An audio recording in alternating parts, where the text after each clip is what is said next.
All the shit I've been through, it feels good to be back. I tell. Good morning, everybody. This is going to be an interesting conversation today. We're going to do the Dolphins press conference. Matter of fact, let me put my brother up here. I need a good laugh. Get me. Good to see everybody. I appreciate uh, seeing good people, and I'm glad people want to see me.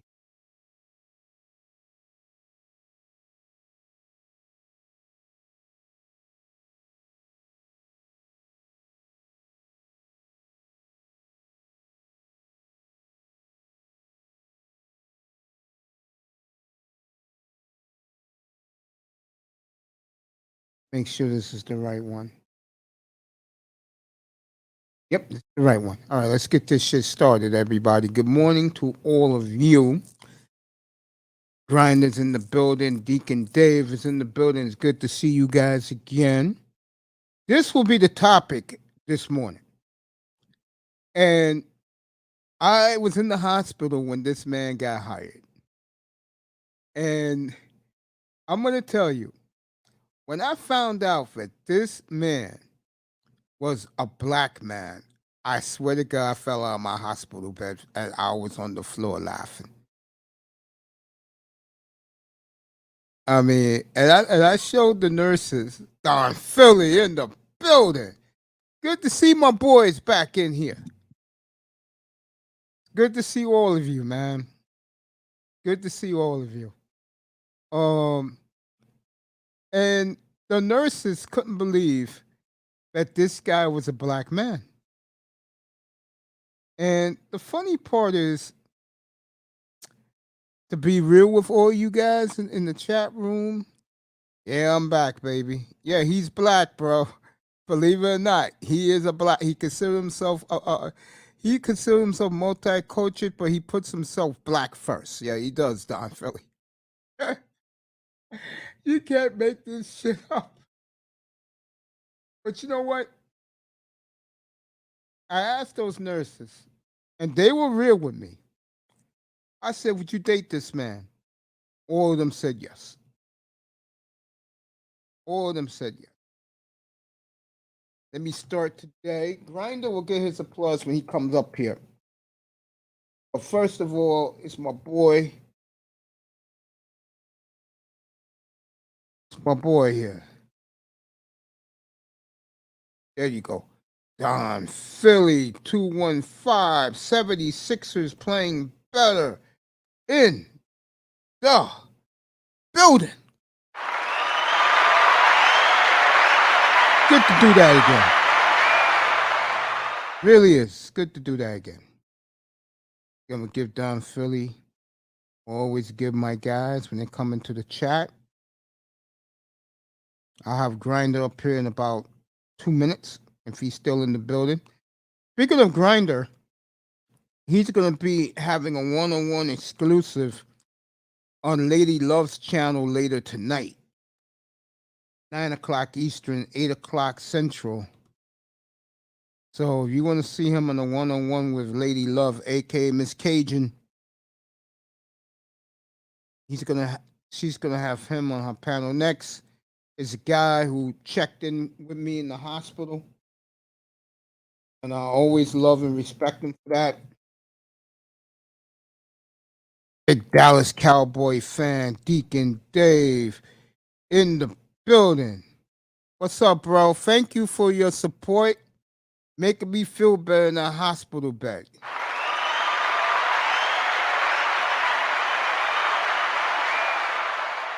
Do my eyes deceive me? This beautiful lady who I know, and trust me when I say this, and I really mean this in the bottom of my heart.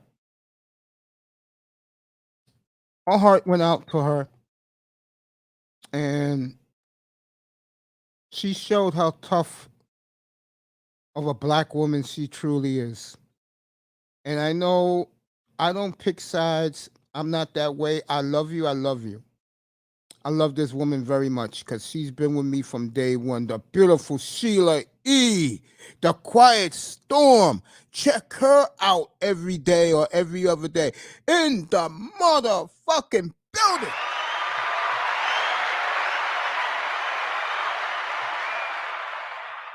Girl, I love you. I watch you from the clouds. Make sure everything's going okay with you. And like I said, I don't play favorites. I love you. I love you. Okay.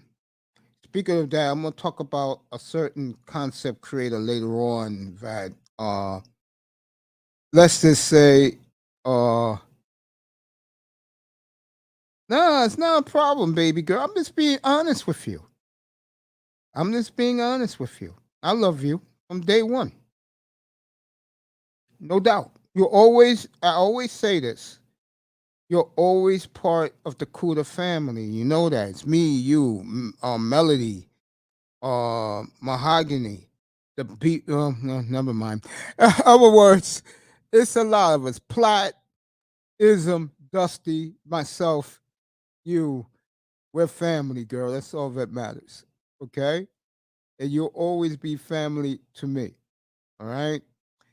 I'll talk about that concept created later on. Let me get back to this guy right here. Then I'll kill the Los Angeles Lakers, but they did it again last night. I can't believe they blew a lead in Portland of all places. But this piece of shit ball club, I'll get to that. Speaking of Portland, tomorrow night when I come back, I'll be on tonight talking about this man again and other things in sports, including the rematch tonight. I will do the rematch tonight.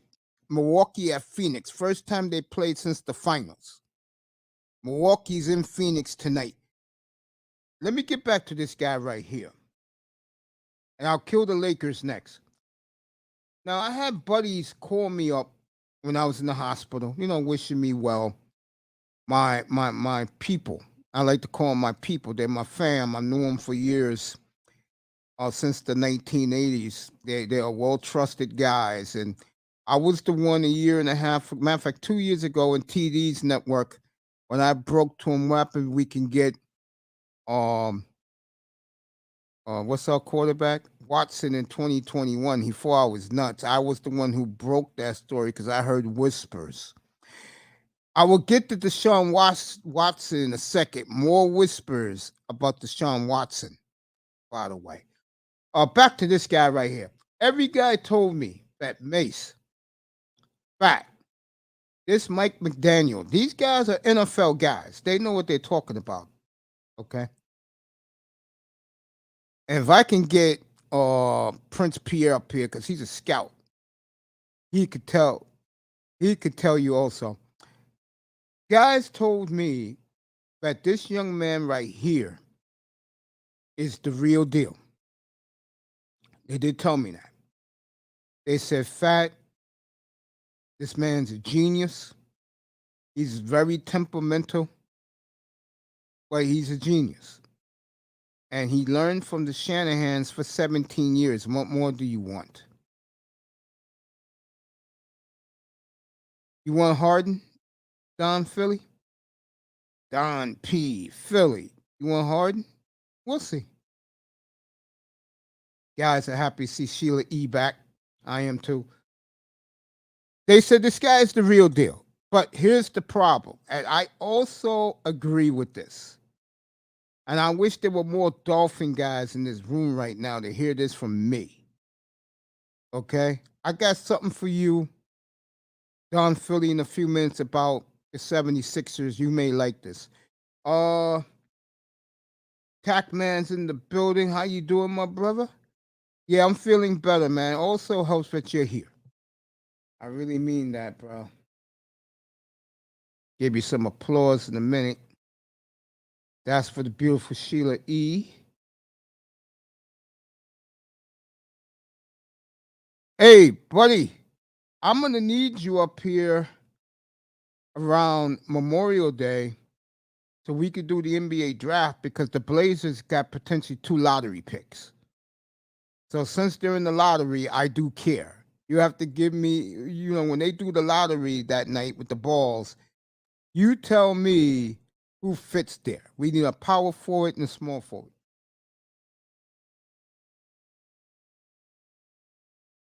Pac-Man's in the building.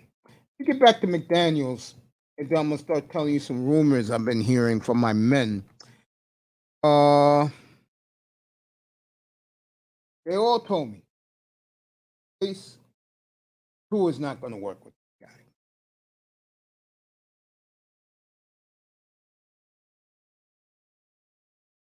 It's just not gonna work.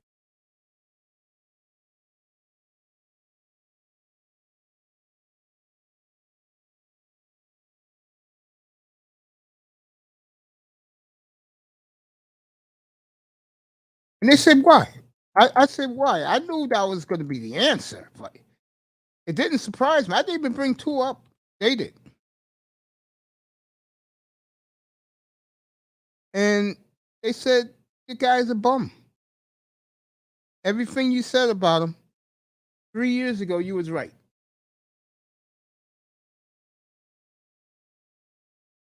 And I want to give a shout out to guys like Weasel and Fat Penguin. Those are my guys. Some of my men, in fact, let me know information. But this guy's a good coach, but not with Tua.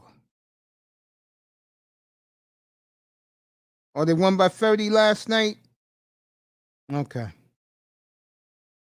Well, we're going to do a draft preview on Memorial Day.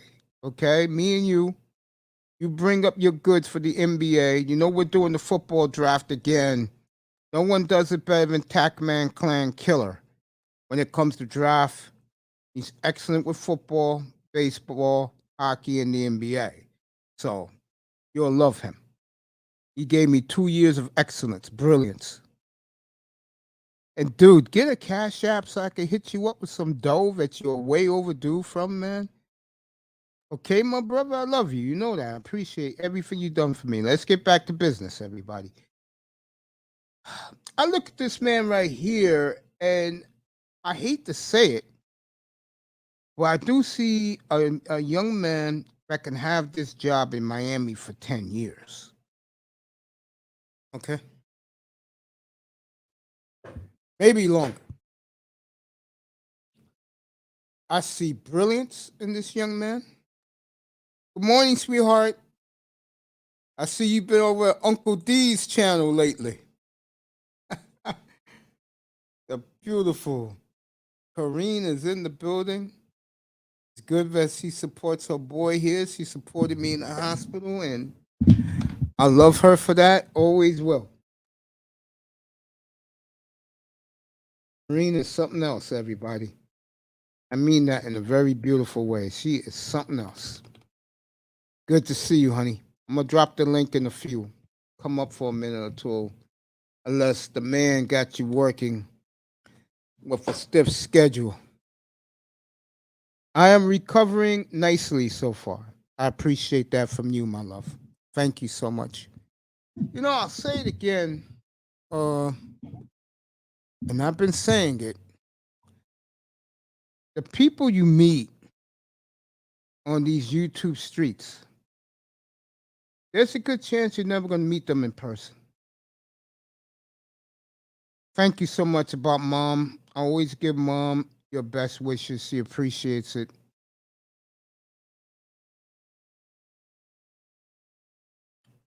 Dude, you hit a grand slam with the NBA draft. Let's keep it real here, my brother. You hit a grand slam with the NBA draft. Congratulations to you again. 2 years of hitting home runs. Cat, you know what you should do? I'm dead serious. You could do it on my platform. Put out a draft guide, and you do your top 64. Your top 60. And then you can move them up or down when you hear that one is falling, one is climbing. You should do that up here. You have all the freedom in the world to do that up here, bro. And I'm glad you're enjoying the fruits of your great labor. You guys got to check him out. He is giving me 2 fantastic years of draft coverage. I do the drafts here, folks. I do the NBA, I do the NFL, and you will love it because I'm dedicated to it. I know you're not into Olympics, but Nathan Chin is a GOAT. Made figure skating and just won his medal last night. He was amazing. See, that's the one thing about Kareen I love about her. When she did the track and field this past summer, I believe, she was magnificent. Oh, she was great. Told you how great the Jamaicans were. Told you how much of a bum that Carrie chick was. The girl from Great Britain was great. You need other outlets more than just the usual. That's why I do golf and tennis, everybody. And yes, I'll be doing the Doral Open. I'll be doing that. Me and Tony Manzano will be doing that. You're talking 8 o'clock in the morning coverage. But be here, Tony. You'll hear the birdies in the background. You will hear the birdies. Okay? That's serious. All right, let's wrap this up with McDonald, and then we'll talk about him more. And I'm gonna start giving you some NFL and NBA rumors. Uh we'll see in Miami with this guy, with Tua. What's up, bro? Everything is good, nephew. It's good to see you. Oh, it's good to see you.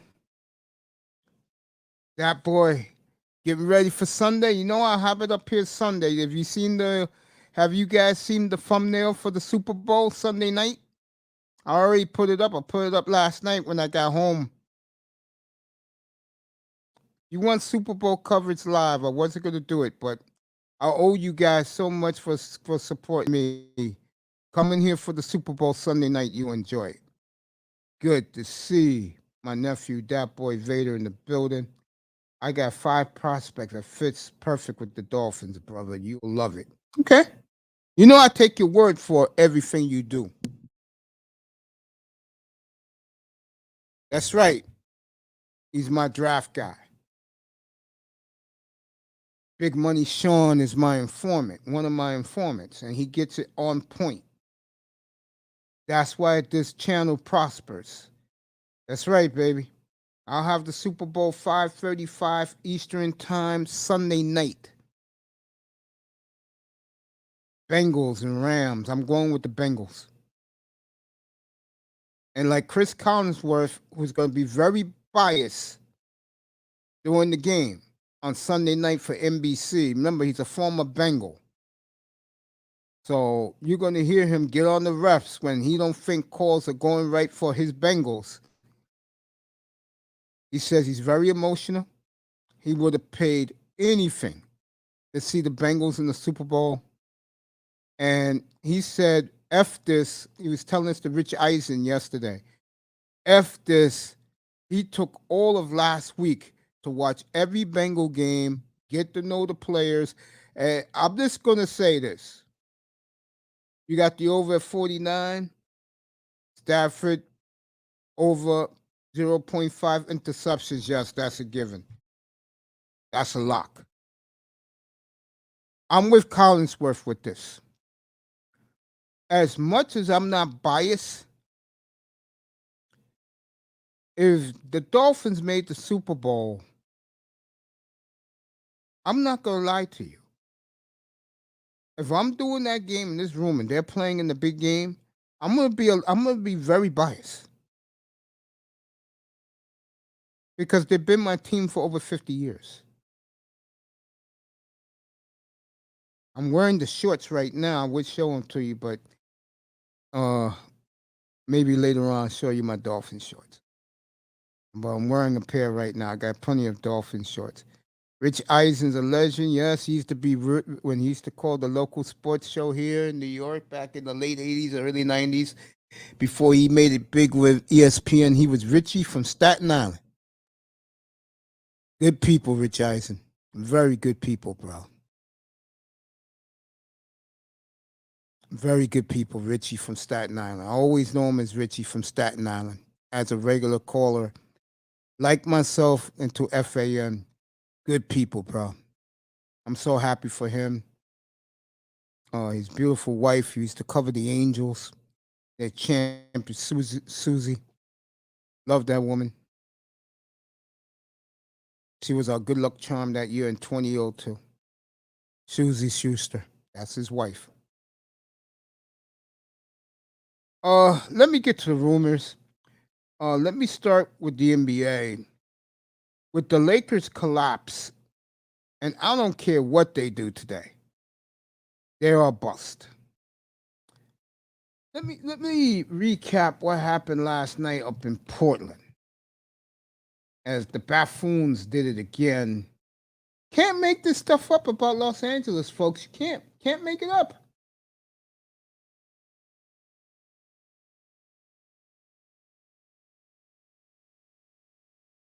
You're gonna have the rematch tonight. I'll do that late tonight out in Arizona. I think it's at 11:30 Eastern time tip from the Valley of the Sun. They've been waiting they've been waiting, let's see, 7 months for the rematch, and they're gonna get their rematch next tonight out in the Valley of the Sun. And I'm gonna tell you, I love Alto Punco, you know that. But I just get the feeling that Phoenix is gonna lay the whooping stick on the Milwaukee Bucks tonight. I think Phoenix is gonna be crazy. I always call it American West Arena. It's gonna be crazy in Phoenix. It's the best NBA city on the planet. They've been waiting a long time to get Milwaukee. And I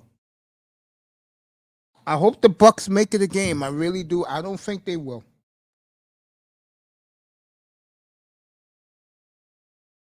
All right, Los Angeles again.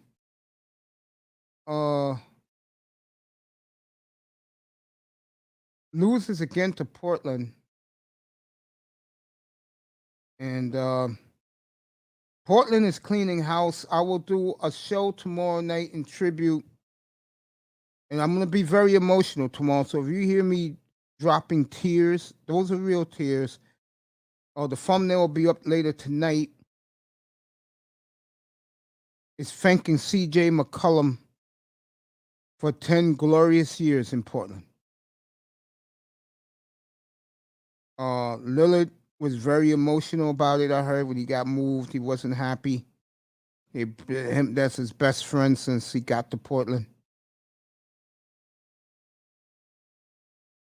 Knicks at Golden State tonight. I'll get that game locally here in New York. All right, I got it wrong, everybody. The game is tonight, but it's at 10 o'clock Eastern. So it's a 7 o'clock, 7:05, 7:10 tip in Phoenix. Phoenix is 44-10 right now. They got a 4-game lead on the Warriors. Let me see if Memphis is playing tonight. Brooklyn is completely collapsed, and they have no draft picks to the end of the decade. And I'm not making that up. They traded every pick into the year 2028 to the Houston Rockets. Miami's at New Orleans. C.J. McCollum will be playing that game tonight. It'll be his debut. All right, that's just what I wanted to see. Memphis is 6.5 behind the Suns, so they'll be the 3rd seed in the West. If you didn't see the cheap shot that bum Morris did on John Morant the other night when he was going up for a dunk.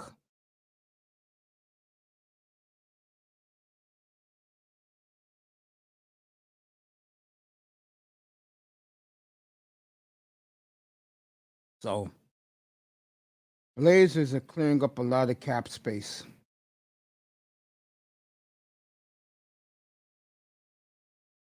As for the Lakers, I got a deal for you. If you are Philadelphia, the man I've been looking for.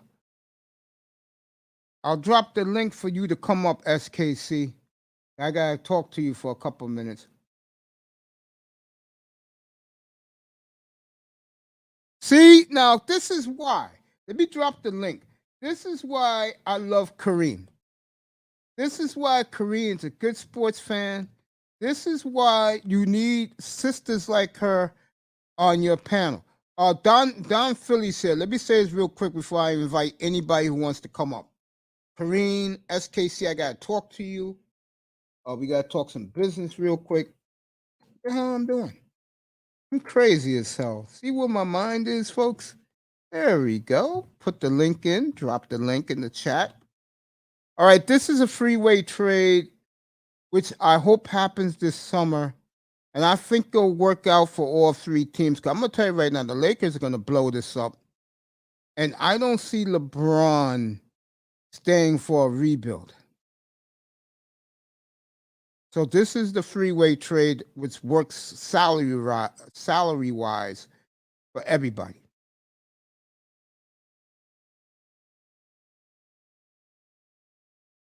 I hear you, Tack. I hear you. SKC, I hope he comes up. Kareem, you've been terrific. I didn't even know this man was half Jamaican. Yeah, beautiful wife, by the way. Wow, tell you.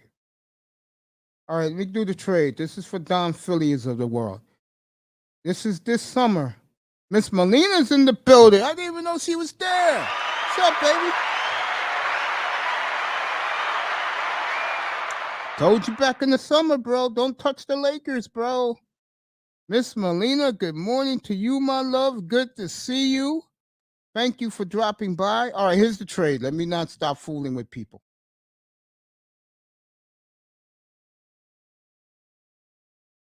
Salute to you, buddy. Cool Jet in the building. All right, let's do the trade. LeBron goes to Brooklyn. Harden goes to Philly. Then Simmons goes to the Lakers. And you know what? That's a win-win for everybody. And I'll tell you why. Harden wants to play for Daryl Morey. He knows the people in Philadelphia because they went from Houston to Philly. He's happy. LeBron going to a veteran team that can win right now. He's happy. Ben Simmons. Yeah. I told everybody. Ben Simmons goes to LA. I'm going to clean this up because Karina's in the building and Miss Molina's in the building. He gets to go to La La Land where he wants to be, where all the beautiful women are. And we all know Ben Simmons cares more about bedroom than he does playing. And that's no lie. That's how Ben Simmons operates. He loves the ladies in the bedroom.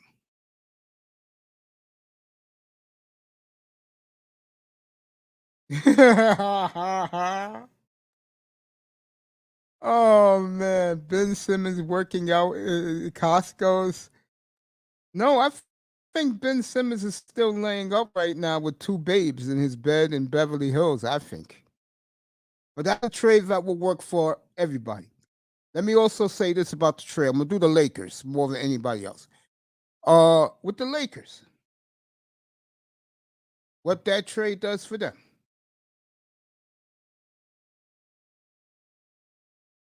I'm gonna get to that boy. I'm gonna get to that. Now, this is what I would do if I'm the Lakers after that. I would move AD to center. The Lakers are going to get a high lottery pick. I'll either trade that lottery pick or keep the pick, get the best power forward in the draft. And then you'll have a starting five of Simmons. You could make the backcourt Westbrook and Monk in the backcourt. Simmons is the point small forward. The draft pick as your power forward and AD as your center. To me, that's a very good trade for the Lakers. Because LeBron ain't going to go for a rebuild. This team has to blow it up.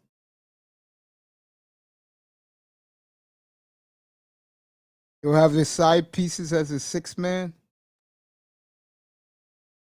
Let me say hello to Cool Jet in here. Say good morning to him. My favorite people. One of the first true friends I met in YouTube 3 years ago. We're gonna have a nice celebration. We're gonna do a couple of things. First of all, we're gonna have a contest, but you have to find out. I'm not giving hints. Who are the next 5 athletes that I'm gonna put up in the Athletic Spears thumbnail? There'll be 5 new ones.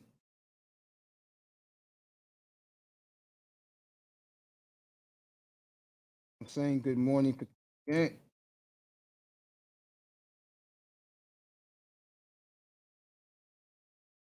sirs.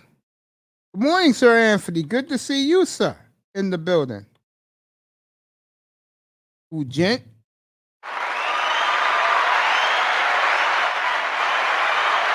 I think that trade will work out for everybody. And let me address that boy's question.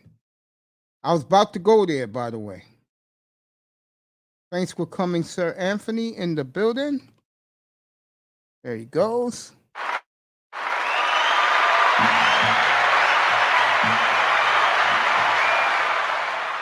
I would pay $100K to be a fly on the wall to hear that first conversation between LeBron and KD about ownership of the team. Thank you very much, Larry H. I appreciate that, my brother. Appreciate that. O'Shea Duke Jackson said some nice words to me last night on King Gonda. Thank you, my brother.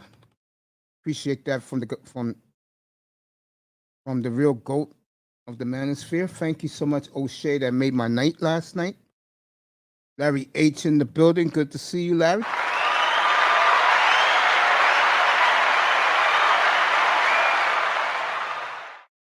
Portland's trying to move him today, bro. They're trying to move him and Bledsoe. Kareen is in the building.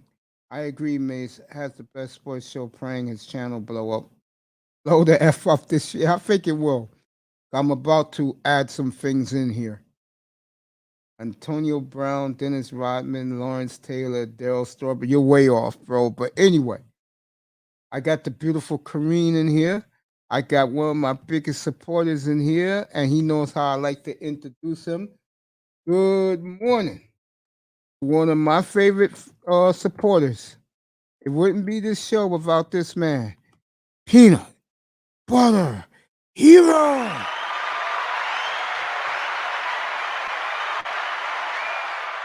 Let me say this to everybody, and I mean this. I want to thank all of you. Thank you, my brother. Appreciate the compliment. I want to say this to everybody in here. I appreciate the love, the warmth, and support you have given me. I would like that very much. I'm going to start doing podcasts next week. I promise you, hear it on Anchor. I'm going to do the Lakers collapse. I'm going to do Hank Aaron, tribute to him.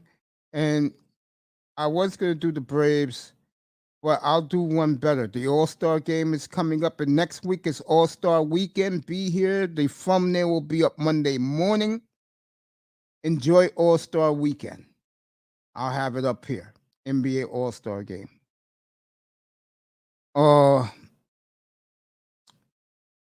appreciate the kind words because I don't have a big ego when it comes to this. This is for all of you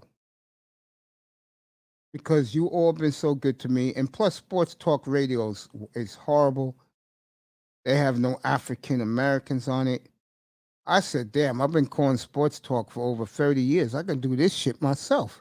And that's what I'm about, folks. I'm not a fanboy. You know I love the Blazers. You know I love the Dolphins. You know I love the Miami Hurricane football and baseball team. You know I love the Angels in baseball. But I'm not a fanboy. And it's better not to be a fanboy than a fanboy.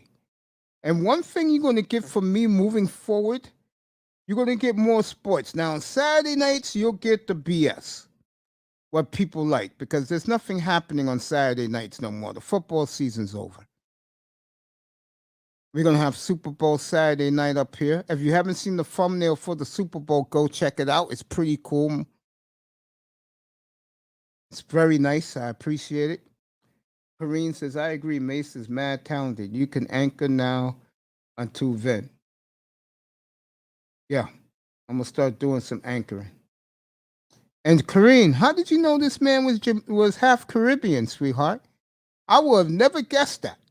I swear to God, in a billion years, I would have never guessed he's half Caribbean. I asked those, ironically, the nurses were all Caribbean. And I asked them, would you date them? They all said yes. They all said yes. All right, let's get back to the sports. Let's get back to focusing on it. So the Lakers are gone. They'll probably make some move today just to get their fans excited.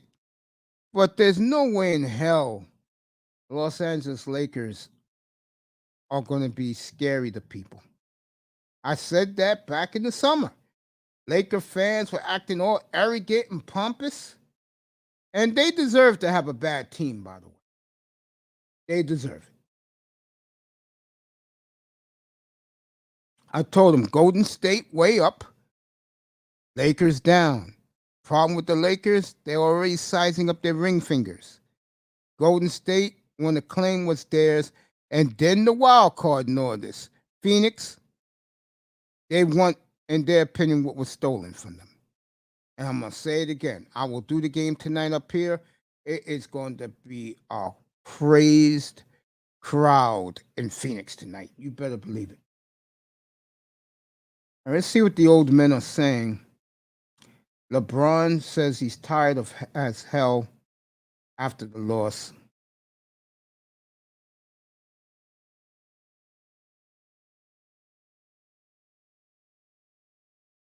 Magic is left speechless after the Lakers lost to Portland.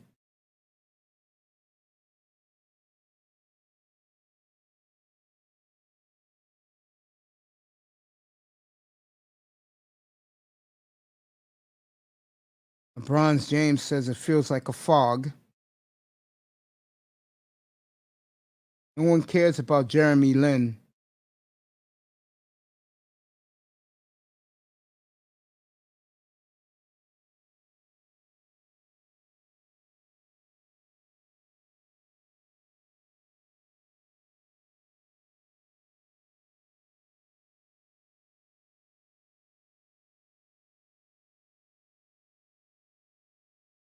Okay. We'll have a good NBA All-Star weekend up here next weekend.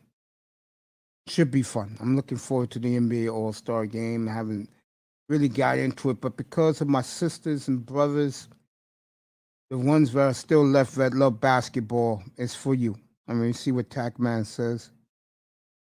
Okay, this is what Kareen says. Thank you, Kareen. I love you.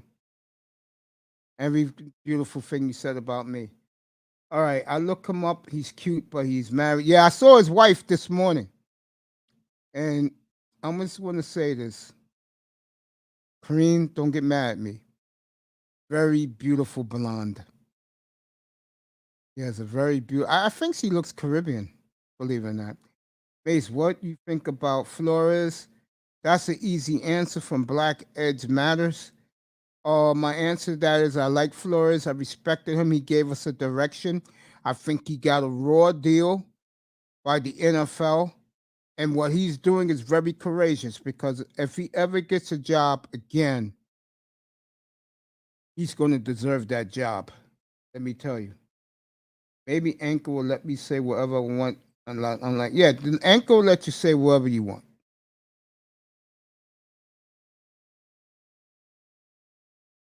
You're right about that, Larry H.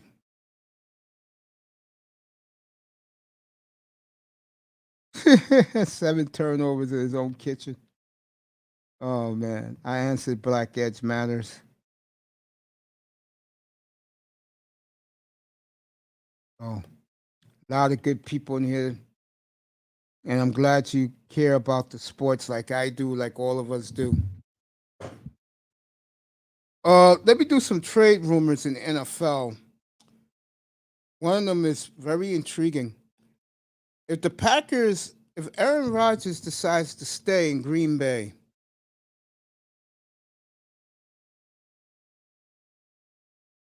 there's a good chance that the Packers will go for Jordan Love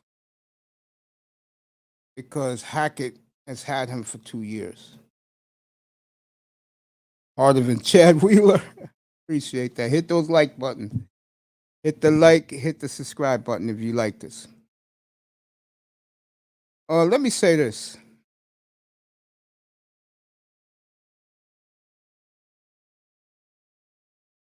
Um,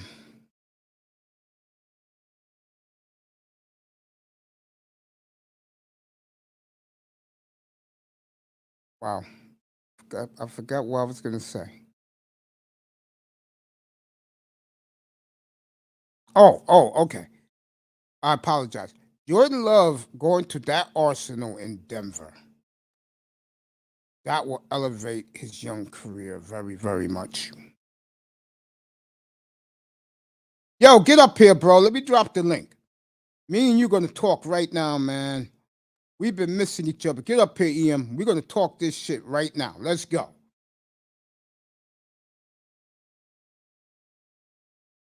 Yeah, Flores won and Herbert. Yeah.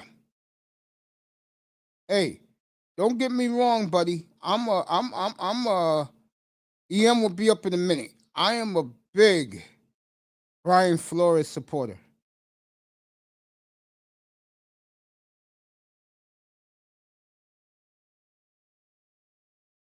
I appreciate that, my brother. I really do. Thank you so much for the kind words.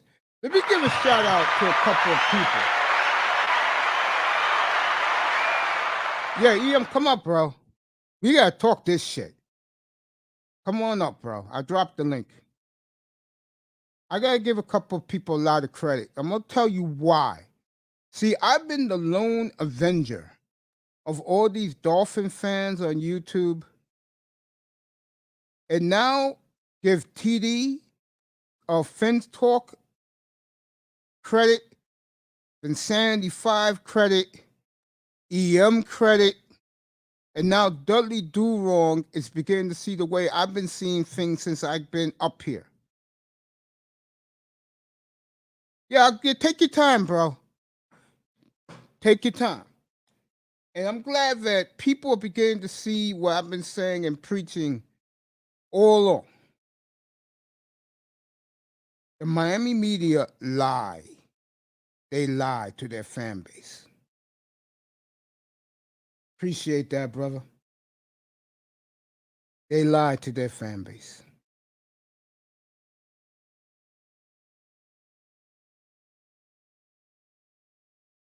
Um, that wouldn't be fair because they're all good subscribers and I treat you all like my family. And that's the way it should be. Because you guys are family. To me, you guys make my day. When I was in the hospital, you guys were great. That wouldn't be right if I just pick 5 people and leave everybody else out. They've all been good to me.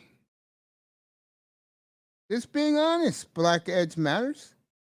I'm just being real with it.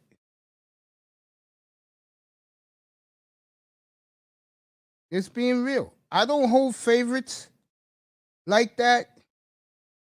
I just appreciate who appreciates me, and that's the honest truth.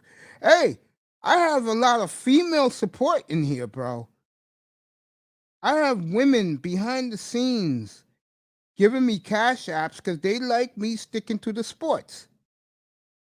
Speaking of that, good morning, and I love you to the beautiful Simone Love. I love you, and I know you're watching and you're listening.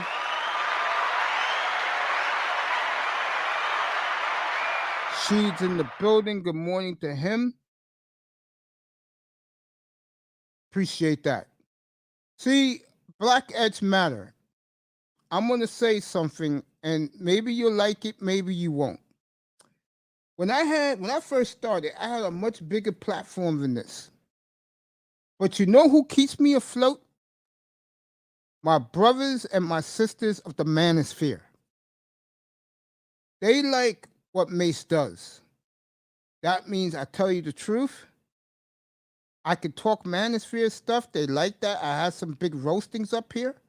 I had a 12 and a half hour manosphere show up here with the big shots were all up here on the panel, and it went excellently well.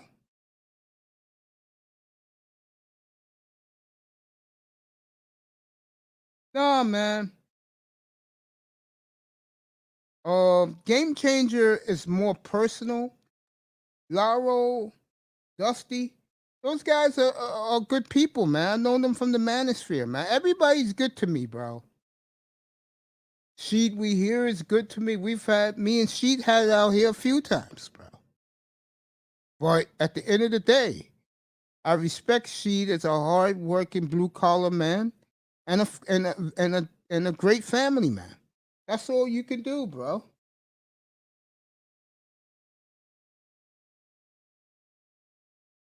I mean,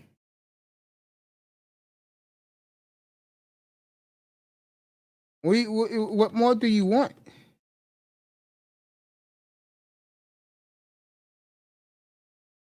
Waiting for EM to get up here. I'm not biased, bro.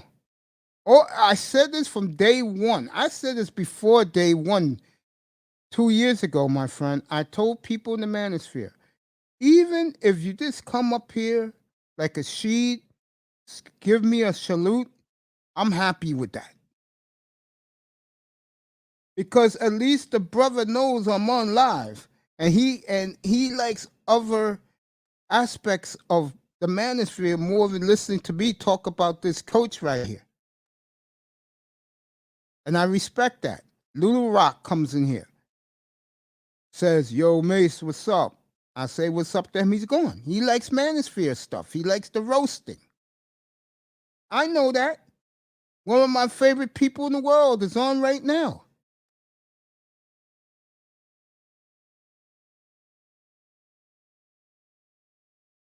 Okay, I'll answer that. I'll answer that for you. You putting up some good questions. I'm going up against my boy Platinum Elite right now. I know Platinum is killing me. I'm not even worried about it. It is what it is. Platinum does a whole different platform than I do. And I'm friendly with a lot of the people in this chat. They know me and him are tight.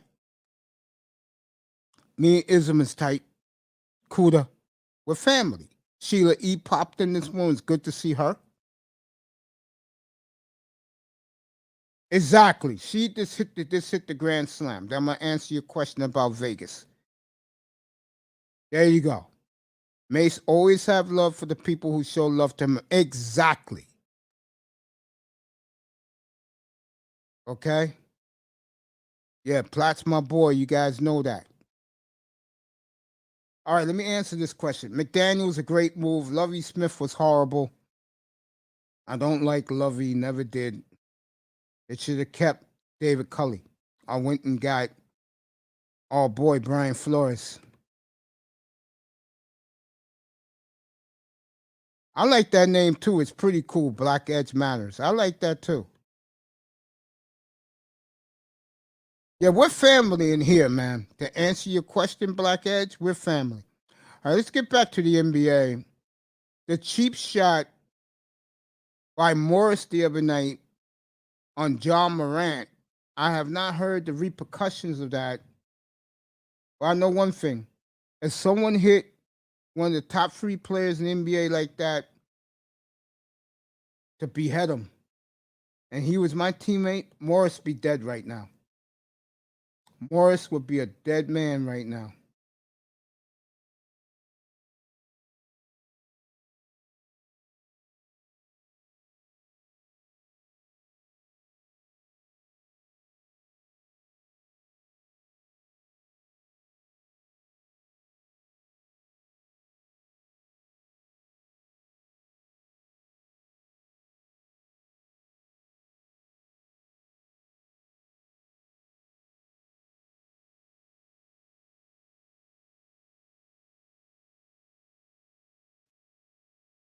See, we'll have a Valentine's Day show Friday, Monday night. a Valentine night show.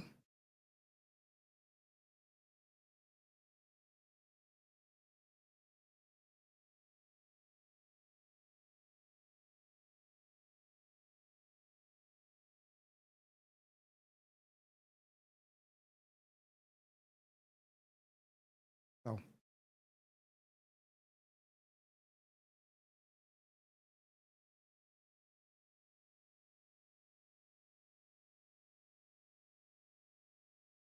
good for the Memphis team. Playing very, very well in the NBA. Let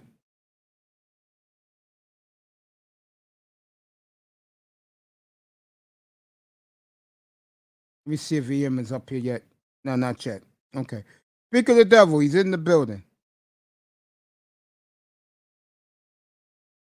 Don't worry, I'm gonna do it for you in a second.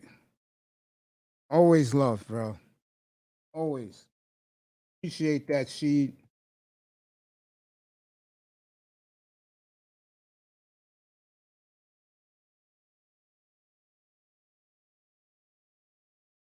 wouldn't be my opening show without this man. I told you. All he does is peek in, say what's up to his boy Mace. And I appreciate him because he's been a very nice contributor to this platform. Little Rock. There you go. That's my boy. Kareem thinks that this man right here is a cutie.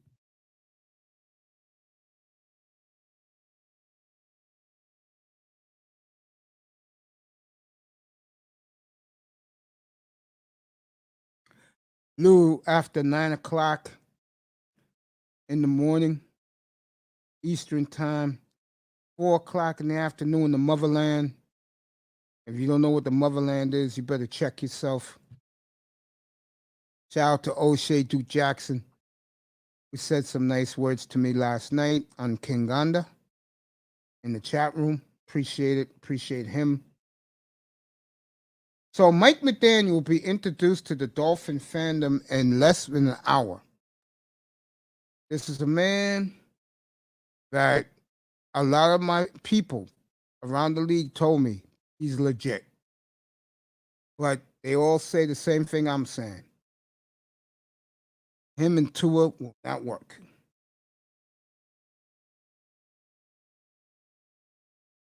We'll see. Because this man comes highly recommended.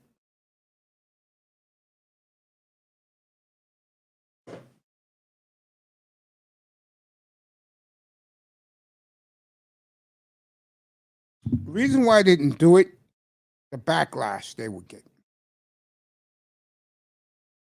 That's why they didn't do it.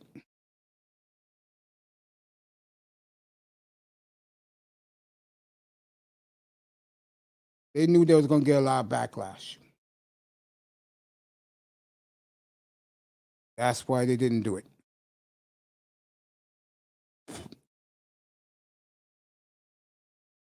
Josh McCown never coached a day of his life. Was his son high school's football team really?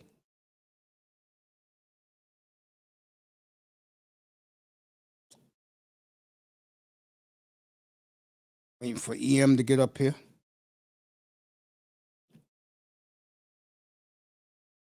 Get this show kick-started.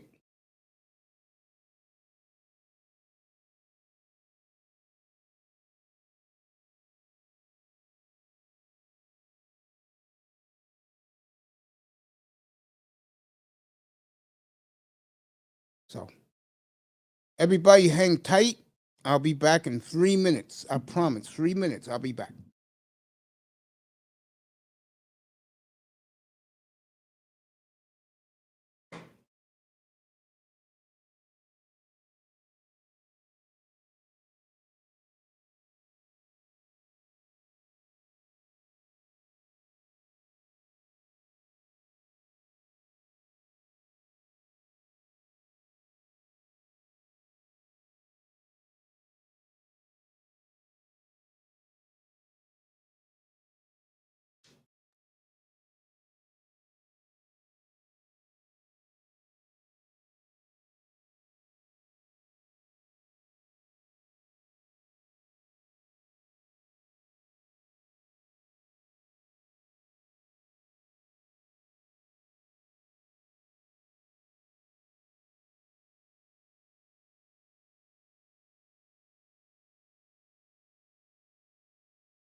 I'm back in.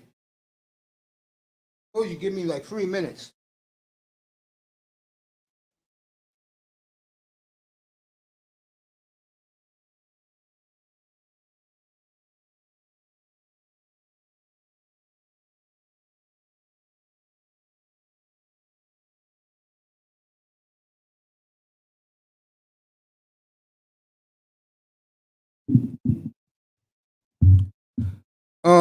The only two black coaches worth a damn they ain't working is Eric B. and Frazier. Leftwich. Okay. Leftwich, I do agree with. I do agree with Leftwich. No doubt about that. Leftwich should be working. The enemy next year will be his year. He's gonna be a free agent next year. He said he's gonna leave the Chiefs next year and seek out new employment. So he'll be a coach in play. This time next year, he's gonna be a free agent. So he's gonna leave the Chiefs.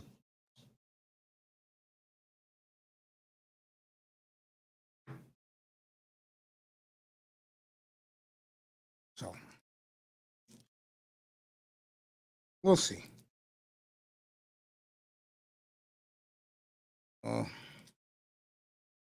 It's like I said,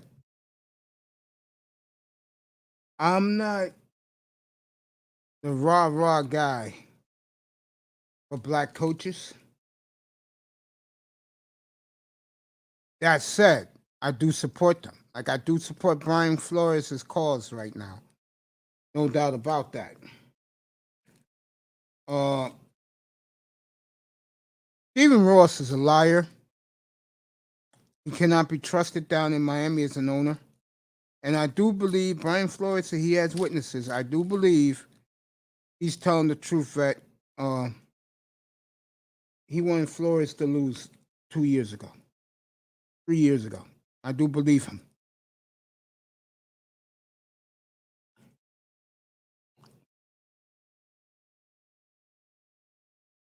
And I am very glad that Roger Goodell said yesterday. Shout out to TD Sports and TD Friends Talk. Shout out to him, his beautiful wife Hillary, and his beautiful kids. I believe Flores and Goodell said yesterday, if Ross is found guilty of this, he will lose his team. You believe Flores? I do too. We are an hour in. Thank you for joining us this morning. We're an hour away from the press conference. I will bring you the press conference live up here from Miami.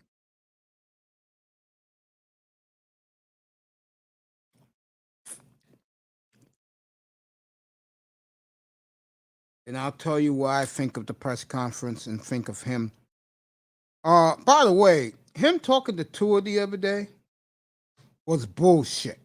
Okay?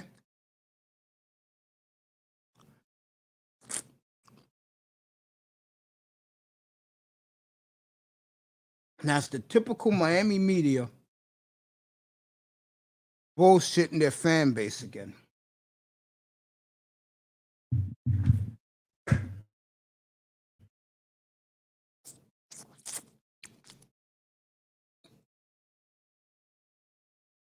I'm very proud of the young people I named before, Insanity, TD, EM. I'm proud of them that they finally see things the way I see it. And like I said before, you're a Dolphin fan, you come in here, you're going to get the truth. You ain't getting no bullshit. Okay?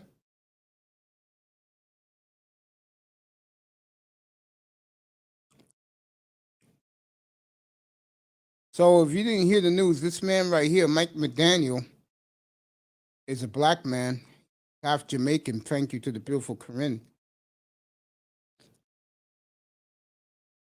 Gotta support this man, folks. I support him fully.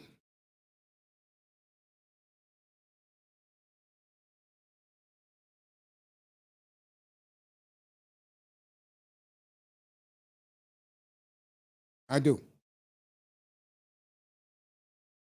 So he'll be announced in less than an hour as the new Dolphins coach. Super Bowl is coming up Sunday. We'll have a big Super Bowl party in here Sunday night, starting at 25 to 6 Eastern Time, 25 to 3 Pacific Time, 25 to noon Hawaiian Time.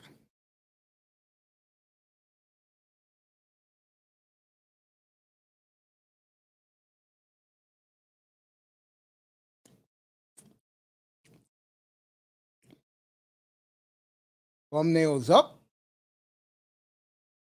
Like I said, come in here, have a good time.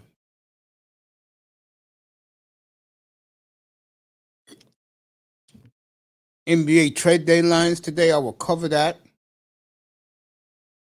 as I take a little break.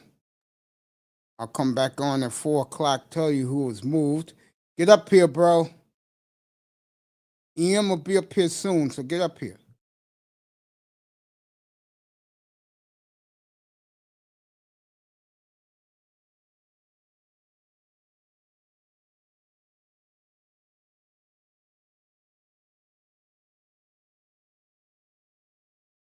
Let me get ready to interview one of my insiders. Matter of fact, he's my only insider when it comes to football, NBA. Manzano does the baseball and the hockey. He's about to come up. I'm still waiting for EM to get up here.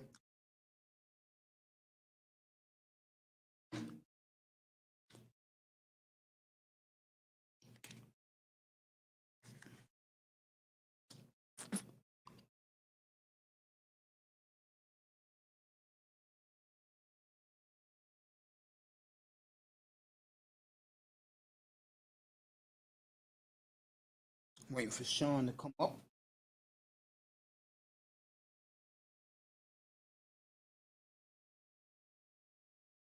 Talk to him about this coaching situation.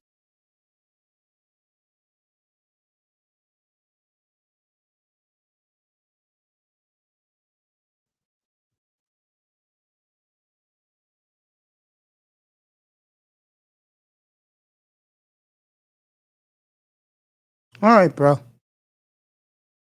I got you. No problem, bro. Fix this shit anyway.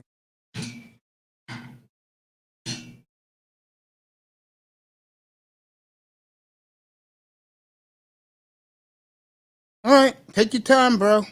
You know I'll be on. I'll cover the press conference today for this man, Mike McDaniel.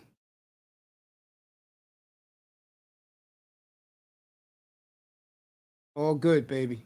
All good.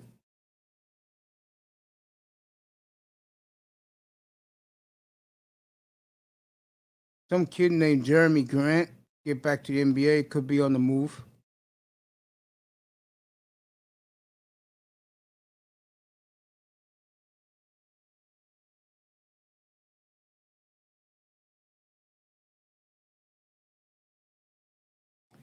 NBA will be very interesting later today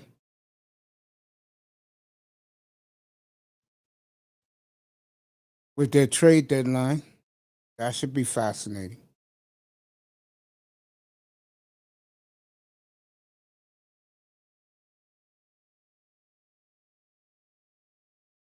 I'm up here just chilling right now.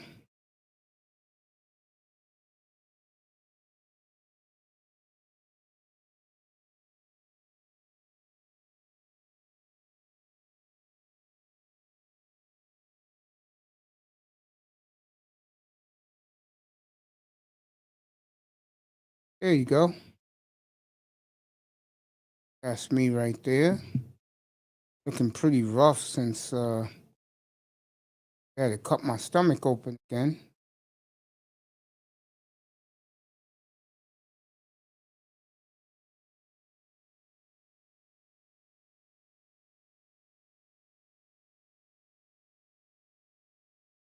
So Los Angeles blew it again. I said that earlier. Um, Lakers are a team that I just get the feeling it's about to implode. Now, can they get Jeremy Grant today? If Detroit's that stupid to take old men back, I could see that.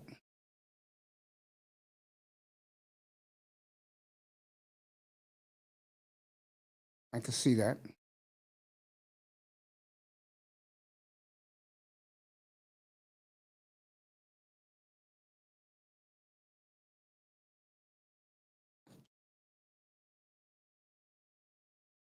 I'll bring you the Dolphins press conference where it starts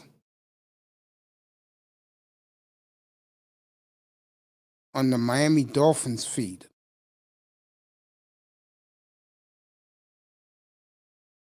Going to be a packed house down in South Florida for this press conference.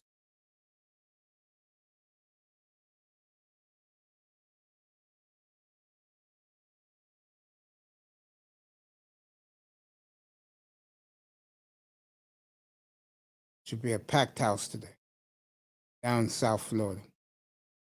Folks, I'm out of it, so if you don't mind, I just got out of the hospital.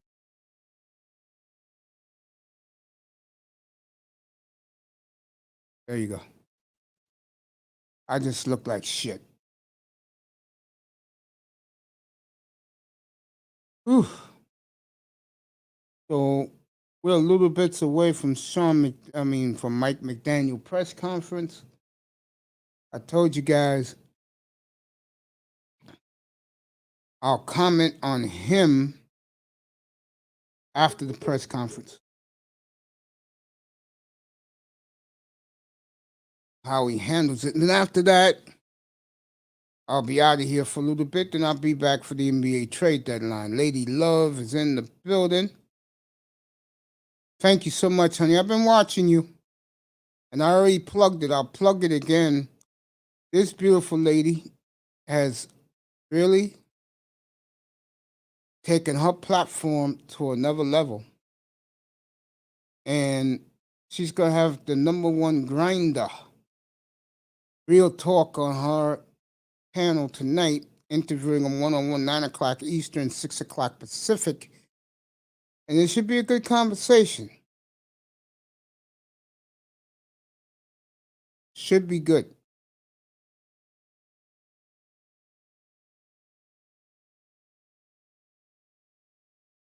Should be very good. Good to see Lady Love in the building. Good to see everybody in the building.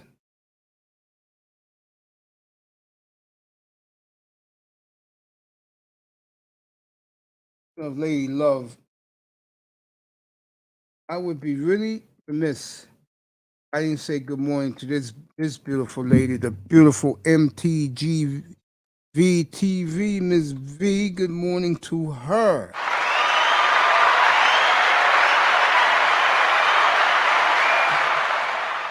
Oh yeah, Lady Love has turned her platform completely around. Give that woman a lot of credit. Her own self promotion. She's giving $50 away on Valentine's Day to go to dinner. Some lucky couple. I will have a Valentine's Day show Monday night, and it's going to be fun.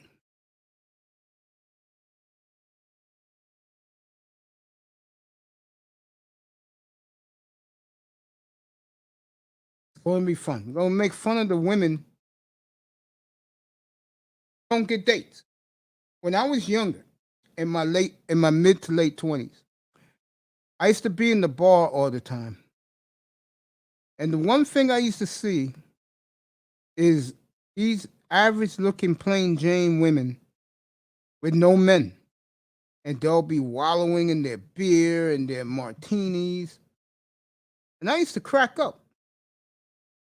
So Monday night is dedicated to those women who cannot find love nowhere. That should be fun. That should be fun. We are a good half an hour away, maybe 40 minutes away from the press conference from Miami. I will cover that press conference here one way or another.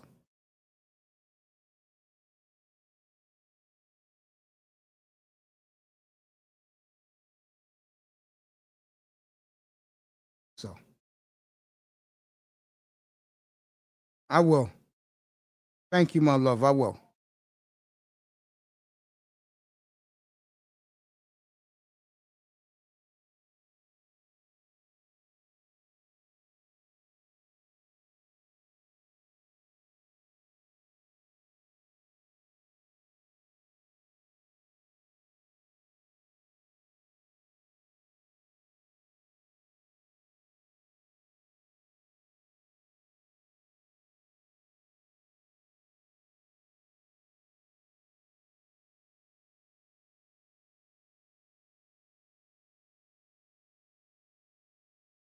Uh,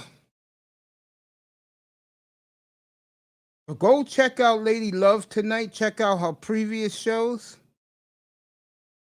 and you will enjoy Lady Love. She really has done a tremendous job on her own. Love you and keep up your awesome work. I'll peek in tonight.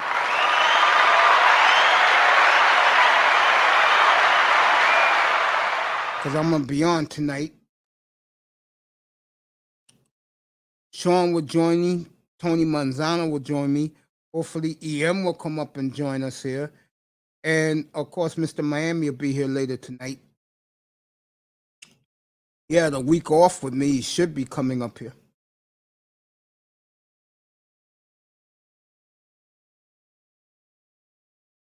Okay. Press conference should be very fascinating down in Miami.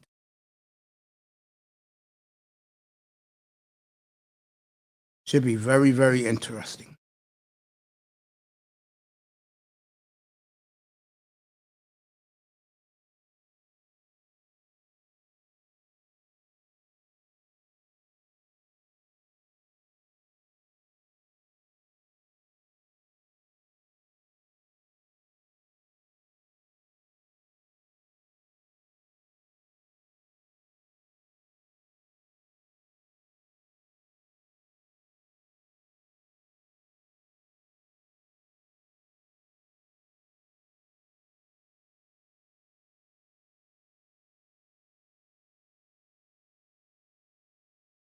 Well. See what happens when you don't know a lot of stuff? One of Mike McDaniel's best friends in all of sports is no other than AI. You heard me right. AI. Allen Iverson is one of that man's closest friends in all of sports. Iman Perry in the building. Say hello to my brother in arms.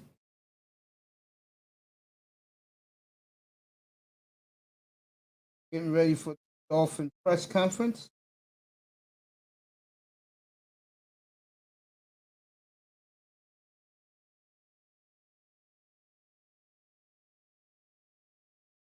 Good to see you, Iman. Appreciate you as always. That workout in Minneapolis.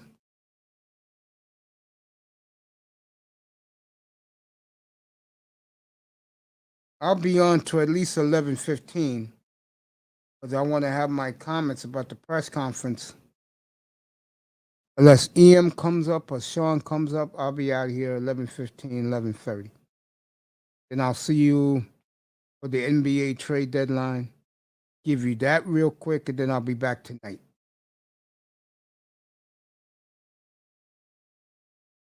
Blazers doing a lot of house cleaning. But the CJ McCollum trade was horrible.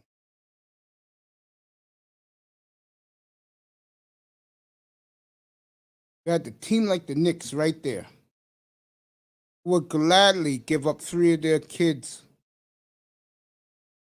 for CJ. Oh, I'm gonna kill I'm gonna kill Zion Williamson later tonight.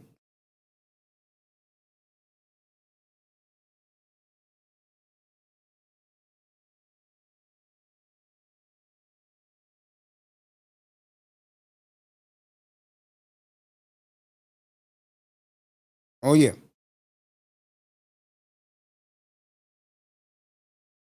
I do not see Mike McDaniel and Tua Tagovailoa overworking. I just don't see it. It's my honest opinion. I don't.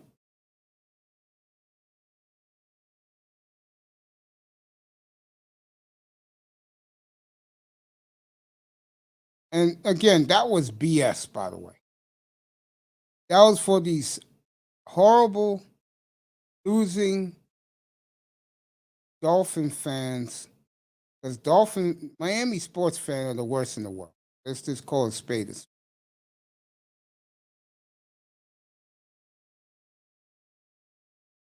That was all for show.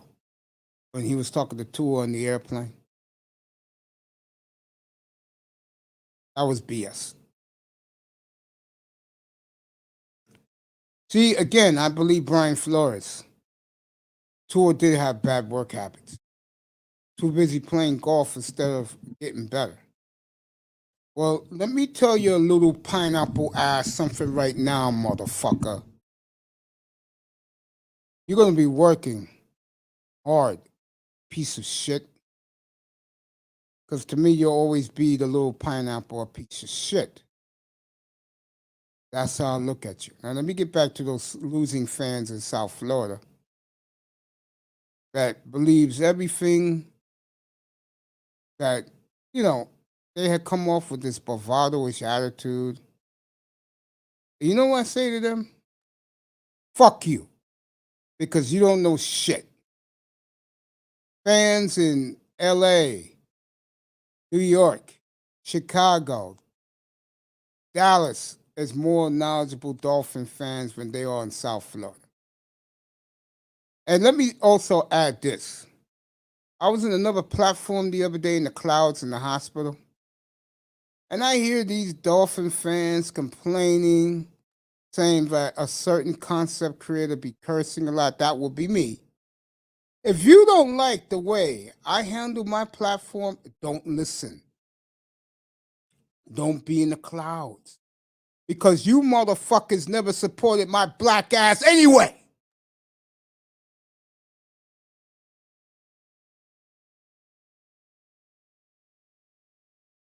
So I don't give a damn what you say about me, what you say about our platform in here, what you say about our chat room. I got the best chat room in the world.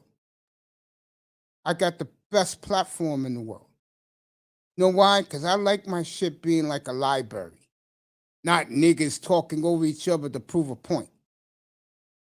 You ain't doing that shit in here.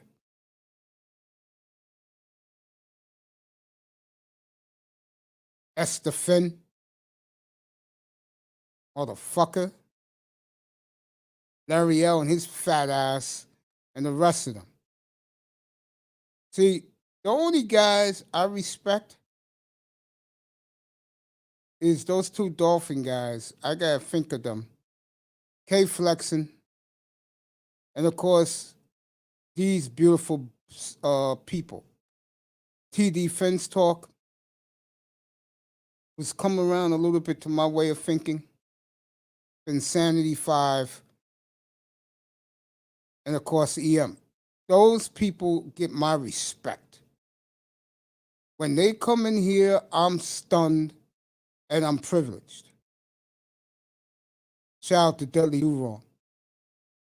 But yo, the rest of these flunkies, and of course, Locked On Dolphins is very good. My man Crab from the Draft Network, he is very good. The rest of these people can go. Okay?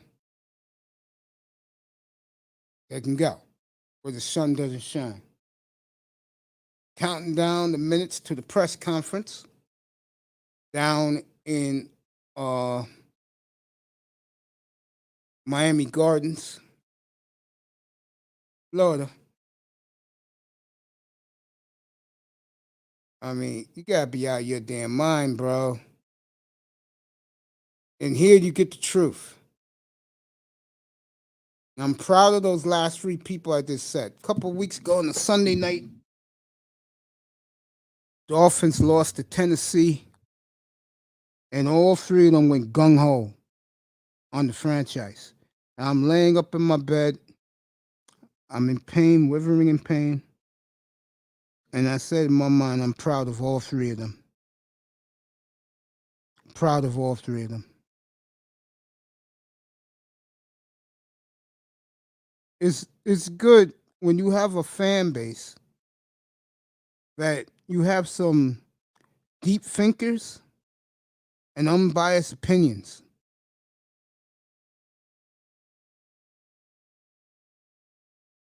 I can tell you right now, looking at the Dolphin team, defensively they're very good. Depending on they keep their guys. See, that's the big question. Offensively, they suck. Let's be real. I don't want to hear about Miles Gaskin, please. Nick Ahmed, please. Don't want to hear about those guys. Get me a goddamn running back in the draft. Get me a running back like Javonte Williams. Let me get back to Jordan Love real quick. You know I love Jordan Love. If you come in here, and I'm just gonna say this: he goes to the Broncos, he'll have the last laugh on everybody in that 2020 draft. That's including Joe Burrow. Because in Denver, he'll have an offense and a defense.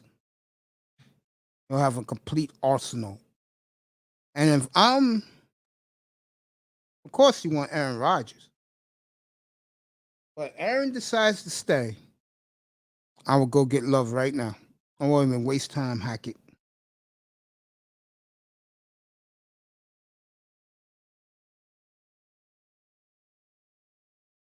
I won't even waste time.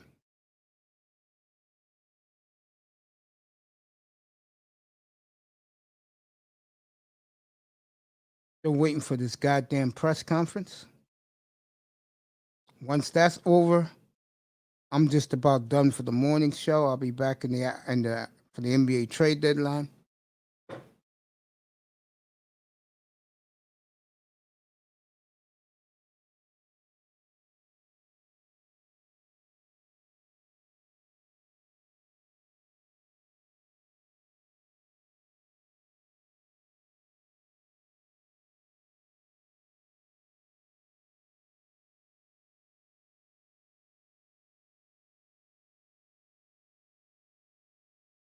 Right here, folks. I ain't going anywhere.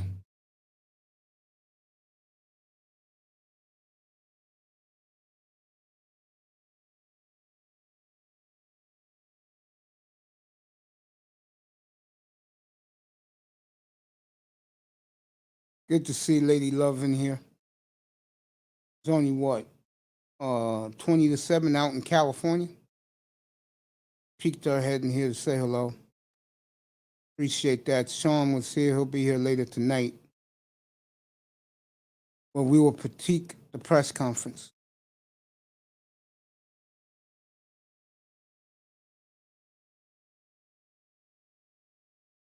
So it should be good.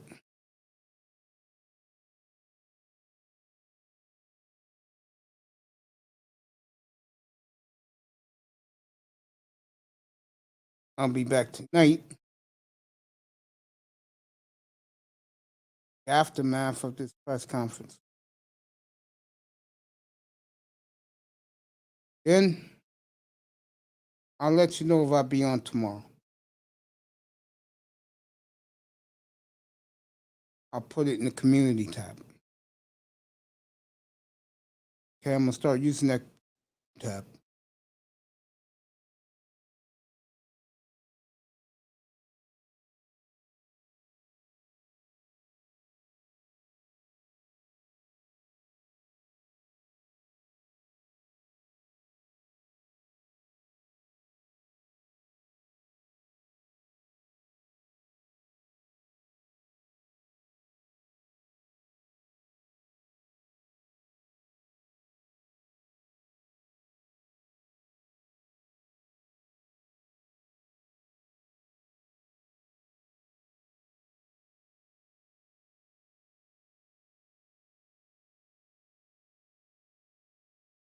Oh yeah.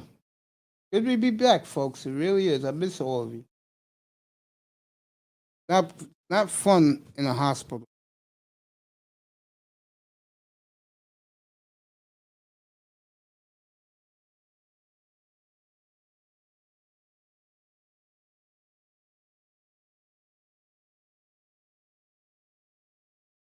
Really not.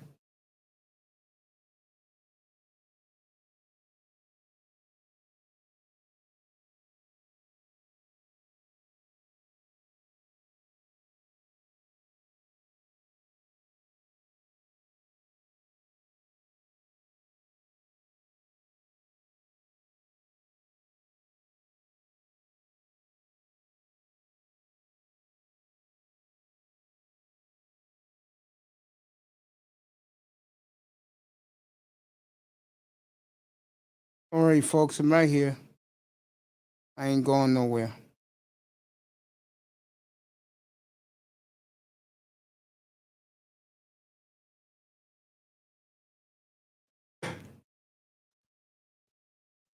Oh man.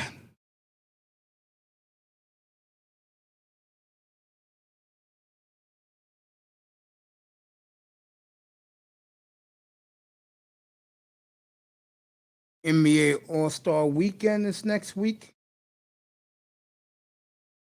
I know a lot of brothers care about that.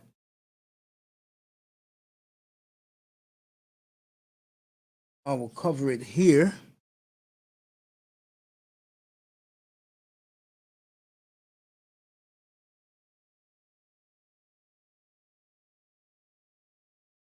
That should be good. Oh man.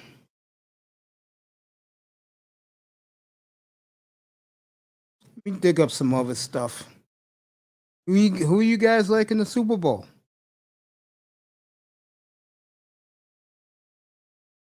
I like the Bengals.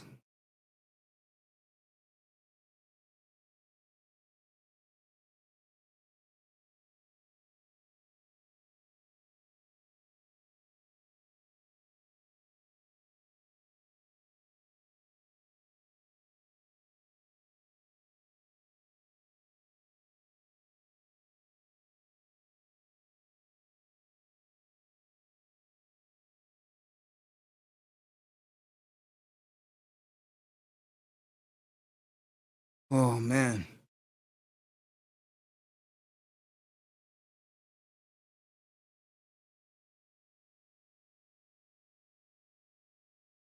Right here, gang.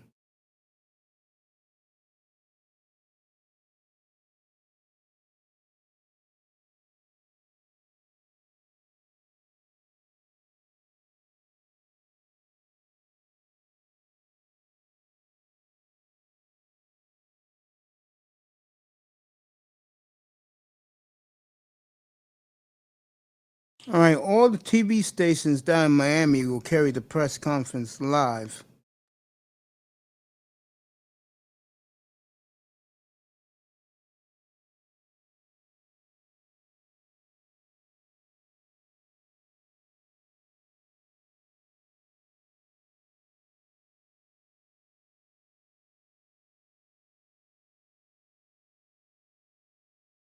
Mike McDaniel with his beautiful family. He has a little girl, beautiful wife. Done a good job. Good for him. All right, we're about 13 minutes away from the press conference. I know people want me to talk about this team, so I'll do it. Los Angeles Lakers are done. I don't care what they do today. They're done.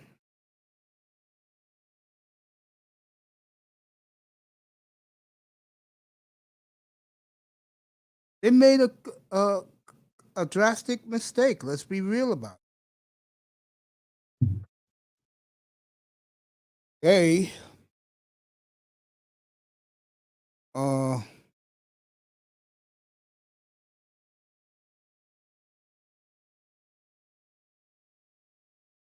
they went old. I warned these Laker fools back in the summer. that Golden State was going to be better. The arrogance of the Laker fan, now you can't find them.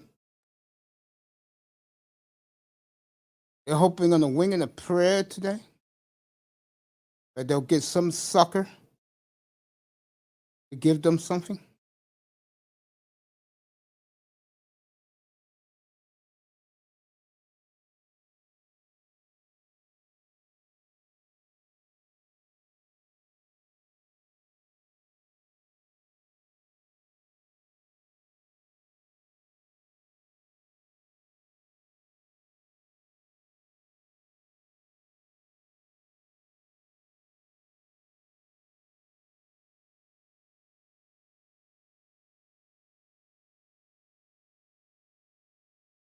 Been a dead morning, folks. I don't have the energy like I usually have.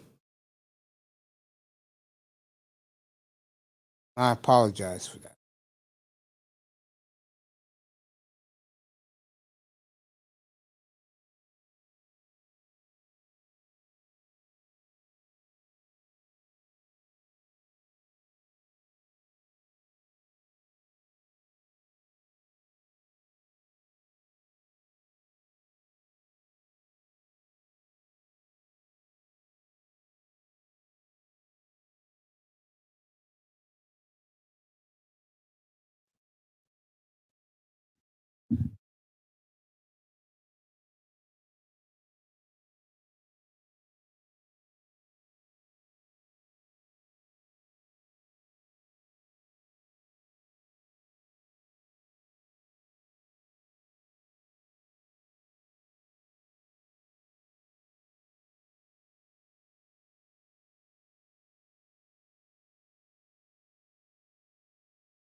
Trying to get you to feed live to do the press conference.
All right, Miami right now is 77 degrees.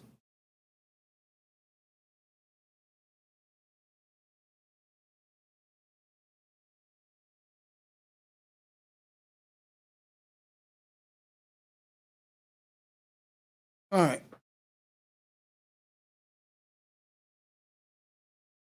minutes away from it finally. I'm gonna cover it right now. I'll give you my synopsis when it's over, and I'll be out of here. And I'll be back later this afternoon for the NBA trade deadline.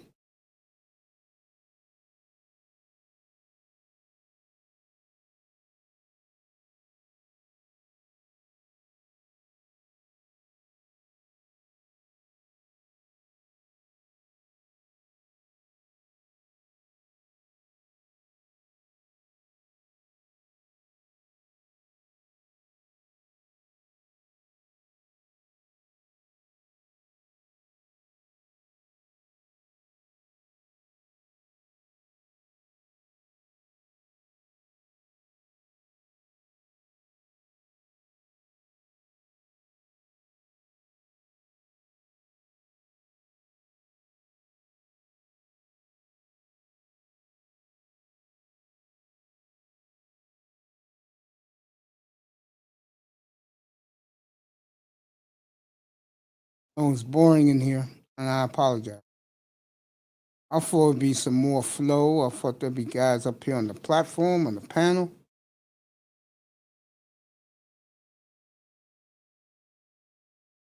That's okay. I'm here to give you a service and a good job, and then after that, I'll take some rest.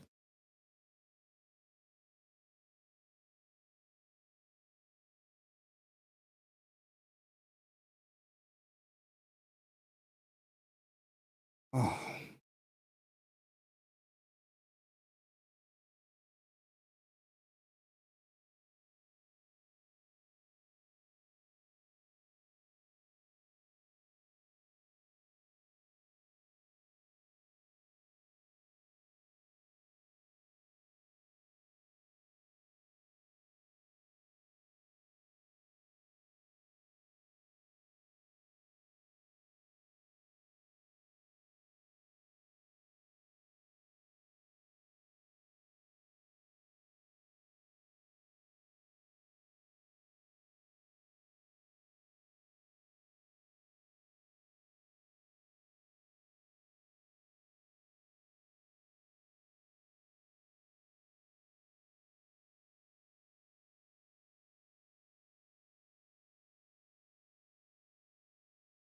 'Down here, folks.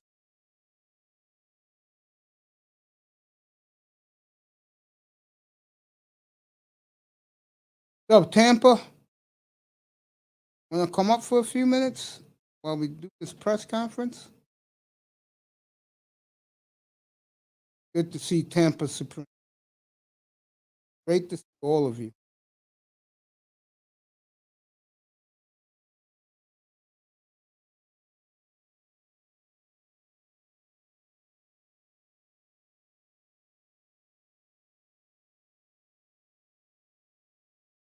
I want to thank the beautiful Kareen for letting me know that Coach Mike McDaniel is half Jamaican.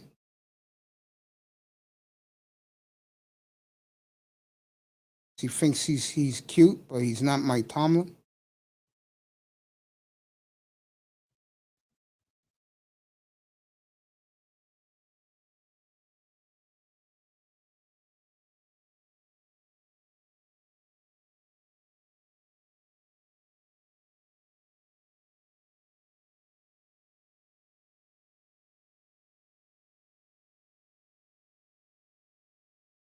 Oh,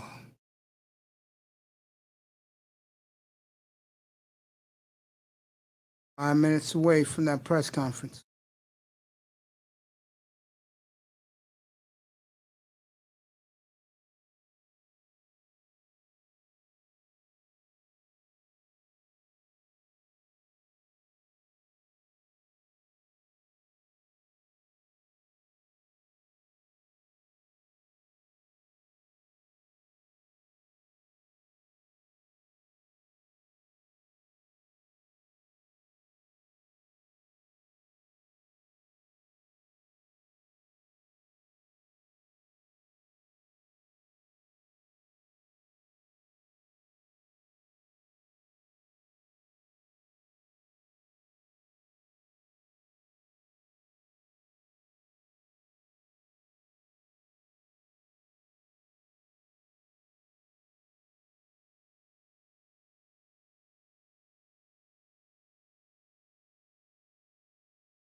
Oh,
Minutes away, finally.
All right, I got it.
When it's ready, it will come on.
My apologies. We'll continue to report as the My reporting apologies. to Chris Greer. There Chris you Greer go. reports to me and works together with Tom and me, actually, Tom Garfinkel, in really leading the Miami Dolphins. So, with that, I look forward to, continuing this collaboration and hoping that we are, in many winning our division and then going on to much greater glory. Let's put it that way. I guess that's probably the best word. So I would like to now introduce Chris Greer and thank him for all the work that he's done in this search. So, Chris.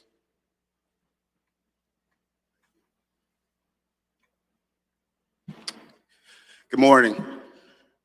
First of all, Steve took basically all my jokes and thunder for everything on this and to compliment Mike. So this might be shorter than expected. Really, we're tremendously excited to welcome Mike and his family here to South Florida as the leader of the Miami Dolphins. And, as Steve mentioned, Steve Ross, Tom Garfinkel, Brandon Shore, myself, we talked to many, many very qualified candidates for this job in both pro and college football.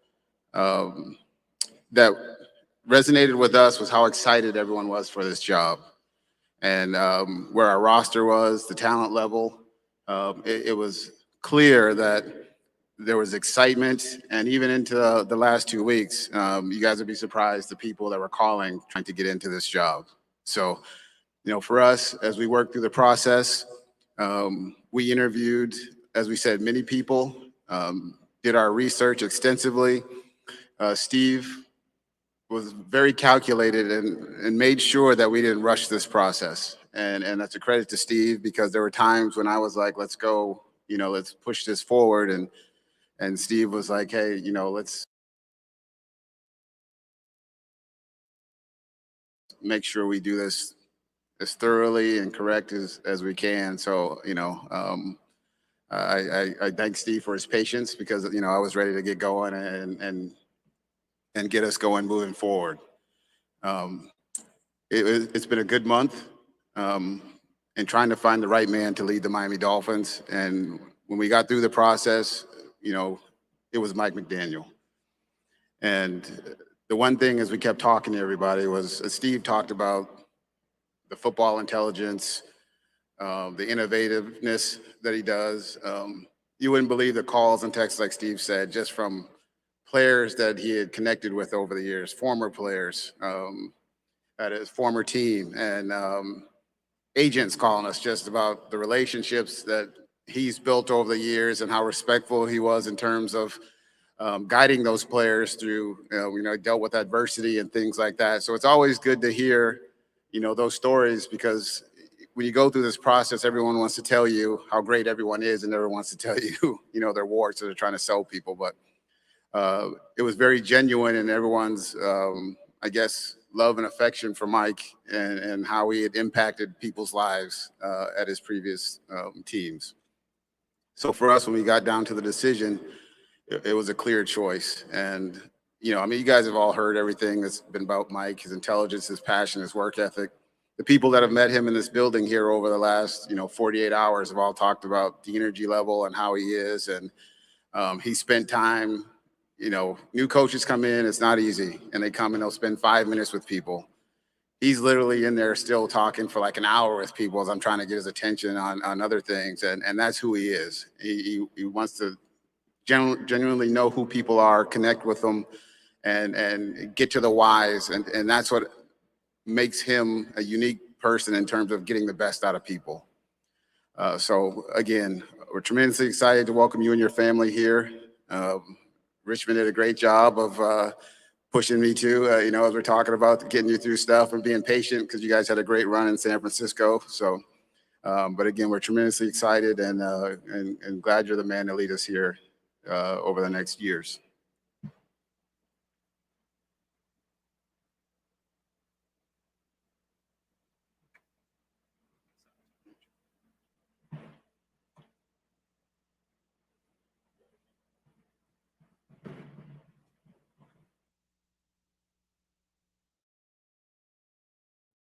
These clowns can't even get the goddamn podium right. It's typical Miami.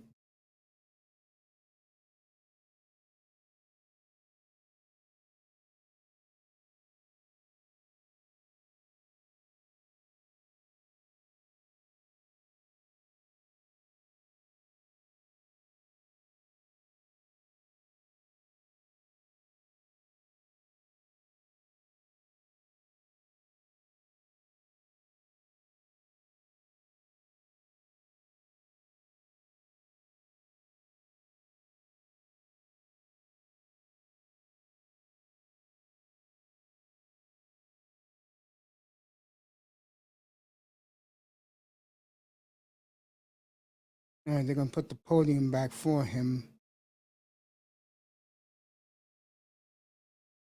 and talk.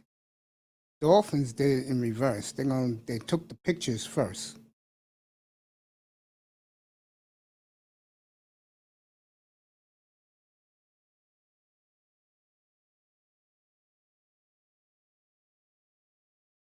Bunch of dumbasses.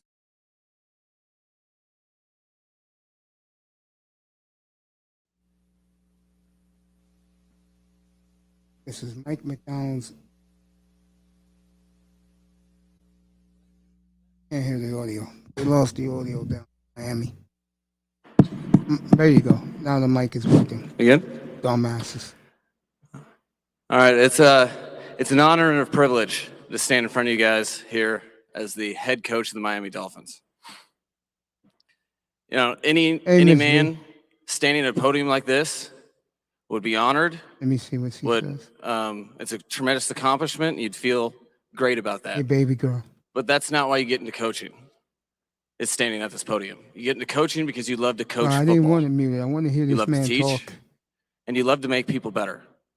And that's exactly who I am, who I have been, and who I'll be as the head coach of the Miami Dolphins. I'd like to thank those wonderful words from both Steve Ross and Chris Greer.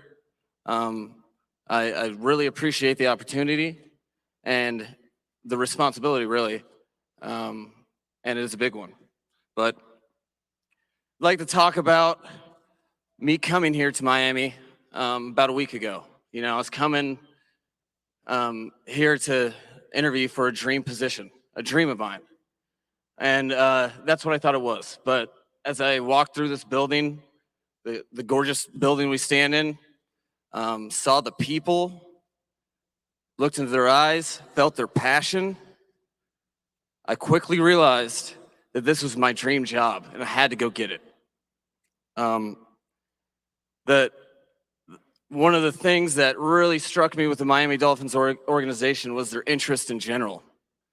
You know, it's a lot easier to go after a guy after 5 other teams have interviewed him, put him on a list.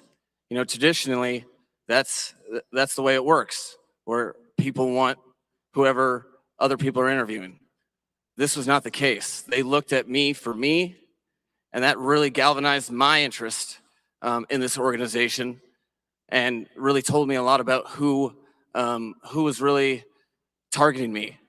Told me a lot about what they were looking for, and that's why I knew it would be a good fit.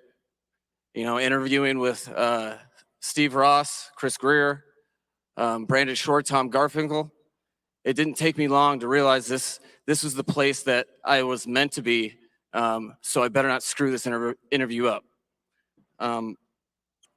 You take a look at the facility that's built here, which is, I feel like I'm in an SEC school. It's incredible. The stadium, everything going on around it. I think it kind of epitomizes Steve's vision. And that vision is broad, it's grand, and it's trying to be great. And that's what I'm here to get the football to. And that's what we'll do. And really, that's why I feel honor and I feel privileged just being up here in front of you guys today. I'd be remiss if I didn't thank the immense amount of people that had to do with me even having this opportunity. You know, starting with Kyle Shanahan, Jed York, and his family, John Lynch, and the 49ers organization. They're a first-class organization and really helped V, I facilitate me got coming something into to my say to own, I you. feel like. And without the players who is the people that you really get into this business for, all their support, all their hard work, and their commitment, none of this would have been possible. And I thank all the 49er players as well. To get in a spot like this, it's almost overwhelming to think about how many people are along the ride with you that if one of them doesn't decide to about to invest in shit you, on you may never get this opportunity. You know, it's one of the great things about coaching and the coaching profession is it takes a village to just get one individual capable of doing a job like this. You know, I can go down the list, starting with Mike Shanahan, gave me my first job. It was unpaid though, so he didn't pay very well. Gary Kubiak, who gave me my first paid job with the Houston Texans. Kyle Shanahan, obviously. I would have. What's up, bro? I'm not sure what I'd be doing if it wasn't for him.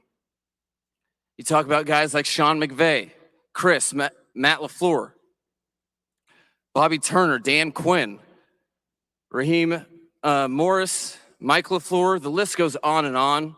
I don't want to drain your guys' eardrums with that, but there's just so many people, and I appreciate all of those men that helped me become the man I am today. Each individual that I mentioned and each coach have been really privileged to work alongside. Yo, Mace, what up, Man, man? better coach, better teacher, and that's really what my focus is in life. Who you think They didn't is make me a traded better today? father. I did that on my own. Huh? You think it's I'd like to traded? thank NBA? Richmond Today's Flowers. the deadline. It is surreal, man. Came a long way, and you know how much I appreciate you. What'd you say? Ann Noland. It's an emotional day for me, Who you think's going to get traded and today? you made it NBA somewhat deadline. coherent, I hope. I thought Westbrook, Obviously, my family.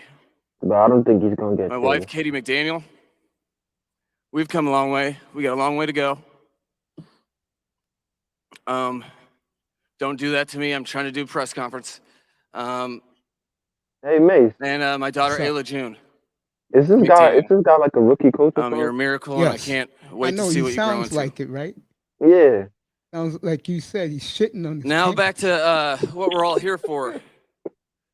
So Congratulations football for him, but like, man, and the Miami Dolphins himself like this. and what you can expect from us, okay? Schematically, offense, defense, special He teams, sounds scared. you're going to doesn't he? see a It sounds unique like he's about to go 0-17. a unique that's what it design sound of like. everything that's tailored to our players. That's why it will be unique to us, because we'll tailor everything to our players, and that's first and foremost. But really, the picture I'd like to present and what Man, I'm here to laying do down here, with the assistance of all and these this shit is all not these even wonderful funny. people is create a brand of football here that is known as Miami football. And what that is, in Mace, Miami Dolphin football Mace, is all about passion, energy. Flores You is should be able to fucking turn on somewhere the in I TV don't and know, he's probably know in who the Brooklyn right team now.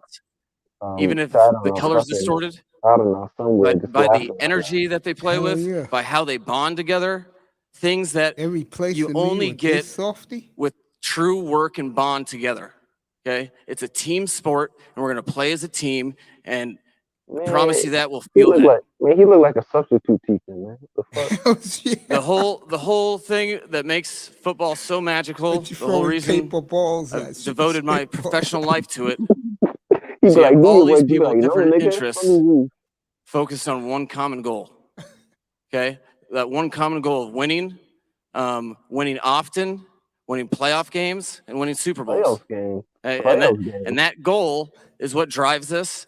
Nigga, But it's if you want to the win playoff bond games, you need to get rid of that and fucking quarterback. everything we go through in Nigga, that you be lucky to win process 6 games. that makes it memorable and makes it worth doing what we do.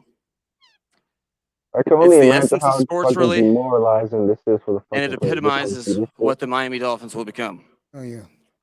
I'll It demand a is, trade immediately. I What the feel fuck you unbelievably fortunate, and it is so exciting to come into a team of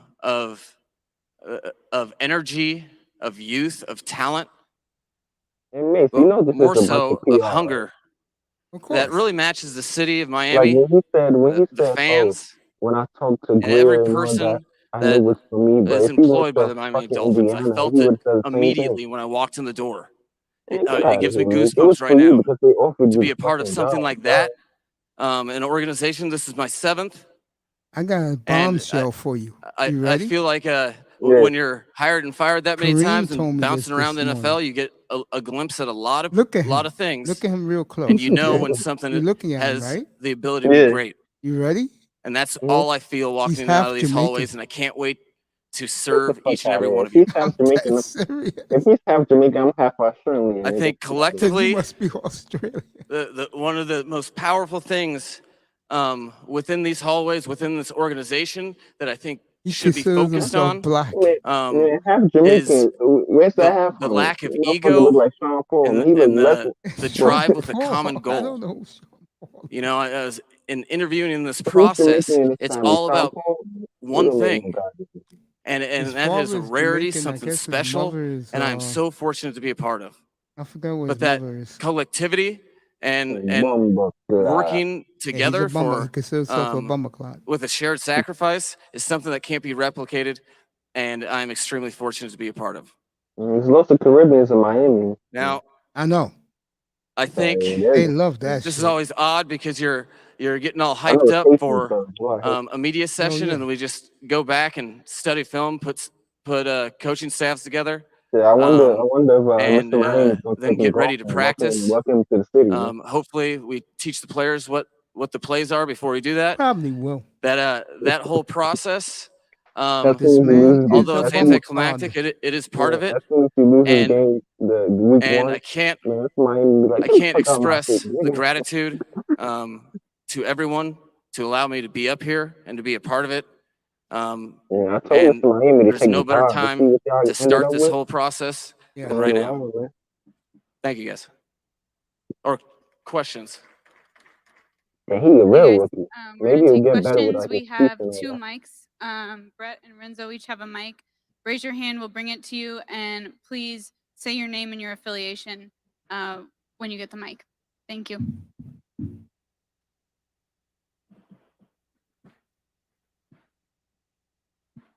Thank you. Mike, Jim Barry, CBS 4 here in Miami. Welcome to South Florida. Well, thank you, Jim. Appreciate it. My question is this.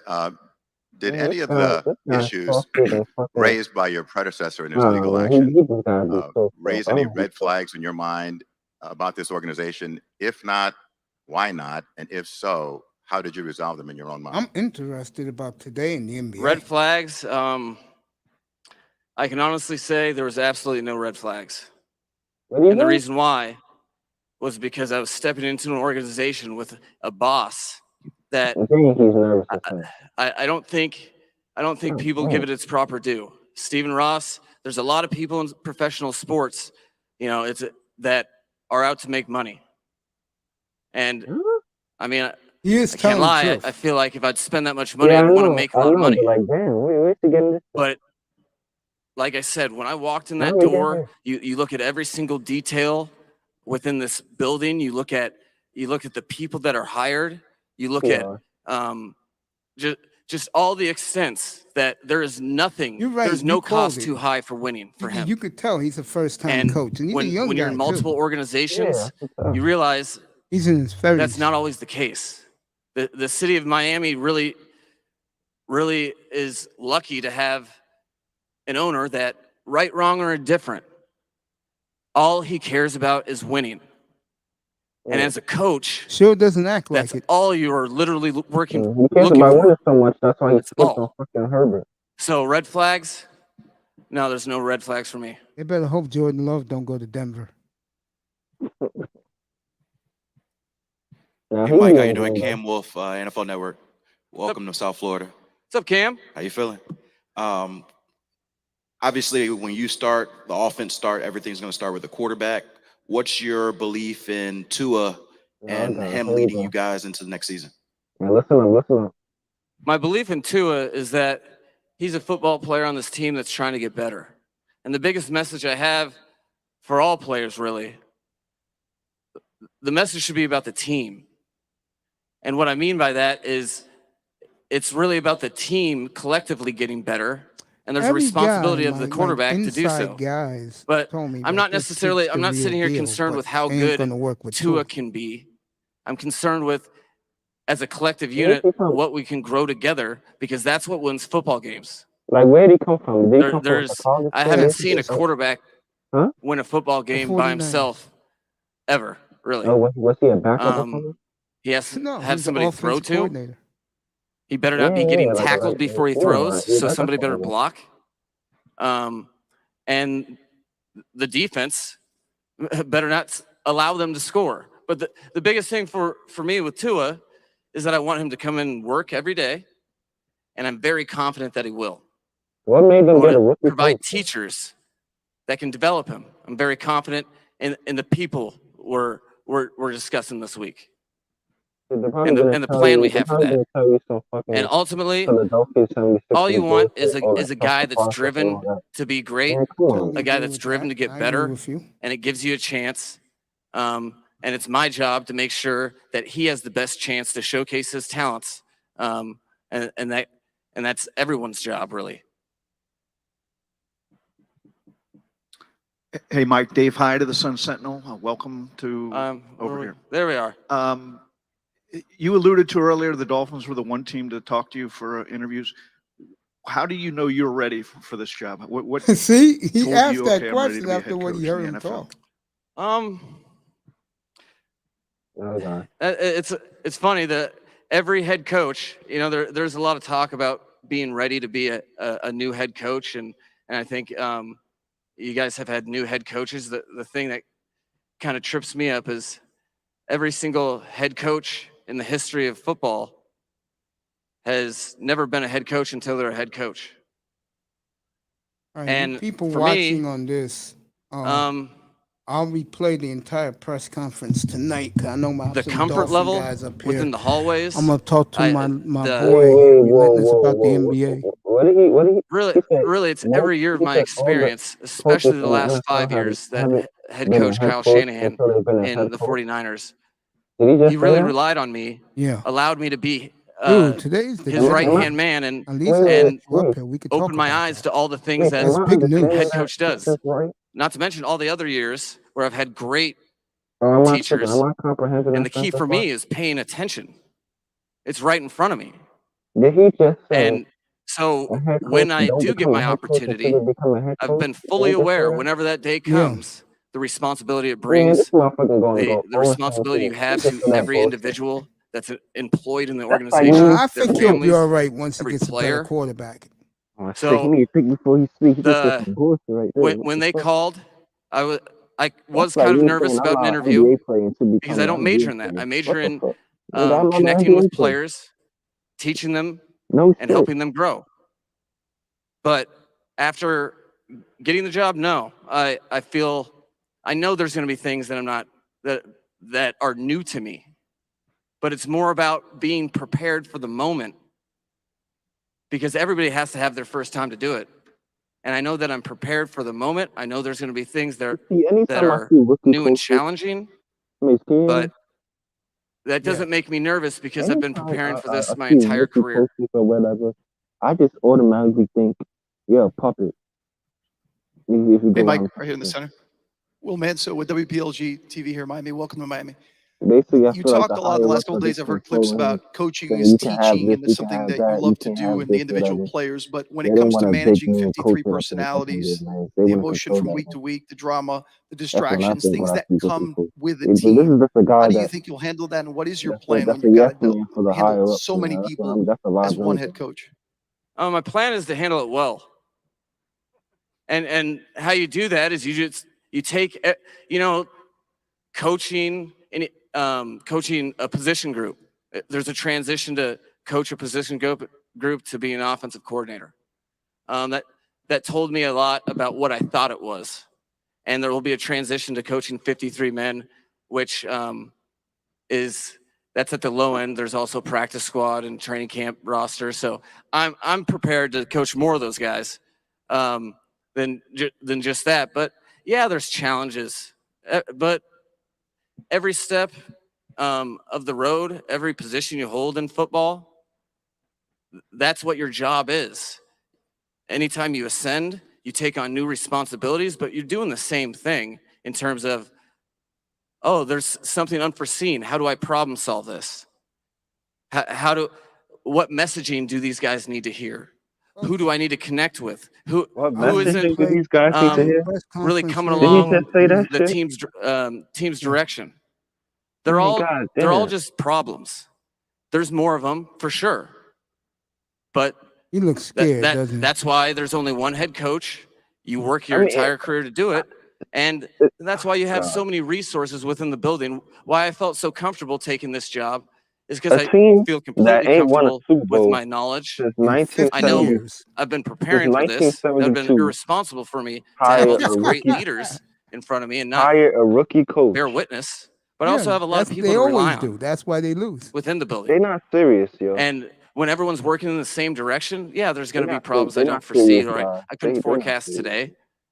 But how boring would How our about the jobs be if fans, man? These it was higher just ups, they don't give a fuck monotony about no anyway? fans, bro.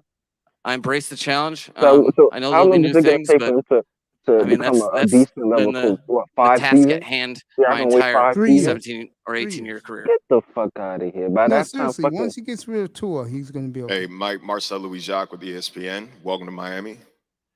That's my 5th welcome to Miami, and I'm feeling welcome. About to say, just trying to make you feel comfortable. That's what I mean. don't I'm just lose waiting week for you to 1, bust man. out They gonna some turn on you, welcome man. to Miami and then finish the verse. I'm not going to do that right now, but maybe later on. Gotcha.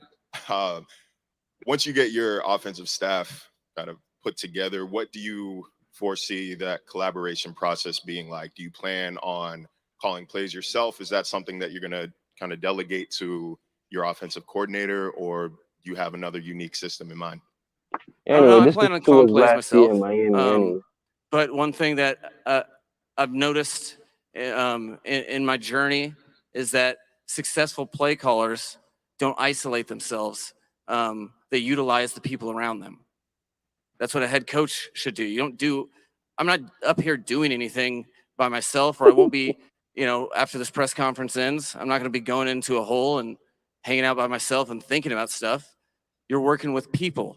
So the higher your leadership, with regard to a head coach, the more people you have to lead. As an offensive coordinator, you call plays, but if you're a head Mace, what coach do you and think calling about plays, you your better boy be Flores reliant and feel very good lawsuit? about the What you think people on about your that? offensive staff. So I it's support been a him. meticulous process. I think not Especially as when they meticulous as hiring this this head motherfucker. coaching He's search, probably looking at this shit like, apparently, but it's been very meticulous because that's Right. that's what you're preparing for. I know exactly what the season's like, going to bro, I bring. understand he's a rookie and all that, but he can't In even terms of, fucking talk, bro.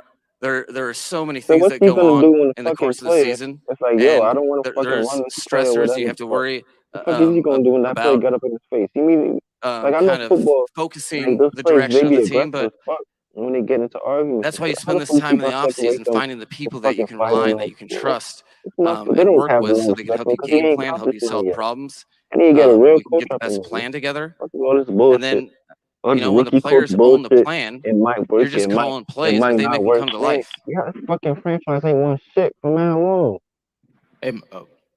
Y'all should get like, is there any available NFL Hi, Mike. coaches that Omar have Kelly with the Sun experience Sentinel. I wanted to that ask have you done about something in the your past? upbringing in the NFL. All right. After this Gary question, Kubiak, this is Shanahan, out both in me and father and relentless. son. We'll talk about the Your NBA trade deadline today. background, West Coast offense, heavy run-based offense. Shout out to Is Omar that Kelly. sort of He's a asking the sample question of right what now. you believe One of is my winning boys in the football in media. the NFL? And what do you think it takes to win in the NFL from a play call standpoint and I'll play the whole shit scheme back tonight standpoint? on the night show, folks. I understand what you're getting at with the question. I really like the question, but connecting it to winning, that's a team deal. But for offensively, It makes with regard to scheme, Wait, I have an God interesting forbid story they ask because I a started with bad Mike game. Shanahan and Like, immediately went if to they're Gary asking Kubiak, regular questions and it's like this, rare to work and it's like fumbling over 15 years in the words, NFL imagine if they get across 6 smacked up by a teams team and in have the the same first 20 system. times. Man, that man gonna crumble, man. So in that, what Man, you hear me? what you end up doing in the I'm same right here, bro. system, you're I'm not ready to talk constantly about Imagine the trying after, to trade deadline. relearn how yeah, to do like things. imagine You're the press constantly asking you evolving questions after you to the just done point, some stupid you know, ass shit, when you're at your play 4th or calling or 5th whatever, year and within the fucking walk offense, through the and game then or you go to something. your They be on 3rd that, team. man. Now You you're wanna know how to fuck with reinstalling. him, So bro. you They be on. found it's your 3rd rep of first introducing the same scheme, while also there's a completely different set of players. So within your scheme, you are tailoring it to whoever they are. You go. I mean, what was it? My 2nd year in Washington. Collectively, we drafted Robert Griffin III and ran a bunch of zone read. You know how much zone read How did that experience end our up? staff had? 0. Yeah, I ended up with And we didn't fucking Kirk Cousins. go to any clinics. We didn't. We really did it with the old-fashioned hard way grind. And what that afforded Exactly over. all of us, when you're talking about I think all he's a the good guys that were coach. there I in think the Washington, problem with him is is who's in going our to be as formative his years, quarterback. our minds are open to adapting to If he whatever had Justin Herbert, means forget it. necessary, to whatever player skill sets, You all know, the when way he to the got fucking quarterback. Tua Tunga with a little So fucking because of that, barely 6 foot. I every mean, single year, yeah, people call yeah, our scheme so creative. Really, we're just like, what's his adapting. We're play adapting to style? Like, what is he? defenses. We're What do you adapting to think our play style players. is? What, We're constantly what's he evolving. trying to do? And I think that's important. Unless And he just that's gonna switch down this shit. Like, come on, bro. a winning formula. I think it puts players in position to succeed. And that's the key drive for the scheme. That's why, it's less trying to be creative for creative's sake. It's more solving problems in different ways and having different tools and abilities to do so. Hey, Mike, Daniel Yafusi with the. All right, that's it for that. You'll hear the entire press conference when I come on the air tonight. I got Relentless with me, and What's up? let's talk about the NBA, bro. 'Cause I know that's what you care about. And shockingly, I do care about the trade deadline. Who you think stays? Who you think goes? You know this league better than I do. So, first of all, let me just talk about this one thing real quick. The Yeah, Kings and the yeah, we'll get to we'll get to your team and your sorry ass franchise. My bad, I gotta say it, right? We get to okay. them. I'll cook them in a little bit. I'll get to them, right? And I gotta get on Damian Lewis. I'll get to that. But first, I want to talk about the trade Sacramento and the Pacers did. Did you see that trade? Yes, I did. Now, what do you think about who you think got the best out of that trade? Indiana. Really? Mm-hmm. From everything I heard, I cannot pronounce the young man's name. People love him. Are you talking about Halliburton? Yeah, people love him. Yeah, he's decent. He's decent. He got a little funky jump shot, but I say he's alright. I was I think surprised the when the fucking Kings traded him. Like, damn, like the fuck. I think the problem with Sabonis, why you don't hear the hype about him, is the money he's making. Mm. People don't think he's worth his money. I like Sabonis though. I like him. All right, He's somebody. I said this morning about the off season. James Harden do not want to be in Brooklyn, and you are looking at a potential Simmons for Harden trade. Now, I want you to comment first, and then I'll say what I got to say. Go ahead. Oh, what I think about the rumors? Yeah. See, Harden to Philly, and like that whole thing. Obviously, I think Philly's gonna win that trade, but I mean, first of all, Harden's been shit compared to like all the other years he's had, right? He's been shit this season. Like his turnovers is high as fuck. Like I think he has more turnovers. He's averaging more turnovers than fucking what's his name? That knucklehead in Los Angeles. Westbrook. Yeah, fucking Westbrook, right? So listen, like I'm looking at it like this, like if Philly get James Harden, right, I think that elevate them. But I don't trust James Harden like anyway, because I feel like his attitude, his fucking body language, his shit, like he just seems like he's just very nonchalant about a lot of shit that's going on. And then you got fucking Kyrie, who's just like he's all over the place. Even though he's playing well, it's like motherfuckers looking like they don't want to be there and shit. I would agree with that. Like the whole team just looks. And you know what's kind of sad is that now that you really look back at it, even though Harden's one of the best players, to ever play the game, they didn't really need Harden. They didn't. But the thing is that we can say that, but then at the same token, at the same time, you got motherfucking KD who can't stay healthy, and then you got motherfucking Kyrie who can't stay healthy, who's whose fucking personality is not unpredictable. One day he's cool, one day he's fucking going on a rant about the fucking weather and some shit. I don't fucking know what his problem is. Every day is something new with this motherfucker. Talented as fuck, but he's not a good leader in terms of leading a team.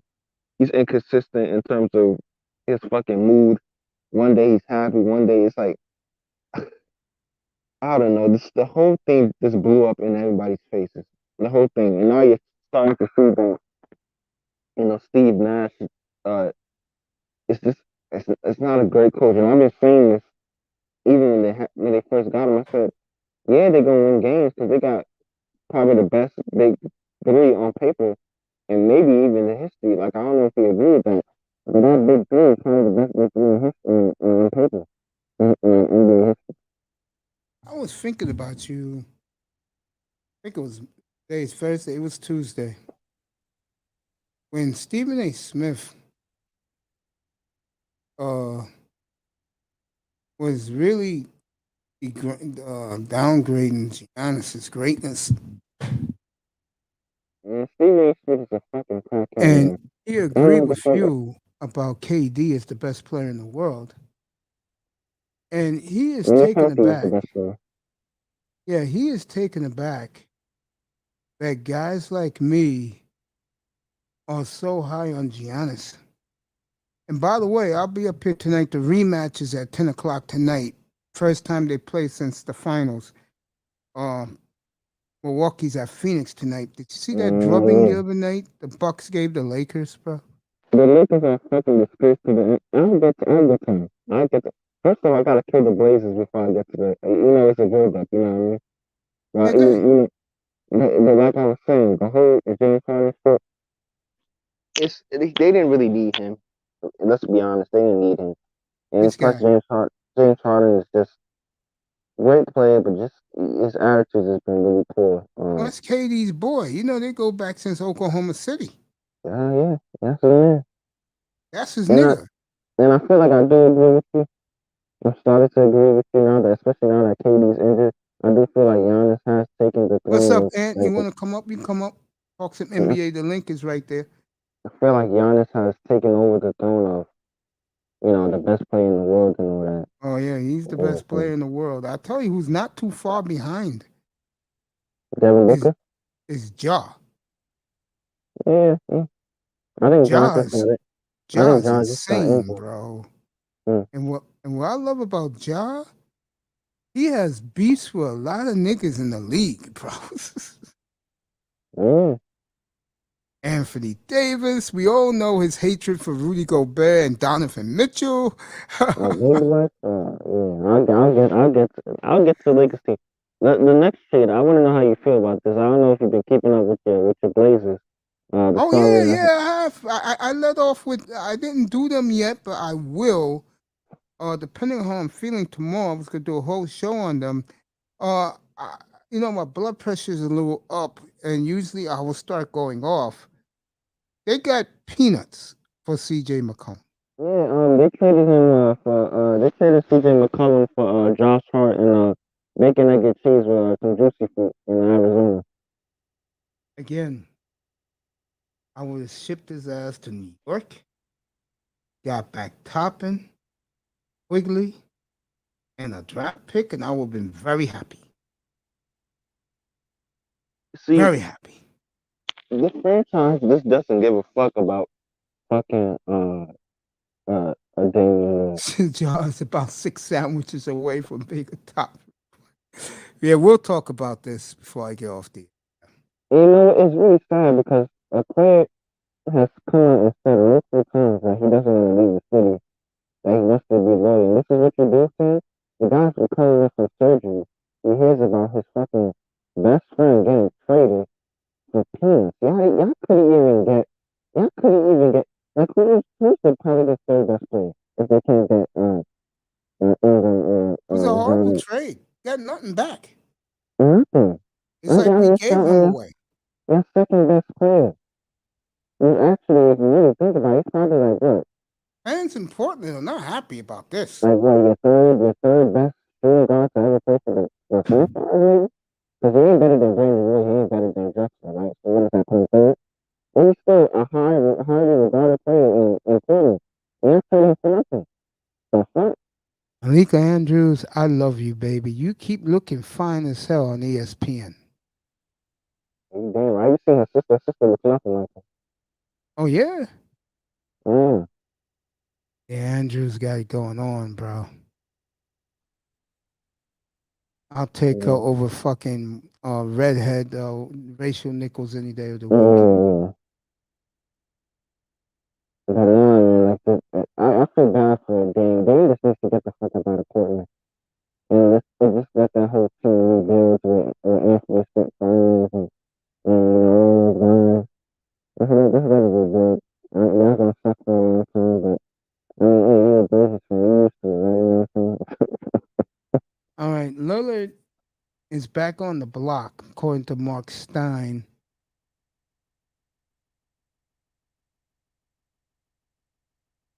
Lillard is like, I don't know if you know that episode of Fresh Prince of Bel-Air. He is not happy. I didn't mean to interrupt you.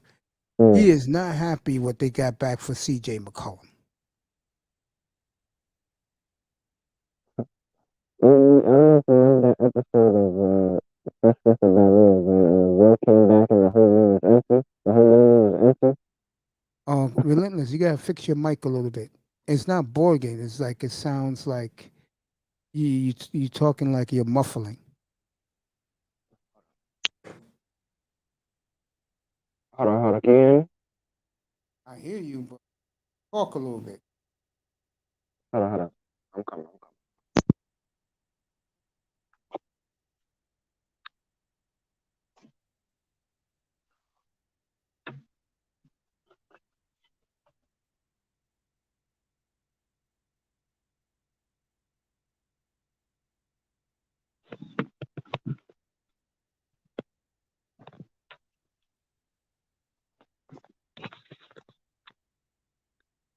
Y'all can hear me? Now I hear you. And what I said just now, just to let the world know, Lillard is back on the block. Because there's so many teams with good offers, but the Blazers are listening as we speak. According to Mark Stein, was not happy. Relentless just talked about this. Wasn't happy what they got back for CJ McCollum.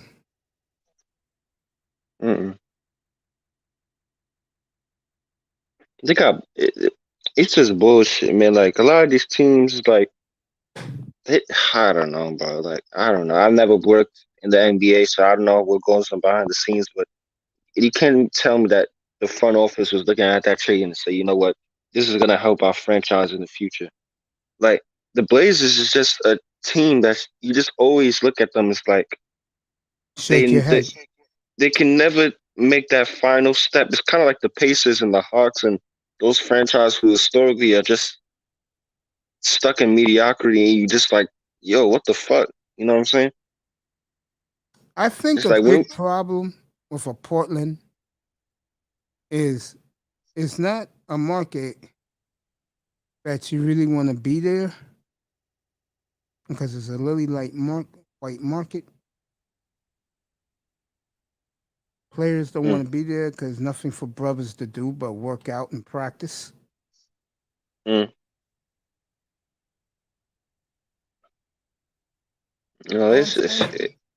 yeah. It just doesn't make any sense to me because like I'm looking at it and saying Damian Lillard's gonna come back from injury. What the fuck? Like, if for me, listen, if I'm Damian Lillard, I'm going on strike. Even if I am healthy, I'm not coming back. I'm out for the season. I'm not coming back. I don't give a fuck. I'm gonna do a Kawhi Leonard.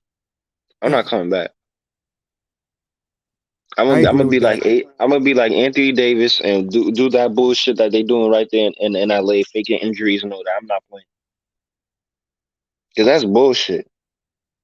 And I hate to throw Chauncey Billups under the bus, but if I'm Damian Lillard, I'm like, yo, I'm not coming back. Y'all did some bullshit.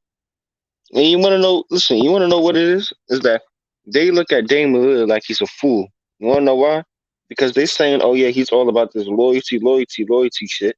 Man, if Damian Lillard was like somebody like LeBron or somebody like Kobe who demanded like, yo, you better get me some players, they wouldn't make no dumbass trade like that because they too comfortable with this Damian Lillard and all this loyalty bullshit. They're like, okay, he's gonna stay anyway, so we don't really need to get all these motherfuckers and blah blah blah blah blah. Like, they don't give a fuck. They don't care, bro. Like that whole franchise is like they just all right with just being all right type shit. Like as long as they make the playoffs, every other year, and this is bullshit, man. No, the problem is in Portland. It's two things. Number one, it's the only sport in town. So people are going to support, they're going to go, no matter how good. Now, if they're bad, like their potentially is about to be going into next year, the fans will not show up. They won't show up. And then you have to tell them the truth. Your best NBA players are black. They don't want to play here. Plain and simple. They better start going the Dallas Mavericks route and start getting a bunch of Europeans in that motherfucker. That won't sell out there. You don't think so? No. That won't sell. Anyway, speaking of the Blazers, man, did you see that fucking shit show last night? I didn't see it, but I heard about it. See, I don't have a lot of energy. If I did, I would rip into LeBron. But you know what? One thing I want to say is that all you fucking Westbrook haters, including me at times, I saw last night that even without Westbrook, who's supposed to be their worst player, they still can't win shit. They just lost to a demoralized, bum-ass G League Trailblazer team. The only notable person on that motherfucking team who played last night was Anthony Simons. He dropped 29. And he hit like... They're about to give him a monster deal. Yeah, they gotta be careful with that. I like Simons. Be careful. I like him. I like him too. But if he keeps on working, he might be an all-star next year or reserve next year. He might have the season. He works under. This is what I was talking about. Relentless back, and I wasn't kidding. In the summertime, Lillard took Simons underneath his wing. Look how well he's turning out to be. Which segues to Ben Simmons. Remember I said this to you. I said, yo, if Ben Simmons goes out there and Lillard is there, that motherfucker's in the gym 5 seconds after that press conference is over. Lillard's going to throw the motherfucker some gear and say, you go on the other side of the court, motherfucker, and you shoot 10-foot jump shots.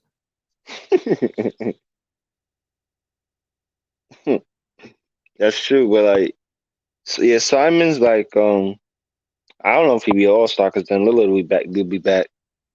But I can, the season. My honest opinion, Lillard will be gone this summer. Yeah, but if Lillard's gone, then I can see Simons having a season like Jelante Murray or Garland having those breakout season next year. And he'd be I'm gonna the tell new you the flavor of truth. the month. Yeah, Garland's some player for the resurgent Cleveland Cavaliers. Yeah, bum ass. Oh, You hear those rumors about bum ass fucking LeBron James trying to take his little monkey ass back there, man? Get your ass out of there, nigga. Trying to ruin that poor boy's fucking career. Leave that man alone. yeah, leave that kid alone, LeBron. Go to Brooklyn. I was gonna Man, say man, this to you. yeah. If nobody goes today, I think this will be the trade this summer. LeBron goes to Brooklyn. Oh God. I Simmons don't want goes him to in no. Simmons goes to LA. Harden goes to Philly. Everybody's happy. there. LeBron will be around veteran players. He don't have to worry about. He'll be around a couple of Hall of Famers with him. The question will Man, Kevin be, Durant don't want to play with no goddamn I was LeBron. about to say that. It'll be interesting, him and Kevin Durant. Do Durant step up in his face? Does his mother step up to LeBron's face and say, "This is my baby's team"? Shit, you be seeing LeBron James mom versus KD mom. They gonna be, man. Listen, KD and LeBron don't even like each other like that. That They will be a they made that war in clear. the locker room, bro. And plus Kyrie, well, Kyrie don't like LeBron, right? A No, lot of ex teammates don't like LeBron. I can no. understand why, because that motherfucker. I'm gonna leave LeBron alone for now. But listen, The other team I said this morning is Milwaukee because they have what LeBron wants: a superstar and veterans. Here's the problem: Milwaukee don't have nothing to trade to the Lakers for LeBron. And also, unless they throw Middleton in there, you don't think they take Middleton? I think Giannis will say hells to the fucking no. Listen, Giannis don't want Giannis. I can tell you Listen, right now, Giannis does not unlike want to play with no LeBron. unlike KD, Giannis will check his ass at the door. KD's mother will check LeBron, not KD. His mother will do it. See, the whole thing with it is that this is what happens. This is a prime example of trying to take the shortcut and take the short route instead of getting it out the mud like people like Kobe did and Dirk did and all these other guys. See how it blew up in LeBron's face? See, this is what happens, right? Yeah. It blew up in that motherfucker's face. He won that bubble ring. He traded fucking JaVale McGee for whatever reason. Traded his ass. Traded fucking Dwight Howard. They was the reason why you fucking won the whole chip. You see They how got rid. They got well?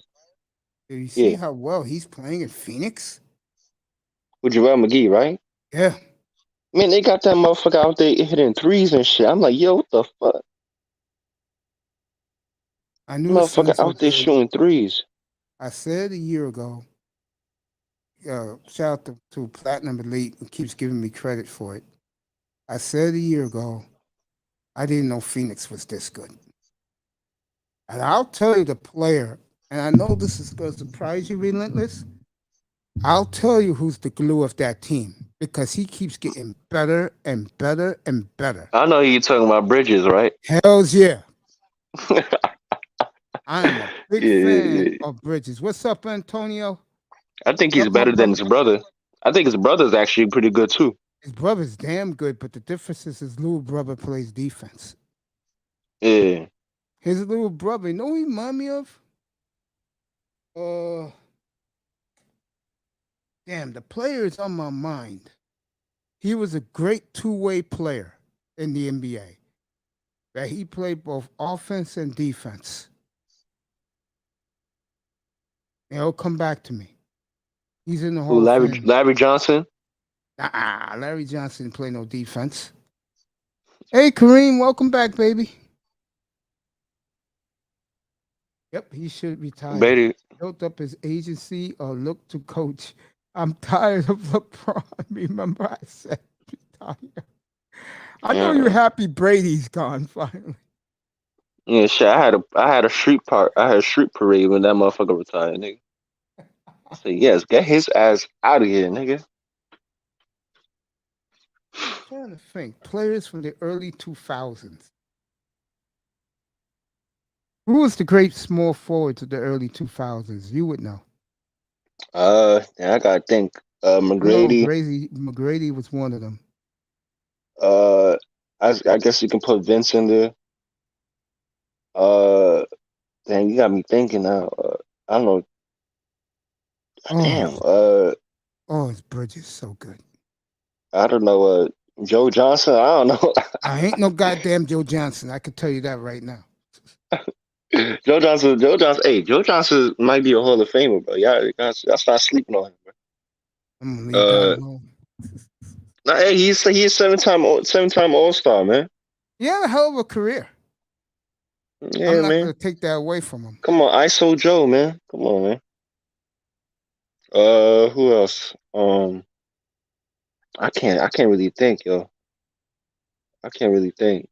Because if I say Kobe Bryant, that will be blasphemy. You agree with that? Well, comparing Kobe Bryant to Bridges? Yeah, that would be blasphemy. Would you agree with that? Yeah, that's crazy. I get what you're trying to say. Because you're talking about a 3-and-D player, right? Oh yeah, Bridges. I mean, Yeah, because he a 3-and-D type of dude. What I love about him more than anything else, you could tell by watching the Suns. He is the one that gives the sacrifice so Chris Paul and this guy could do their thing. Booker. Booker's some player though. I know a lot of people don't like Booker. He is some player. Yeah, see, I keep on comparing him to Kobe, man. Yeah, he reminds me of Reggie Miller and Kobe. Like his offensive game is like Kobe, bro. Like when he shoots his mid-range, he reminds me of Reggie Miller. When he shoots his three, he reminds me of Reggie Miller. But when he drives to the paint, it reminds me of Kobe Bryant. Does he give you McGrady vibes? Nah. Nah. McGrady's a whole different ballpark, bro. And don't get me wrong, I am a big fan of Tracy McGrady.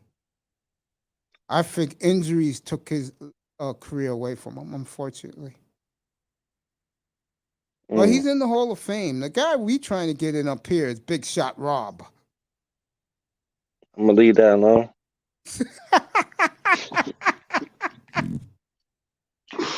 Oh, is he campaigning hard, bro? Yeah.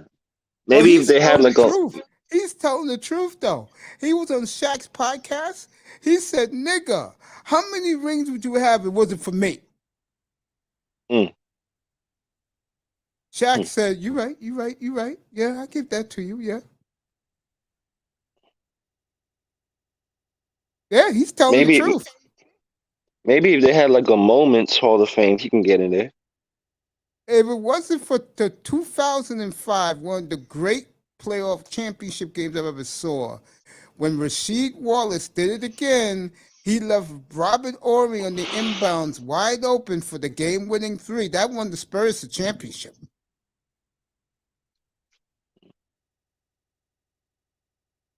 How many rings have this man put on megastars' fingers? Olajuwon, Drexler, Shaq, Kobe, Duncan, Ginobili, Parker. Yeah, you got a point. I mean, bro, folks, you are sleeping on this man. I'm glad NBA people don't agree with me. The problem with Rob is he keeps begging. You got to pipe down a little bit, bro. We know you're telling the truth. I'm your biggest supporter.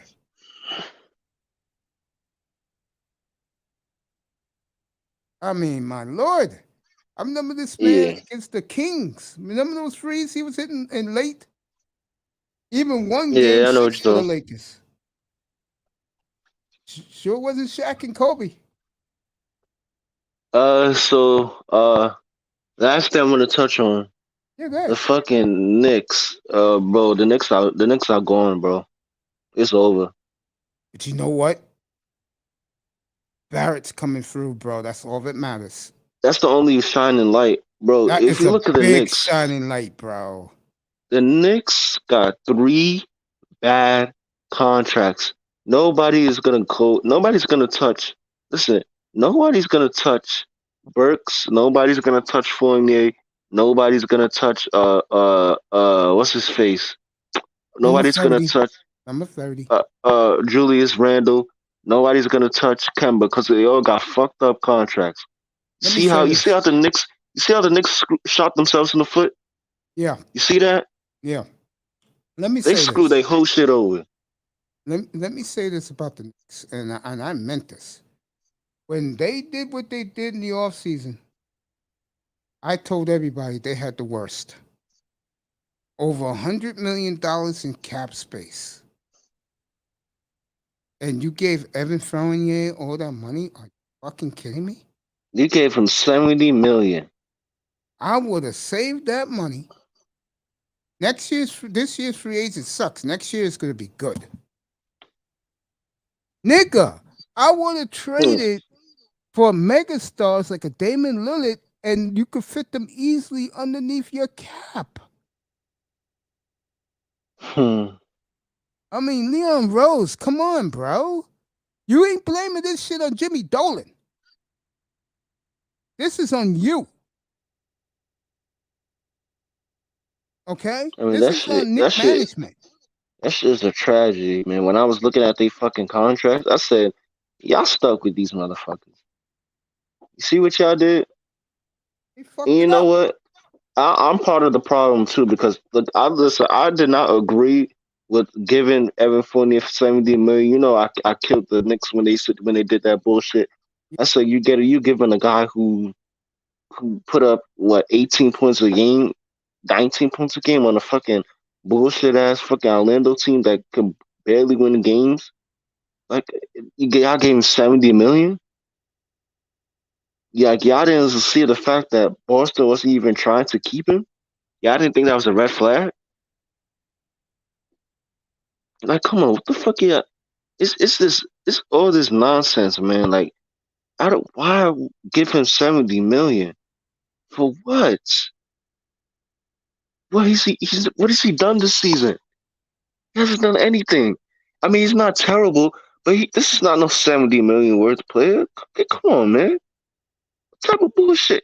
And then y'all put Kemba on this crazy contract. And you know me, I love Kemba, but Kemba's too inconsistent. You know what? Get rid of all these motherfuckers. Get rid of everybody. Randall, get the fuck out. They could trade Kemba, you Randall. can leave. That's not going to be a problem. They can trade Randall in the offseason. Yeah, especially Randall. Randall, last couple games, he's been playing all right. Fournier So is going to be a problem. Evan Fournier is going to be a problem to move. Kemba, you could just eat them and just eat the money. That's not a problem.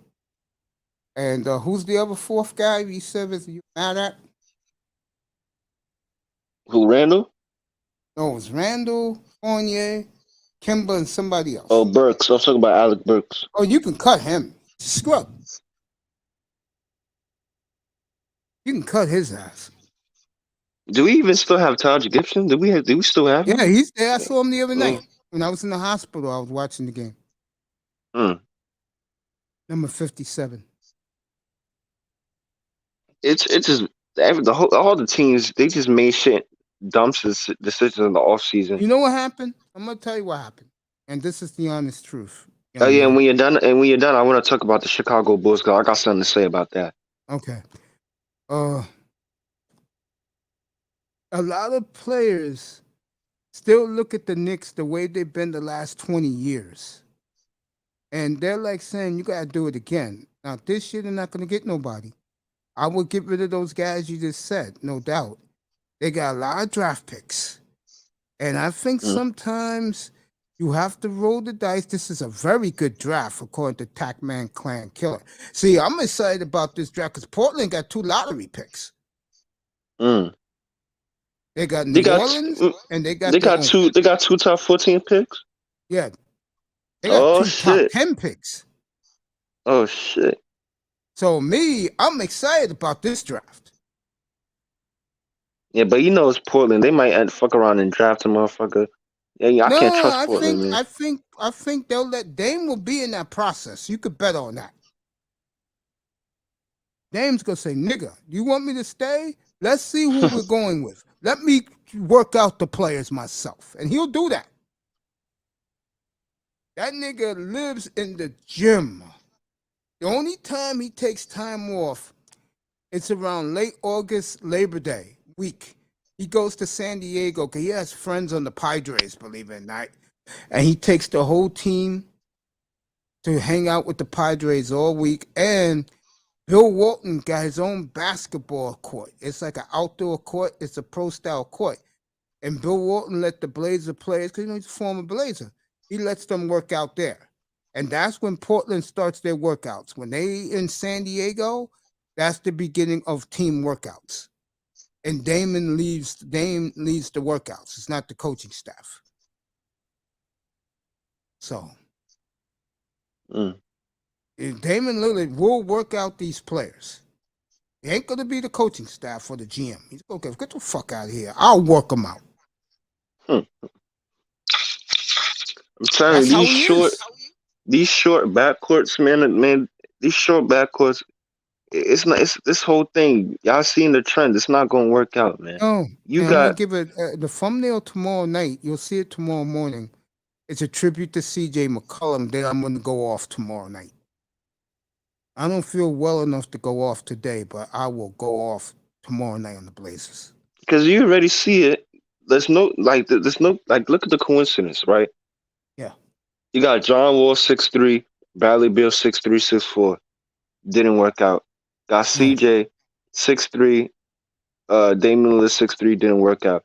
You got what's the motherfuckers in Cleveland? Garland 6'1", Sexton 6'1".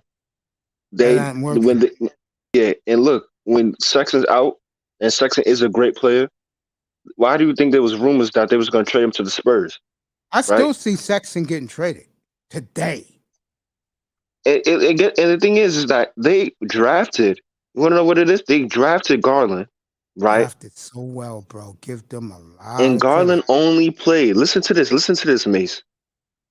This is how much faith they did not have in Sexton, right? Even though they I know they like Sexton over there, but it's like they was like, we need a point guard just in case this shit backfires, right? Yeah. This is a smart move. They said after 5 games at Vanderbilt, we are going to draft Garland. After 5 games. 5 games, they already knew this motherfucker was going to change their franchise. That's all they needed to see. They said, oh, let's draft this motherfucker and let's use Sexton as a 2 guard because he's more of a 2 guard. Like, listen, not every 2 guard, scoring 2 guard is going to be like Donovan Mitchell or Bradley Beal. Like, these motherfuckers is short. Like, listen, there's no coincidence, like I said, that as soon as Sexton leaves the lineup, these motherfuckers start winning games. And you're right. And let me add this to it. And they just got Caris LeVert. Man, the Cavaliers are not playing no games. They just got Caris LeVert. They ain't playing no games, man. And I really believe this. You think I'm crazy? A healthy Brooklyn team where they're at against Cleveland beats them in a 7-game series. I'm not joking. I don't know if they beat them, but I know what's his name? That center they got with the Afro, Jared Allen. He's gonna prove a point to them. Yeah, the Nets already admitted early last week they made a mistake. Yeah, they need a rim protector. They need inside presence, especially when they fucking traded DeAndre Jordan, washed up ass, and the kid from USC who they drafted this year, the 3rd pick. He has been a monster off the bench. A monster. Are you talking about Mobley? Yes, Mobley. Oh, yeah, he's been real good. Let me also add this in, and this is for you. Who was the one back in the summer that kept saying, trade AD to the Bulls, they'll take AD's a hometown kid. And get marketing. Yeah. Oh, my God. Yeah, you've been saying that, man. Now look at Look Lloyd how the marketing. two franchises have worked out. Yeah. Cleveland's a fucking juggernaut, and the Lakers are seriously considering cleaning Listen, house man. altogether. If Chicago can boo, if Chicago can fucking boo, they best player to ever come out their city and Dwayne Wade, they gonna definitely boo that nigga AD, fucking Anthony Davis, aka baby wipes ass nigga. That nigga baby is soft, wipes. man. I That call him motherfucker is Ruffles. soft. I call him Ruffles. Street clothes, man. Fucking Barkley. I call him Ruffles, bro. It's Terry cloth, man. That motherfucker soft, man. Nigga I soft. never in my wildest dreams, and I think you will agree with this, I would have said the Cleveland Cavaliers, folks, is a fucking juggernaut. They are a fucking juggernaut. Listen, the surprise teams this year have been them and fucking Memphis. Memphis you saw coming because they kept making the play-in game, and last year they made the playoffs. I think what motivated Memphis is when Morant and Mitchell and his good buddy Rudy Gobert went at it again. And that has galvanized that franchise. Yeah, I can't stand Gobert. I would have dunked on his ass too, little. Oh, he's dunked Man. on him a couple times. Yeah, I gave up on Rudy Gobert after that Clippers series, man. That nigga, man, he got to be the softest fucking center I've ever seen in my life. Did you see that Clippers series? That bullshit he Yeah, did I did the the whole last two series up games. there. I said, motherfucker, you mean to tell me this motherfucker won defensive player of the year? Motherfuckers dunking on him, backing him up in the Zubac, giving him that work down low. Man, come on, man. What the fuck? Little soft ass nigga. I give Get the LeBron. fuck out. He got no offensive game. How you was whole center in 2022? You got no offensive game. Get the fuck out. I give LeBron a lot of credit because at least he tried to talk to the young man. And he said, "Hey, I can't help it. The kid just have a lot of anger management in him." And Nah, Ja's cool, man. Ja's cool, man. Ja's cool. He just don't give a fuck who's in the paint. He's gonna try to dunk on him. He don't give a fuck. He ain't got no beef with But don't nobody, you man. think it's a little problem when you have beefs around the Nope. league? Nope. I don't think it's a problem. Kobe had beef around the league. That ain't stopping him. Yeah, Jordan had beef. but Kobe was astronomical, phenomenal. Devin Booker got beef. That ain't Yeah, stopping but him. Booker is a little bit better than Ja because he's played longer. You get where I'm going with this? I mean, I don't have a problem with beef. It's not like No, I love Ja. I love Booker too. I love both of them. a lot of players got beef. Giannis got beef with mad dudes. Oh, beef for Giannis, forget it. Especially Giannis got beef with the superstars. You don't even got beef with the little. He got beef with the actual motherfuckers that he sees on the fucking All-Star team. Jimmy Butler got beef with mad people. Did you see Jimmy him don't laughing? Did you see Yeah. him laughing the other night, glaring at LeBron and the Laker bench? I think people better accept, and I do agree with Stephen A. Smith on one point. If KD doesn't go nowhere this year, like if Brooklyn doesn't go nowhere, and God forbid they get eliminated by a team like Cleveland, they're done, and this guy will be coronated the best player in the world. Because if they don't beat, because right now it looks like they're gonna be matched up with Cleveland. They don't beat Cleveland, bro. I think Brooklyn should just blow the whole shit up. Yeah, they're gonna blow something up. They're I'm gonna dead blow something serious. up. All right. If they lose to the baby Cavaliers, bro, They I'm got a not gonna whole be rookie laughing. power forward, bro. I will kill Brooklyn so hard. Yeah, Mace gonna cook him, man. Mace gonna cook him, and he gonna. If you do not beat Cleveland in the first round, Brooklyn my Nets, God. you deserve to be blown up. And that's including firing Steve Nash while you were at it. Yeah, get him the fuck out of there. He can't I coach. like Steve Nash. I love Steve. He can't coach. His playbook, you want to know what his playbook is? His playbook just has Kevin Durant. Yeah. You like LeVert, don't you? So you talking about Karis LeVert? Yeah. Yeah, when he was at Brooklyn, he was good, man. He had like 52 points one game. That's where Brooklyn went wrong, my man.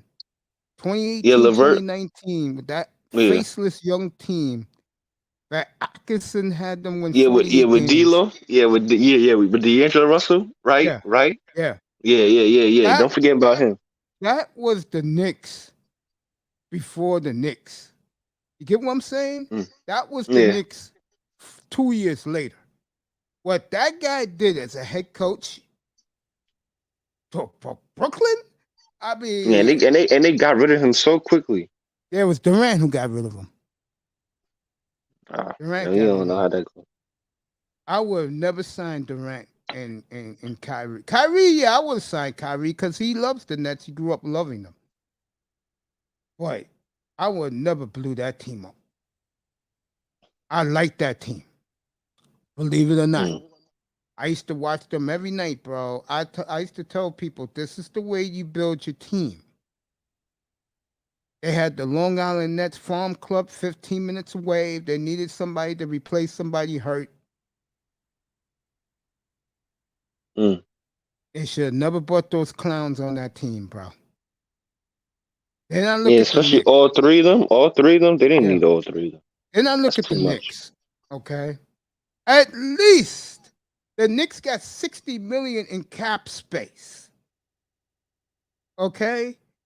They can bring in a megastar like Lillard for a package of the young guys. And I would accept that too, by the way. Okay? The Knicks still got flexibility.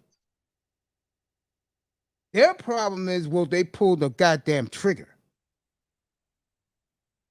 The Knicks could get any two players they want right now in the league.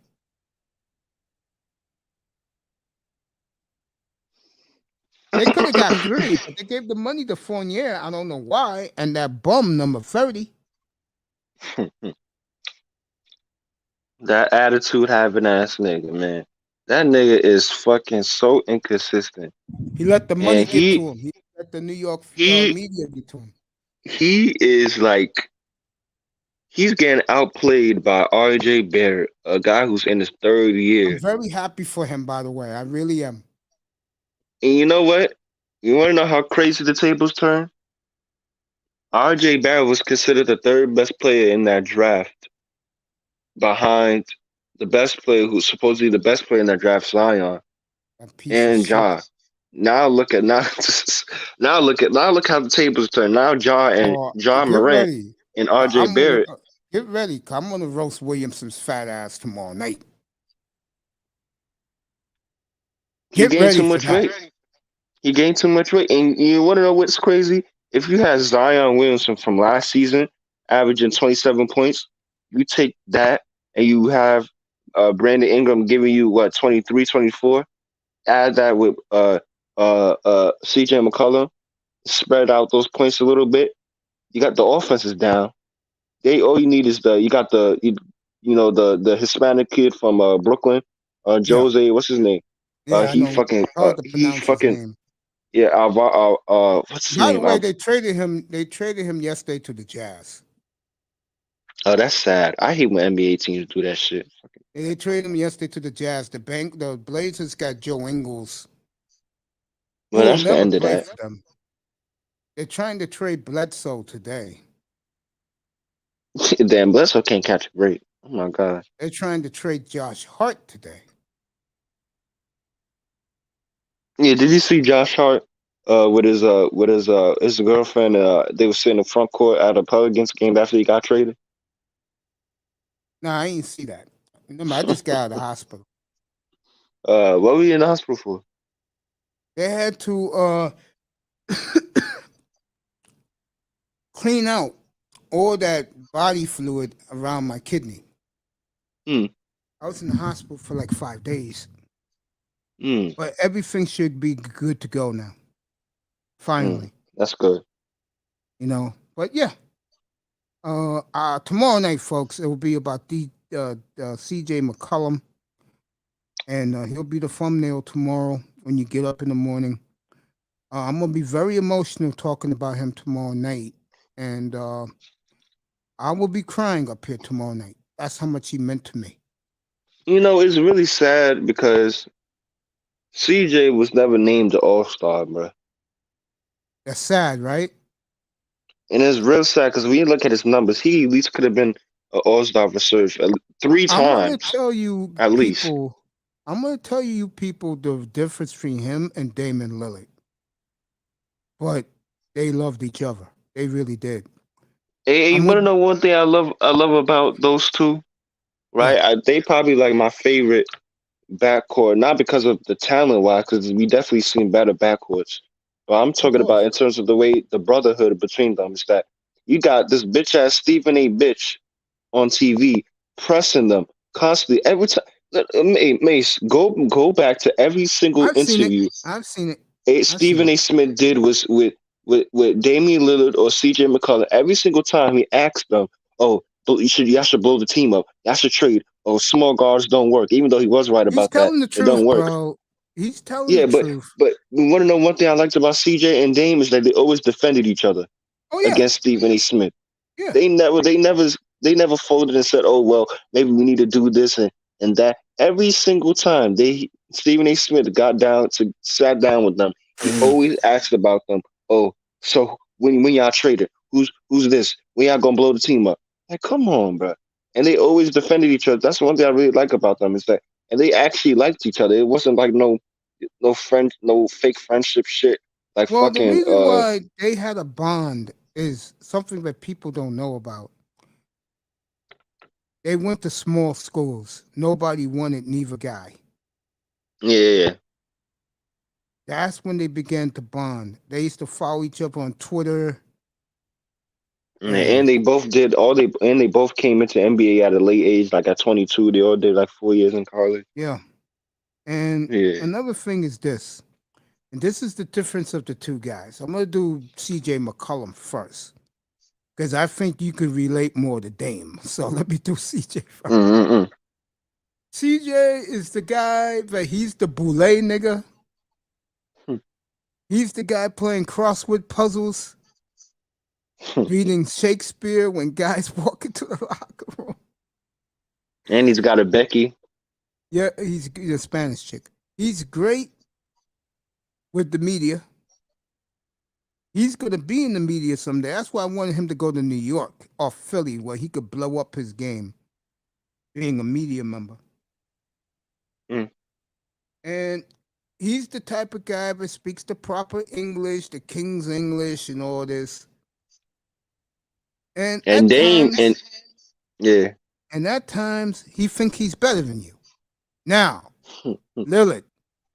Damn, he from Oakland, man. You remember that one time he got into that little argument with D'Angelo Russell? He said, "Man, I'm from Oakland, man. We can meet in the back, man." I said, "Oh shit, this nigga on some hood ass shit." He's like that.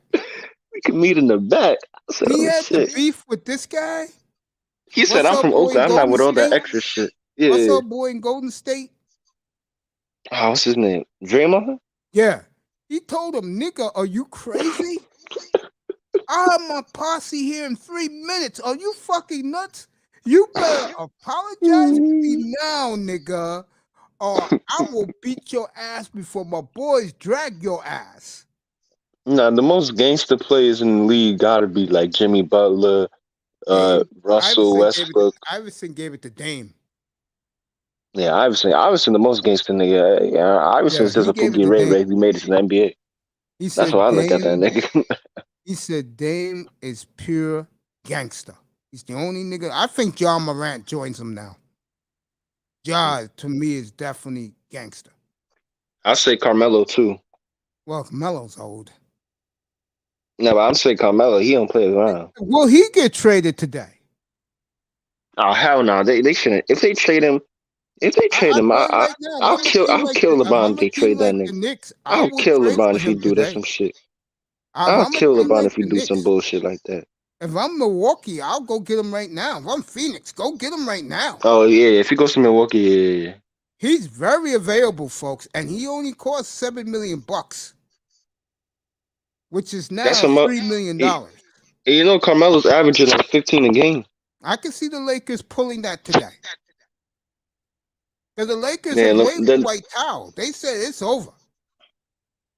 Yeah, and you see, this is what LeBron does. He just throws his teammates under the bus. Yeah, he has, and Magic is getting on his ass doing that. Can't just I be think trading this all these motherfuckers, franchise. bro. I'm not kidding. This franchise is headed to oblivion. It's a Remember, disgrace. You want to? before, They and I'm gave, gonna let you yeah. talk a lot. Before LeBron got there, and even in LeBron's first year, they had 10 consecutive losing seasons. Mm. People seem to forget that. Go ahead. It's sad because LeBron just throws his teammates under the bus.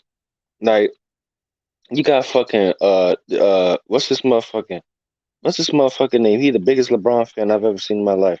Shannon Sharp killing his teammates every single morning. He probably killed his teammates tonight. There Every day, used it to was cooking be, his teammates. when I was Cooking on his teammates, satellite man. radio, when I Yeah. used to call up on satellite, there was this fine sister named Natasha. She was the biggest LeBron groupie. So one night the host asked her, "Why do you think they lost?" And she thought about it. Then she knows her LeBron's her nigga, so she's gonna go with him. It was the white guys who cost us the game. I fell on the floor. I was like, so let me get this straight, honey bun. Kyle Culver and Kevin Love cost you these last couple of games. And she believes that shit too. I would love one of my old boys to find her and send her here. I think she would love coming up here. This talk all LeBron all the time. And then I'm gonna be on her ass, man. Shit. LeBron's her nigga. That LeBron's her crush. Listen, LeBron is a great player. I like LeBron's play style. That motherfucker over the past couple seasons has been way too passive. I watched that bullshit he did last night. He's too passive. Like, nigga, score more points. I know he's averaging a lot of points, but like 28 points a game. that's it's like he chooses the stat pad at the wrong time. Like, Yeah, that's what he nigga, likes to do. He you likes to fucking you stat back 6'9", it you heightens his Hall of Fame. 6'9", you 6'9", fucking the speed of a fucking cheetah. Cheetah, built like a fucking tank, and you only putting up 27 points with a last minute three that didn't mean Well, shit remember one against a thing fucking LeBron did. Hey, Miss Melina, you want to come up for a few? Here, baby. You know what he yo, did? smell what's up. You know what he did? Well, kills him. Alienated the referees too much. He alienates the referees. Listen, we all know. Yeah. Yeah, go ahead. No. I'll let y'all finish. Oh, I was gonna say, why do you think these players are smart enough when they see LeBron about to drive to the hoop? They stand in front of the line, know that nigga's gonna smash him and he's gonna go for offensive foul.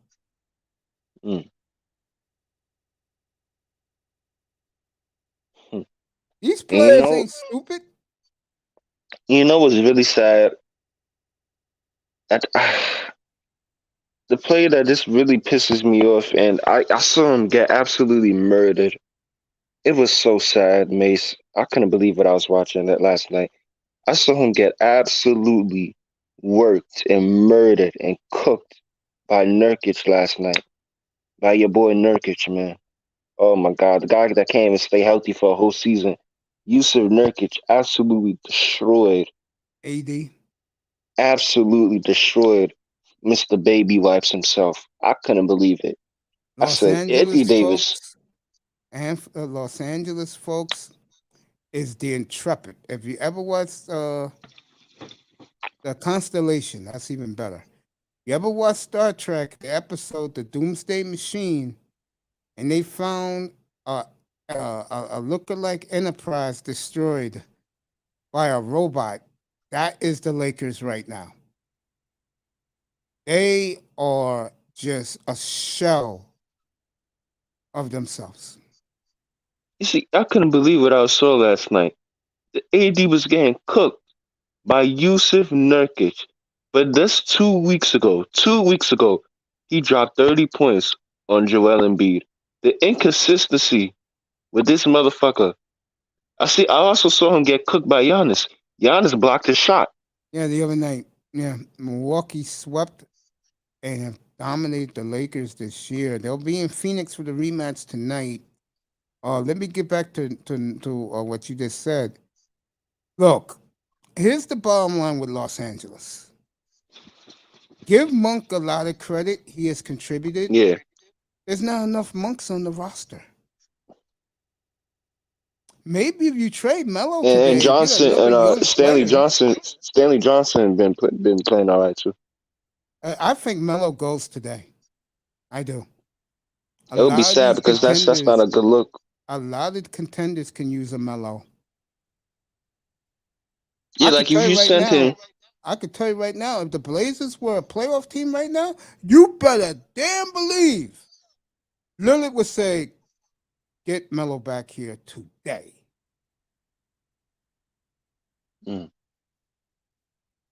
Melo was a good fit in Portland, man. I used to tell people that. I used to think I was crazy. I said, no, man. Shit. Yeah. He wanted to go with LeBron. That's why he left. Or Portland would have gave him a 3-year extension. Man, y'all better pray, like you said. Like you said, they better pray that a team like the Bulls or the team like this, especially a team like Phoenix don't get their hands on fucking what's his face, or even a team like the Cavs don't even get their hands on Melo, because if Melo goes over there, that's an extra 14, if 15 Melo points a goes to game. Cleveland, folks, they win the East outright. You heard it here first. They get him, they win the East. They're not good enough to win an NBA title. I don't think the Cavaliers are good enough to beat a team in the West, but they're damn sure good enough to beat the East. Oh wait, I take that back. I don't know if he fit.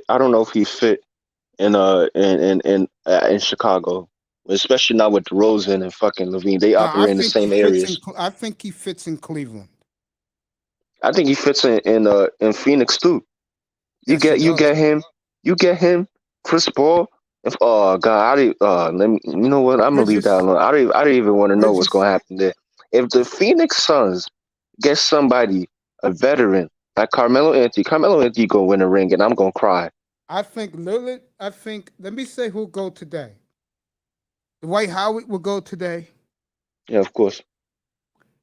That's sad too. That's another sad one. Melo will go today. Just looking around the league.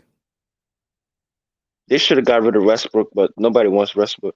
If they could have done the thing where Westbrook goes to Houston, back to Houston, I know the fans over there, I don't know how they feel about that. And then get somebody like John Wall. Westbrook, I think, is touch and go. I think nobody wants Westbrook right now. But I think Melo goes today, folks. I think Dwight Howard goes today. Just to name 2 veterans. But if you think about it, Mace, this is the shocking part. This is a player who won MVP, who won an MVP 4 years ago. Yeah. He won an MVP 4 years ago, and he's been on 3 teams in the last 3 seasons. That's ridiculous. That's shocking. What is going on with these players? LeBron, listen, you can talk about Frank Vogel all you want. No, they understand that. They got the scapegoat now. It's going to be my good friend Rob Pelinka. They already Jeannie Buss already gave him a warning. And the coach is safe in Los Angeles. He deserves to be safe. They throw the coach under the bus. The media throws the coach under the bus. But we need to talk about who put this team together. Who put this shit together? LeBron put this shit together. Pelinka's got his warning now by Jeannie Buss and Magic Johnson. He is to blame. Also, I will put LeBron in there too. He's not getting away quietly with this bullshit. This is disgusting. This whole team is disgusting. I hear Lakers fans all over social media saying that they enjoyed Kobe's last season when they was getting their fucking team blown the fuck out every single night. They rather watch those teams. Those fucking D'Angelo Russell teams and all those teams. They rather watch that shit. But let me tell you something. I'm dead serious. 'Cause I used to live out in the West Coast. The only team on the West Coast, maybe the Warriors a little bit now, but they've won a couple of rings. The only team in the West Coast that the people talk about day in and day out on sports talk radio is the Los Angeles Lakers. Laker fan in Southern California is totally different than Laker fan nationwide. Laker fan in Southern California. I said this. I talked to the beautiful Miss Elise about it. She lives out there. And the question I asked him was, I asked her about was, will they ever recover from Kobe Bryant? She said no. And I totally agree with her. I think the next megastar for the Lakers is in grade school. I'm dead serious. Because one young promising player does do the. I'll wait till Relentless comes back up. The link is in there. Wait till he comes right back up. It's been a good show today, folks. Good, various good conversation. I got you, bro. Yeah, go ahead, continue. Yeah, like I was saying, what good young players do the Lakers have after LeBron done traded all they ass? They don't got no good young players no more. Well, they had THT, they had that little hype around Horton Tucker. Now they trying to they begging the team to take Horton Tucker. They begging Detroit to fucking take Tucker from them. Yeah, that's the next move. Some guy named Jelani Grant, that's his name? Yeah, he's actually good. Yeah. Lakers, Blazers are hot for him. And that also sucks for Detroit too, because Detroit, they showing some good signs now. And losing him, they gonna need a lot. About that number one pick. This is what hey, look. I know Prince Pierre gave Tack a lot of pushback, but Tack was right again. This draft has been tremendous. You had doubts on Cade Cunningham? Yeah, I didn't like him. Just didn't care for him. Listen, I liked Cade Cunningham. You wanna know who I didn't like? That bum ass nigga in Houston. I told y'all he ain't shit. Sure did. And then you look at Cleveland, who to me, hey, look, Relentless. I am speechless when it comes to the Cleveland Cavaliers. I don't know how they did it, but you know me, I'm going to go with Garland has grown up and the marketing trade, which the Lakers didn't do, and their fan base was giving me pushback. Well, look who's a juggernaut now, and look who's got to go to the old folks' home. And you know, I want to give a shout out to him. I know we haven't mentioned him, but I want to give a shout out to Kevin Love, because that motherfucker been coming off the bench doing this shit, man. Averaging 18 and 12. 6 man a year right there. I'm telling you. Oh, yeah. They're juggernaut, folks. You better come to grips with it. They have arrived, and I am stunned. I saw Memphis coming. I never saw Cleveland coming. You can probably stamp this, right, or approve, right? Yeah. They got the new Twin Towers. Oh yeah, yeah. The new Tim Duncan and the new Robinson, man. They got Mobley, and they got fucking Jared Allen. Man, that team. That team is crazy, man. If you really think about it, that's how you build a team right there. All this stacking the deck bullshit, that's how you build a team organically and a team that can win and last for years. Not all this trade, not all this trade bullshit. And they got $40 million in cap space. Mm-hmm. They have $40 million in cap space. You see, in Sexton, if they decide to keep Sexton, I don't know Sexton. I don't know. I know that's unfortunate, but like you see, let's say they keep him, right, which is a possibility. Mm-hmm. You add him. Let's say you add him. Okay, next Garland takes a step back on the scoring. Then he can be a playmaker. Then you got Garland, and man, that team. I'm telling you, man. I look at the Sexton ain't even back. He ain't even back. He just got him for surgery. To hear what Draymond Green said about them the other night, that was very classy of him to say that. Draymond being classy? Yeah, Shit, I thought I'd never hear that. Draymond said that is the one franchise he's so proud of. And he's from those neck of the woods. And he said about Garland, he's the next megastar of the league. I will buy that a little bit, but I don't think he's in Ja's category. I don't think he'll be a jaw, but he would definitely be a I know what you're not talking a about. not I'll a tell you John who I Wall. I like. think he'd be better than John Wall. He'll be I'll tell you who yeah. I like. And I think you like him too. Deontay Murray, No, everybody loves him. I haven't seen LaMelo enough Ball, of him. Say it again. LaMelo Ball. Oh yeah, that's him. Did you see Anthony Davis getting butthurt because they didn't when they did the replacement of KD and whoever else was injured, they put DeAndre Murray and LaMelo Ball in there, and supposedly AD was unhappy that he wasn't an All Star. How you AD? Hold up, nigga. How you think He gonna fucking kill him. Klay Thompson felt when you and that fucking clown Westbrook was added to the 75th anniversary team?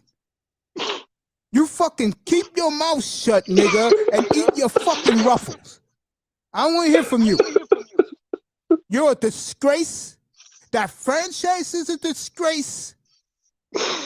Oh my When the god! last time, folks, you saw Los Angeles Lakers primetime games taken off the air? Yeah, that's really bad. That's bad. The Portland game was supposed to be on ESPN last night.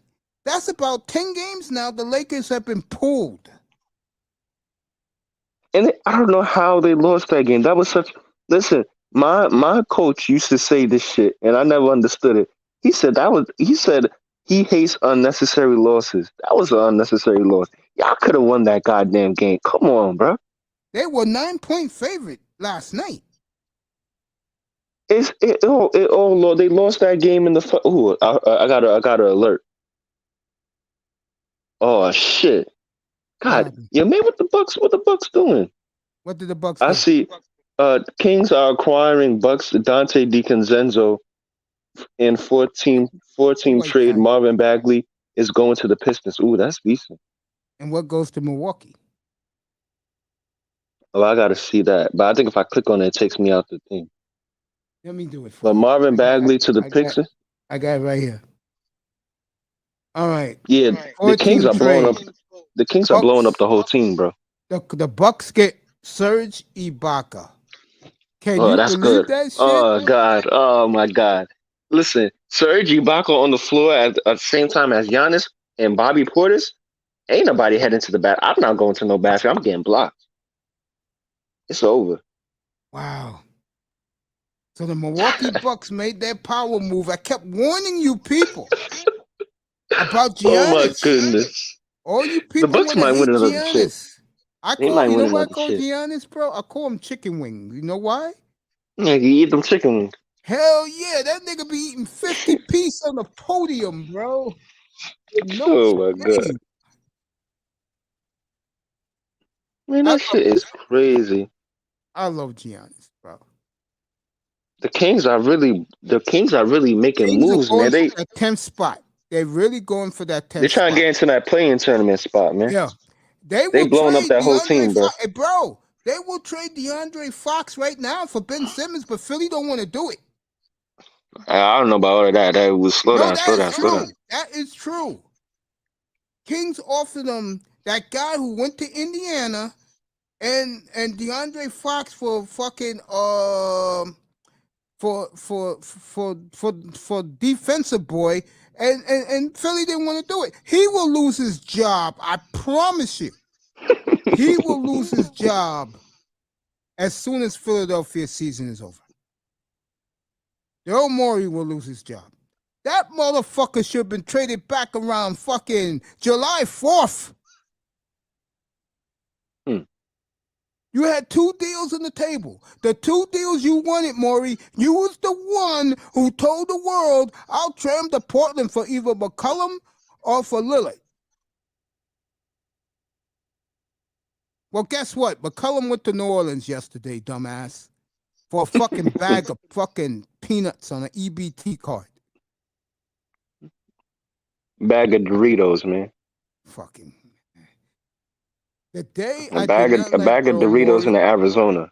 the day I did not like Daryl Morey was the day he said the NBA was better than the NFL. Oh, did he get called out for that, bro? So the Bucks get. Oh, let's do the trade for everybody to know. The Bucks get Serge Ibaka. Bagley is going to the Pistons.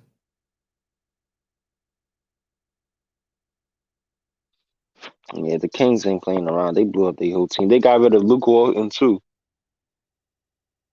They really trying to change shit up. They tired of being the regular old Sacramento. And know who's playing good basketball, bro? Who? Your boy Ujiri got Toronto playing again, bro.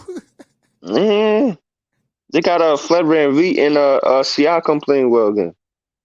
Wow. Give the Raptors a lot of credit, folks. That's for you, Miss Molina.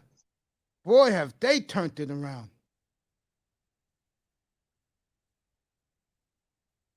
Interesting, isn't it?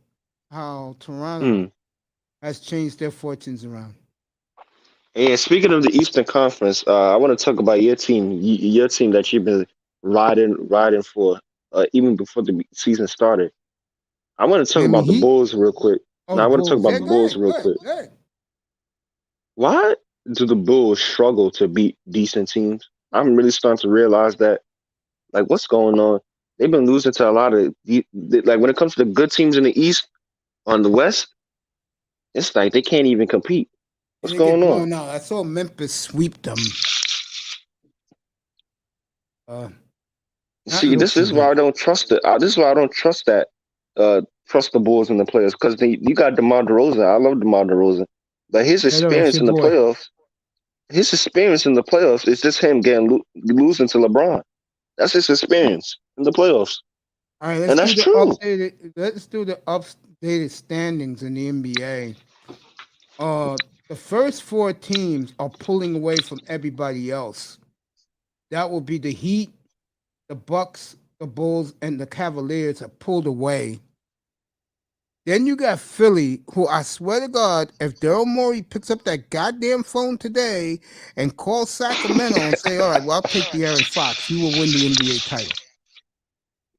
That's how good Philadelphia You still really is. saying that? You still saying that? So you saying they a better team than a fully healthy Heat, a fully healthy Oh yeah, if they got a point guard who could just feed and beat, oh shit, that could shoot from the outside. You telling me? Let me ask you this one. Let me switch it. They got Lillard tonight. Is Philadelphia losing the East? Nah, but they make it into the finals. They not winning no ring. Not over That. Well, Phoenix. you know me. I go a little crazy. All right, let me say this right now. We talked about him a few minutes ago. Man, Phoenix will probably beat them like in no less than maybe 4 or 5 games. Melo goes to the. What's up, Blue Devil? Good to see you, my brother. If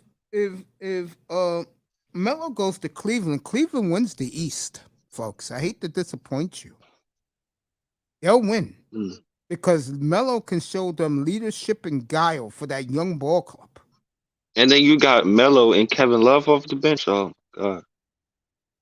If Melo goes to Milwaukee, it's a wrap. Why have the playoffs, right? You will agree with that, right, Relentless? If Melo went to the Bucks today, are the Bucks losing? Especially if they use Melo to replace DiCincenzo. I don't know how I feel about them trading I love Ibaka DiCincenzo. going there. I love that move. You know what? Africans stick together. I'll stay quiet on that. You know, damn. Giannis and Ibaka. Yeah, I'll tell you. I know that. I tell you right now. Portis been playing good this season. Man, did you see Portis absolutely destroy fucking the Lakers, man? How come he wasn't doing that in New York, man? What the fuck? I'm gonna say this right now. Ujiri is kicking himself that at this time a year and a half ago, when Giannis was angry, he didn't pull the trigger and get Giannis. That was Giannis' number one trade destination was Toronto. Jerry should have made that move. Ask Miss Molina, she'll tell you. No, Melo not leaving. Melo's in the Lakers, man. He's not in Charlotte. We're not talking about LaMelo Ball. We're talking about Carmelo Anthony. Nah, we talking about we talking about the original Melo, man. Don't ever get it confused, man. We're talking about Carmelo Anthony, not LaMelo Ball. Relax. We talking about the real Melo. What do you think of Charlotte? I like Charlotte. I do too. I think that's the way you build your team. Another message to the Lakers. The kid they got from Golden State, Charlotte. Are you talking about Kelly Oubre? Yeah, they should have signed him. Yeah. They should have signed him. I know Jordan likes Oubre, man. They be Oubre, every time he scores, he be looking up in the stands, man.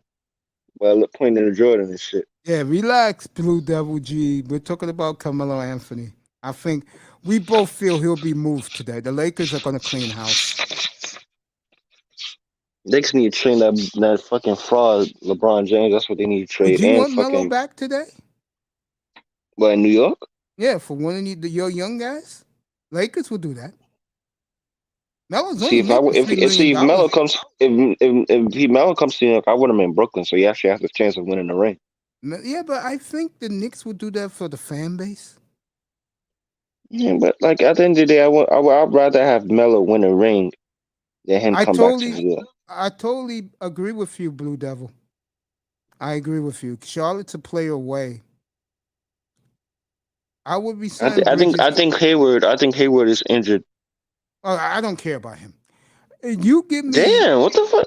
Hayward, Hayward's a good player, man. I just don't like Gordon Hayward. Well, you think he's soft or something? Yeah, gets hurt too much. Oh. Think about it. Those are facts. Well, he's one of the better players. So. When he is healthy, he's a baller. Because I liked him at Utah. Butler. I liked him at Butler. Yeah, with Stevens, yeah. He helped build that program. He lost to this guy, your boy. He lost to Kemba Walker in the championship. Yeah. And you know who else needs to? I don't know what's really going on with Boston, and I know they're on a little run, but well, yeah. I know they're on a little run, but that's not gonna last for long because it's Boston. So I mean, like, what's going on with this Jaylen Brown and Jalen what's his face? Jalen the light skinned motherfucker. What's his name? Jason Tatum. First of all, they can't play together. They can't play together. They can't because you remember when DeRozan went to Chicago and people were saying, "Oh, they can't play together." These motherfuckers at Boston cannot play together. Oh my goodness, the efficiency. Their window was open the first year they had Kyrie. They should have. Now it's close shut. They should have beaten Cleveland. They took Cleveland to 7 games. Yeah, they should have beaten Cleveland. And you want to know what it is? If the Knicks should call up the Celtics and say, you know what, we'll give you Randall, which they're probably not going to take, but we'll give you Randall, a couple other guys, give us Jaylen Brown. They'll do it. Boston would do that. Jaylen Brown and RJ Barrett paired with a decent point guard. Ah, God. I like Quigley, believe it or not. We talking. Bro, I like Quigley. What do you think if I say I'll trade McCollum? I want him back with Toppin, and you can throw me a draft pick, and I'll do it. I would have liked to play like Levert or Halliburton at the next go. You know, I look at it like this. I'm only going to talk about my team for a quick second. I'd rather have young players that have potential than have what they just did with New Orleans. And I think the Knicks, again, they're in good shape when it comes to contracts because they can absorb a contract like Dame Lillard's without a problem, still have cap space. Problem with the Knicks is, and Relentless Me talked about it earlier, folks, they spent their money horribly. On Evan Fournier. Evan Perks. Fournier. Bums.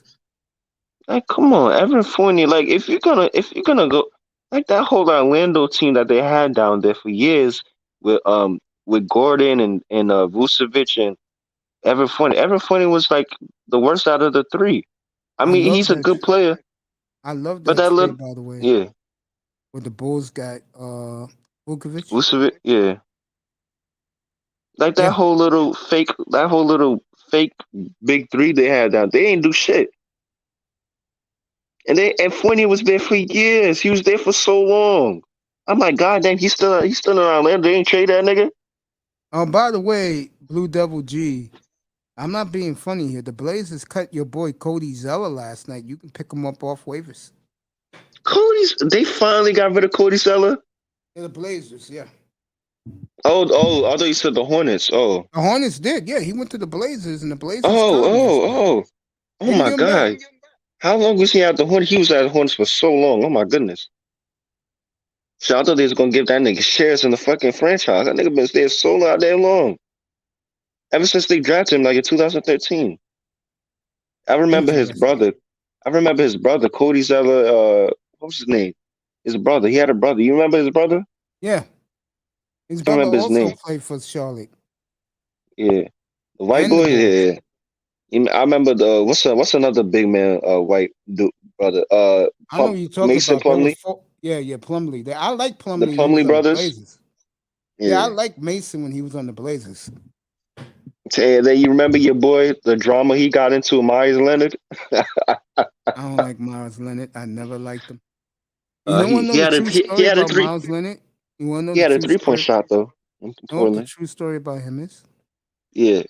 The Blazers was a pick away from getting Lillard and Drummond in one draft. And the kid who's in Denver right now, who they traded out there. Burton. They would have had all three of them in one draft. Will the through? Yeah, but Detroit took this guy at 10. Mm. They would took fucking the white boy, and then we took fucking Andre Drummond. Oh shit. Hey, Drummond's been decent off the bench in Philly, so Philly. Yeah. Let me see what Blue I know Devil says. him and Embiid don't have the best They relationship. don't get Embiid used to, along, no. yeah. Yeah, he's the one from North Carolina. You're right. Yeah, Embiid is another one who got beef. You talking about beef? He got the most beef for everybody. He got beef for everybody. Embiid don't like nobody. Embiid don't even like his own teammates. Especially Ben Simmons. Yeah, he don't I'll like never nobody. forget, bro. I'll never forget that look he had after Game 4, where he looked at the jumbotron and saw Simmons miss that open layup, and he just shook his head.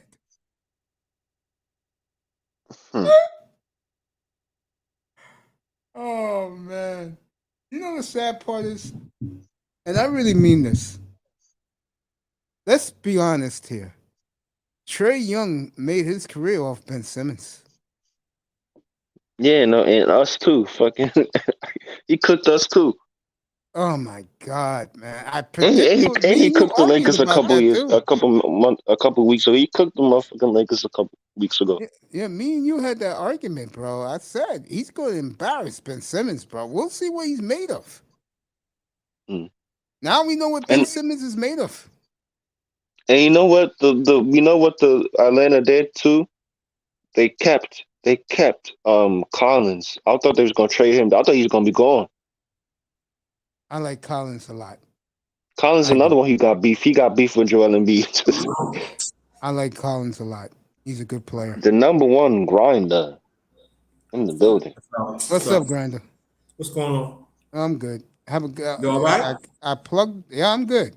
I plugged it this morning. I'll plug it again. 9:00 Eastern time, 6:00 Pacific.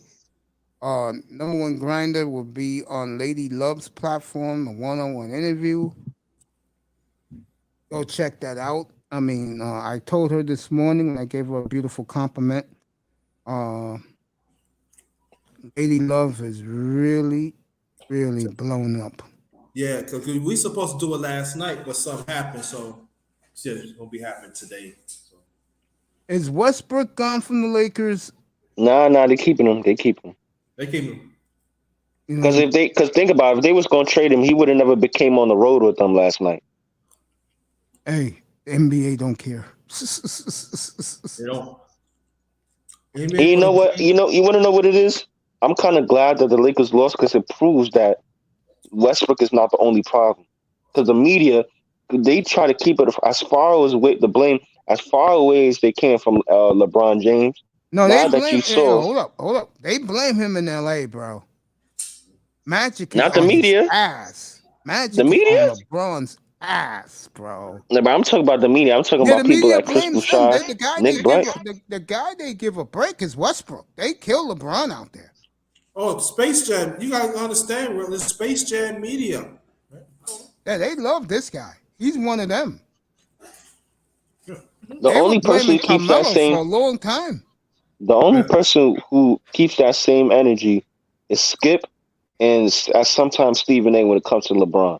Everybody else sits down and looks up to LeBron like he's the god.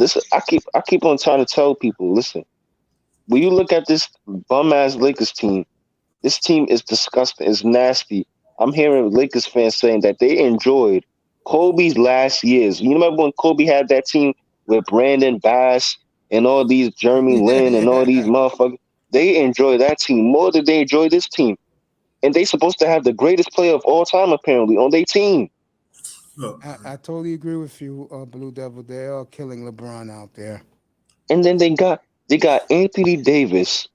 Another one of their sometimes out there. sometimes he wakes up and he's injured. Sometimes he wakes up. I'm talking about baby wipes. Mr. Soft Guy. No, it's Brittle Man. He's Brittle Man. That man is fragile. I call him Ruffles. He is like that Amazon package you get and it says handle with care. Fragile. That man is soft. I believe that man. He don't know what he want to be. He don't know if he want to be as good as Giannis, or he don't know if he want to be as good as fucking. They will talk about how Giannis really embarrassed them the other night. He did. He trying to go 1-on-1 on Giannis on the wing. He got blocked. Giannis caught it. That's what happened. And Giannis is so much more athletic because you saw the sprint after he blocked him. He left Anthony Davis for dead. He left him. I finally have a player that I can compare to Julius Erving. It's Giannis. And would you say the last dominant player you saw that was this dominant in terms of both ends on the floor? Would you say that the last person you saw that was dominant like that was Shaq? Because even Shaq said Giannis is the most dominant player. Shaq didn't do a lot like you think he did. He bullied down low to get his points, but he wasn't really blocking shots like that. He wasn't skilled. Duncan was. If you want to compare, like the question you just asked, since Tim Duncan, that's Tim Duncan. He's skilled both ends. Giannis, Tim Duncan's a little different. I'm gonna tell you where they are. Giannis is more athletic. Like I say, he's another Dr. J. While Tim Duncan was more fundamentally sound. He was the perfect basketball player. Could do it both ends. He was perfect. He could pass, he could score, he could set up teammates, he could block, he could rebound, he could steal. So would you put him way over somebody like Karl Malone? Oh yeah, not even close. Hey, look. Karl Malone had a jump shot too, right? He had a jump shot. Yeah, he did, but he didn't win a ring. There you go. Yeah, that's true. He didn't get the Here you go. The man. What does Scottie Pippen say? The man don't deliver on Sundays. Yeah, he should never had that name. The man off on Sundays. He don't work on Sundays. Well, he was off on Sundays a whole lot. Yeah, I was gonna say something about Duncan. Remember the starting five I picked as my all-time great, and you guys gave me a lot of pushback. Havlicek. He gonna say Havlicek. Of course, the NBA, the 75th anniversary, that is the starting five. Russell, Duncan, Havlicek, Jordan, and Magic. Hmm. And I did mine 2 months before they did theirs.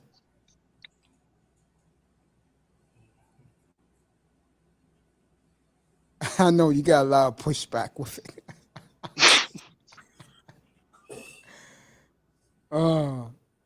You know me. I'm going to be fair. I would have put Kareem first team if I was that selfish, bro. But I know Russell got more rings. I would look stupid and foolish. Yep. Yeah, but yet again, Russell played on a fucking super team though. We can't kill LeBron. We can't kill LeBron for having a super team, and then when it comes to Bill Russell, we let it slide. So you gotta keep the same energy. You know what I'm saying? Now, hold up. Here's the difference. The Celtics drafted their bomb squad. And they kept him. They drafted their bomb squad. And back then, life was simple, Relentless, because you wasn't even a foot. Grinder could attest to this because we're near the same age. Back then, you was just happy being with a winner. Right. You happy that you playing. Hell yeah. Look Well, at you Tom know Brady, how bro. hard to get in the NBA at that time? It was less teams. You can't even get a tryout. Blue Devil, you great, bro. You're on point. You gotta try. You know back then, Relentless. You gotta play. You gotta play for your contract. And you have to go to the work in the real world after the season's over. Yep. Because there was no money back in the NBA. Yeah, they wasn't getting paid. They wasn't getting Not paid. at all. No. Niggas was making what? 12,000 a year? Yeah. Shit, imagine working at fucking a shop right and you fucking see Bill Russell. All the season they used to work in Detroit. Motherfucking Bill Russell checking out your groceries. I'm like, yo, what the fuck? This tall ass motherfucker nigga, what the fuck? But that's what they gotta do to feed their family. Yeah, well, that's like seeing Giannis fucking working in fucking Costco's, nigga. I'd be like, what That's the just fuck? reality, bro. Back in those days, that was real. Fucking, yeah, that's crazy, man.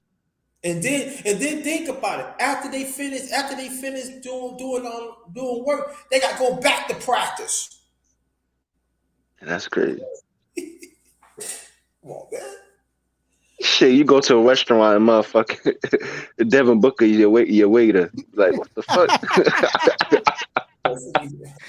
You be like, nigga, how the fuck you here? You just shot 50 points last night. Nigga, what the fuck?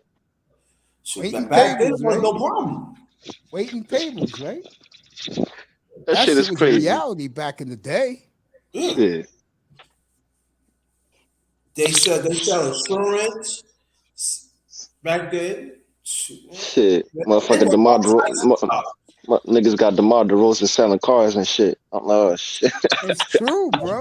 Salesman in this. Who's the guy who used to be the Heat point guard? Chalmers? Yeah, Mario Chalmers. That's what that nigga was doing during the off season, selling cars, bro. No joke. Yeah. Oh, that's crazy. That shit's real, my brother. Yeah, I think Mario Chalmers is back in the league or something. Nah, probably as a coach. He's too old, man. Oh yeah. Yeah, he's not that old. He's like maybe early 30s. All right, we got Yeah, our 'cause keep first in mind- big yeah. controversy, and it has to do with the Brooklyn Nets. Oh god. This came on the wire on ESPN. Harden says either I go or Steve Nash goes. Oh. Did he really say that? According to ESPN, I just saw it. Man, I'm getting sick of James Harden, man. That motherfucker need this What package. do you think about it, Mason? You've been in the media for a long time, so let's ask you. Let me put out there. Do you think there's relevant to that? I just know the man can't coach. I just said that to Relentless about an hour ago. Oh yeah, definitely. Yeah, I agree on that too. He can't coach. Well, But the thing is, Mason, when they first announced him, I could have told you that a year ago when they first announced, like, he can't coach, man. Come on, man. But see, this is what I'm saying. They could have got a experienced coach, but they didn't. But why was they so quick? That's why. Why was they so quick to get rid of Atkinson? For what? Because What Durant was the felt he point? couldn't coach. Because Durant don't. Right. It's just stupid. So now Durant trying to be like LeBron and make the moves. Come on, man. I think he's staying out of the Harden incident. That's his boy. He's gonna let his boy do his business. And I've been seeing Kyrie. I know Kyrie ain't fucking having all this bullshit, man.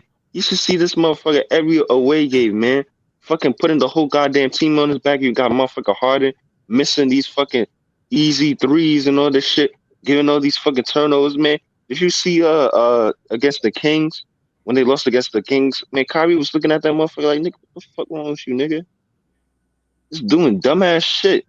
I'm like, come on, bro. This whole team, they need to, all these teams trading and shit, they need to blow that whole goddamn team up.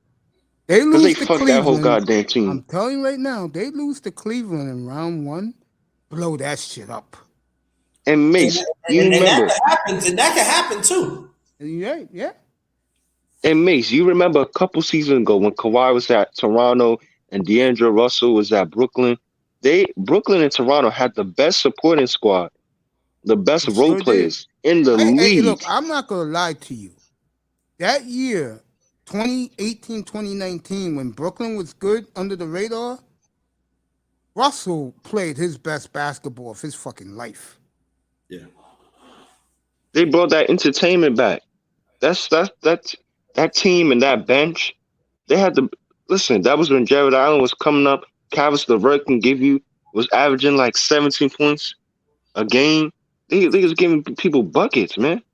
You feel Harden's trying to go, Blue Devil? I don't like what Harden's doing. He's entertaining all these trade rumors and shit.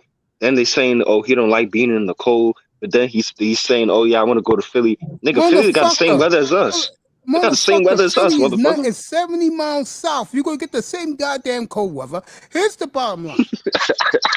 You love Daryl Morey because he kissed your ass and your boy Meek Mill is waiting for you. Just come out and tell the goddamn truth. And Philly, and I'm gonna tell you, the further you go up, as you know, Mace, the further you go up New England, the colder it gets. Yes, it does. You want to feel real cold? Wait till you get to fucking Providence, bro. Shit. That nigga want to be cold. Man, that nigga want to be cold. He want to be cold. Send that nigga up to fucking Toronto. Let that nigga freeze, man. Is around water. Well, I see this woman say steal. That means cut off the TV because this woman really hates black men. Cut off the TV. Who's that? Say steal. She's an anchor on ESPN. Anchor woman. Oh, you talking? Oh, she on the sports? Are you talking about the black chick on Sports Center? Yeah, right now. Yeah, her. Let me get on Oh your yeah. Give me get on your knees, dirty to Zaddy. That's right. She's a big believer in that. I'm gonna leave that alone. It's true. She is. She's a big. See, that's why I like my girl Malika Andrews. You know who sold her out? Maria Taylor.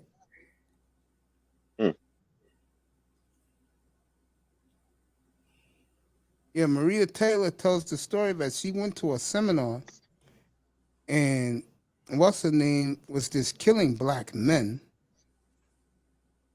And she said, girl, you better go get yourself a white man because these black men are, like they say, they ain't shit. But you know what? Let me say something about that because Dennis Sperling made an excellent point yesterday. When you see the other reason why black women hate black men, you will understand it better. And I used to say it all the time when I first started this platform. Black men don't fight back against their enemies. They don't. They'll fight back against another Negro. They don't fight back against their enemies. And here's the sad part. The enemies are getting the best of your so-called women. You're not getting the best of your women. And now you're beginning to see what I've been saying all along. A lot of brothers are leaving, going overseas. They're not coming back. They going over there. Yeah. Sage Steele sees a black man hater, she sure is. She sure is. Just like that chick on the TV show, Lonnie Love, whatever her name is. If that fat bitch, yeah, what Lonnie, about her? yeah. she hate black men. Yeah, she does. Her fat ass. She said one of the most stupidest comments 2 years ago, exactly at this time. This fat bitch had the audacity to say that all black men are rich. So then a woman did a video, and she's driving in the Atlanta freeway, and she said, "Girl, if every black man has money like that, they're all rich, Lonnie. You send them to me."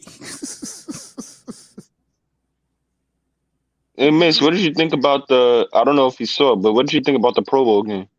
I watched some of it in the hospital. I had no other choice.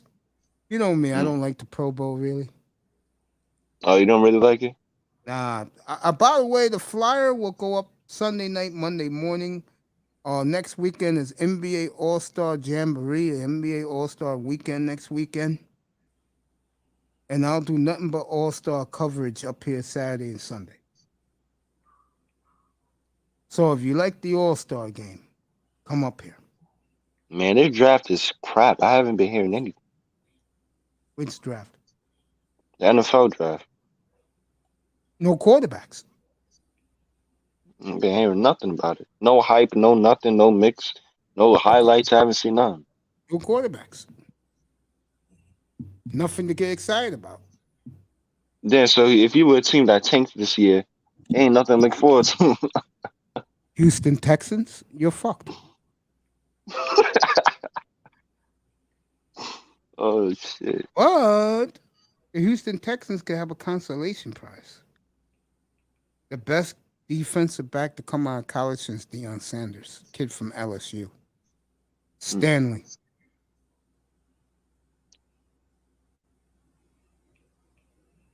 Lovey Smith is the coach. Lovey Smith will snatch him up if he's there for real. He'll be there.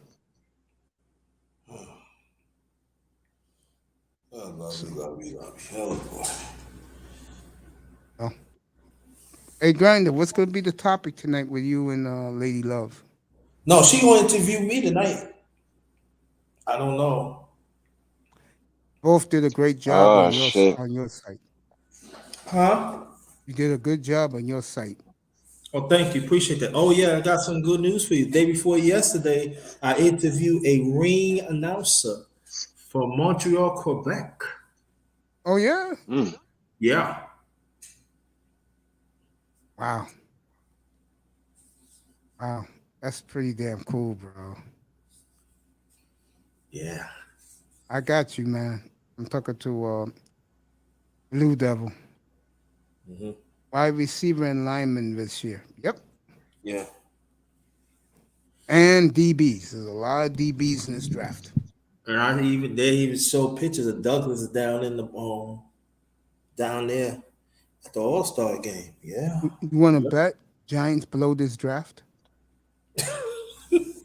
Yeah, Picking typical. 5 and 7. No offense, Relentless. And the Jets gonna get it right. The Jets gonna get it right. They gonna get it right. Man, just don't get nothing right, man. There's a lot of pressure on young Zach Wilson this year. He predicted Super Bowl. That's right. Yeah. He did. I tell you right now, if the Jets are next year's Bengals, if I'm the Giants, I might as well just shut down operations, bro. Yeah, you won't see me on here, man. You won't see me on here. You know, it'd be funny. The Jets gonna win before the Giants. That will I'll be kill. pissed. That will kill the Giants because what that will tell you is the Jets hit on the quarterback. They didn't. Yeah. And also, too, to go more in the history, though, too. The Jets gonna have more black players than the Giants. Always did. Yeah. They always did. Yeah, I'm on Fast Break, Sports Illustrated, and they're saying the there are reportedly multiple teams calling Trailblazers about Damian Dame Lillard's Lillard. availability. Yeah. Hey, Dame eventually they Lillard. knocking on the door. They knocking on the door. Eventually the door gonna fall off, and Damian Lillard's gonna be like, I'm gonna get the hell up out of here. It hurt him a lot that his boy was traded for garbage. Oh, CJ McCollum. Yeah, bothered the hell out of him. Dame, if you can go today, buddy, just go. We love you. Hope you get to a good team, unlike CJ. Yeah, they treat him like garbage. I will kill the Blazers tomorrow night because the thumbnail will be CJ McCollum. And one Zion Williamson will get the whooping stick from me tomorrow night. You mean? I don't think you mean the whooping stick. I think you mean something else because the stick is too skinny for him. He might fuck around. He might fuck around and eat the stick. His fat ass. I'm gonna kill him tomorrow night. Nah, Ja's weight has just. I said Ja. Oh my god. His weight. Hold on. Let me see if I can find something on this. Because I read something that his foot. Carolina. This guy said. Auntie said this morning. That shit was funny. For John Morant to get into Giannis's stratosphere, he needs to eat 6 sandwiches. Carolina need linemen. Yeah, Carolina, I think, needs a quarterback. That's what I said. I need a quarterback. Yeah. Wait, did they trade what's his name? The motherfucker from the Jets. What's his Sam name? Donald? No, but they'll release. Yeah, did they trade him? No, they'll release him. Damn, that didn't last long. No, it didn't. That shit died. Died. It never existed. Yeah, y'all get off Zion. Duke, Blue Devil, G, be here tomorrow night. Yeah. Look. It says Blue Devil. Hold up. There is no excuse why his fat ass is not playing. None. Look, it's saying fat ass couch, mama's couch, eating fucking Cheetos and mama's fried chicken every day. And hold up, and mama's supposed to be his agent. Am I correct? Yes, you are correct. There you go. Then. So what? Man, he's sabotaging his own career. Well, they want to be in New York so bad. That's the bottom. Everybody knows it too. They want to be in New York so they can eat all the fucking Caribbean food and the chopped cheese and all that. They want to redo the trilogy. Him, Barrett, and the guy they got from Atlanta. Yeah, Cam Reddish. I'm even hearing that Cam Reddish they think about trading him to what was the team? I can't remember. Reddish to trade him to okay. I wouldn't let see. This what I'm saying. Why are you gonna get rid of man? Hey, that's how the NBA is. As soon as you get to a team and unpack your shit in your new apartment, they think about trading your ass. I'm telling you, it could be me. I'm getting rid of. Somebody would say, "What you do?" I get rid of. I don't think I'll get rid of the owner, but I get rid of the front office. I get rid of Randall. I get rid of the coach, and I bring the back from the D League. Let's go. I don't like Thibodeau. Huh? I just told Relentless you do not like Thibodeau. Hell no, nigga. No way. You need to get the fuck out. Look what he did to fucking Quickly, man. Is he really getting in shape? If you say it, I believe it. You know why? You're a Blue Devil fan.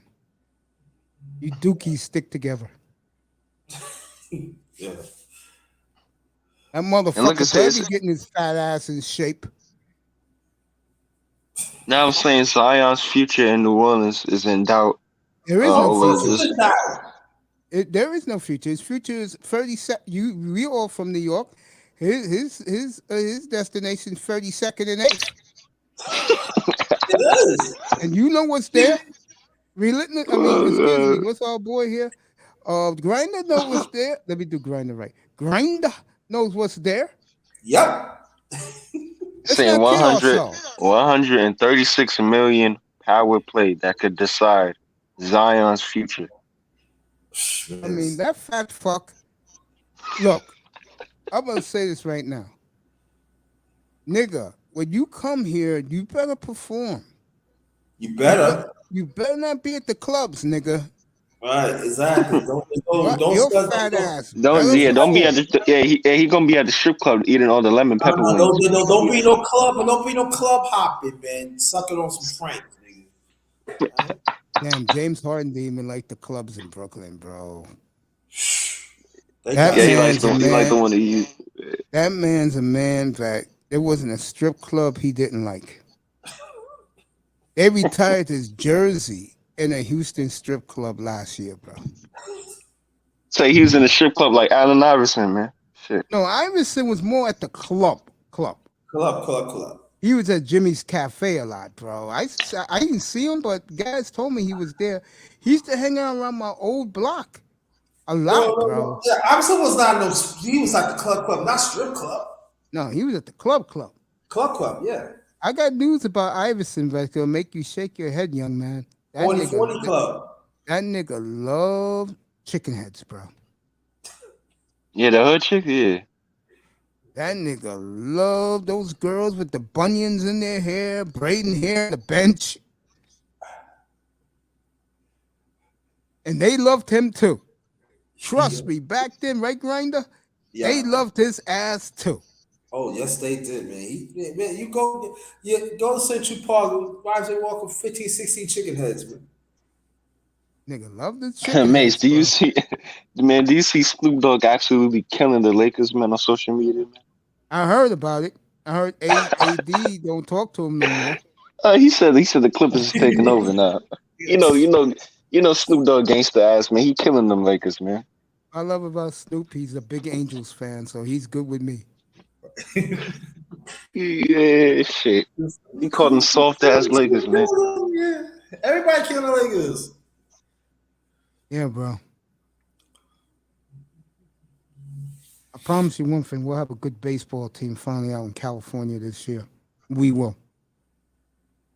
Like my man said, Mike Trout better show up. Yo, if I'm Mike Trout and these youngsters are telling me you better show up, I'll be like, okay, niggas, you doubting my skill? You doubting my greatness? All right, we'll see. We'll see, yo. Hey, what's that wide receiver everybody keeps on talking about? Cooper Kupp? Oh, he's great. Ah. That white boy can ball. I thought he was black until I looked him up. I said, what the fuck? No, This he's nigga? white. He's the white boy. I said, he must have sauce if he out. Like, what's going on? He's Chris Collinsworth 2.0.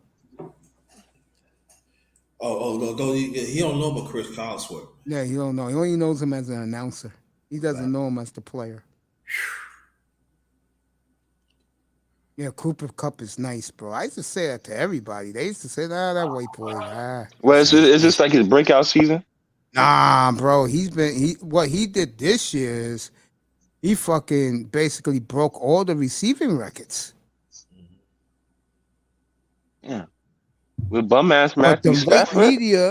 white media doesn't want to give him his due. Because they say it's Oh. an extra game. They make it all type of excuses. Oh, Cooper Kupp's dad played in the NFL too. Yeah. Craig Kupp. Yeah, I forgot what team he played for. Oh, the Cowboys. That guy got a nice looking wife too. And Grinder, you Stafford ready is for something? Grinder, you ready for something? Go ahead. Let me do this for Grinder. Hold up. Relentless already knows.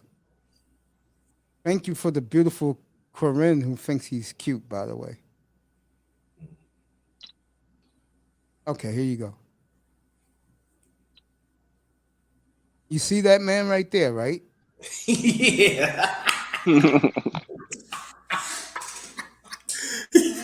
Yeah, I see him. You'll never guess what he is. He's a black man. Yes. He's a bummer. He didn't even put mixed race. He put black man. Kareem this morning in the chat. He's cute. Oh God. Those are the type of niggas Jamaican chicks love, by the way. Yo, Oh God.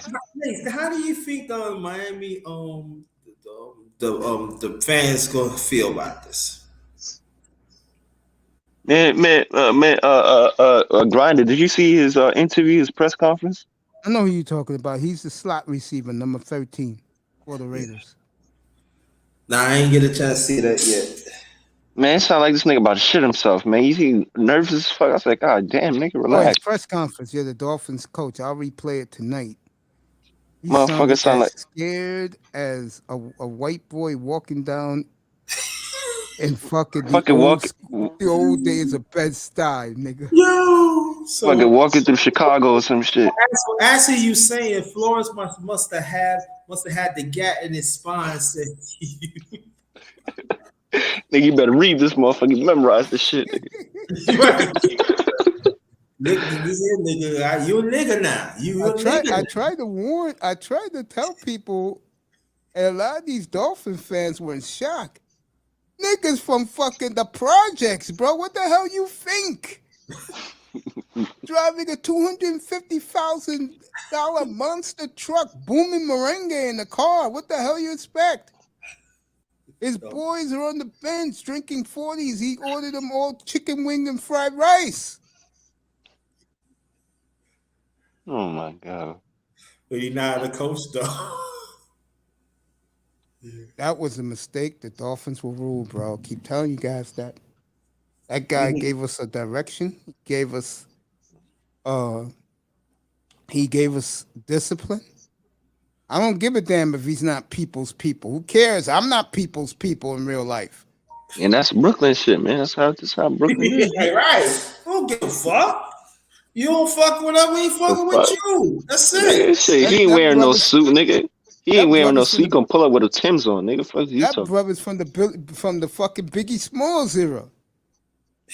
Give me the loot. Give me the loot. That's what that nigga. Give a fuck about no shit. Everyday struggle. Shit. Give me a new Machine contract. Gun Funk. That's what he is, bro. You motherfuckers in Miami don't understand. They think they understand. They don't know shit. And you beat Shit, they don't know how we get down. They don't know how we get down over here, bro. Yeah, and they got to win this record. And y'all got to win this record in New England.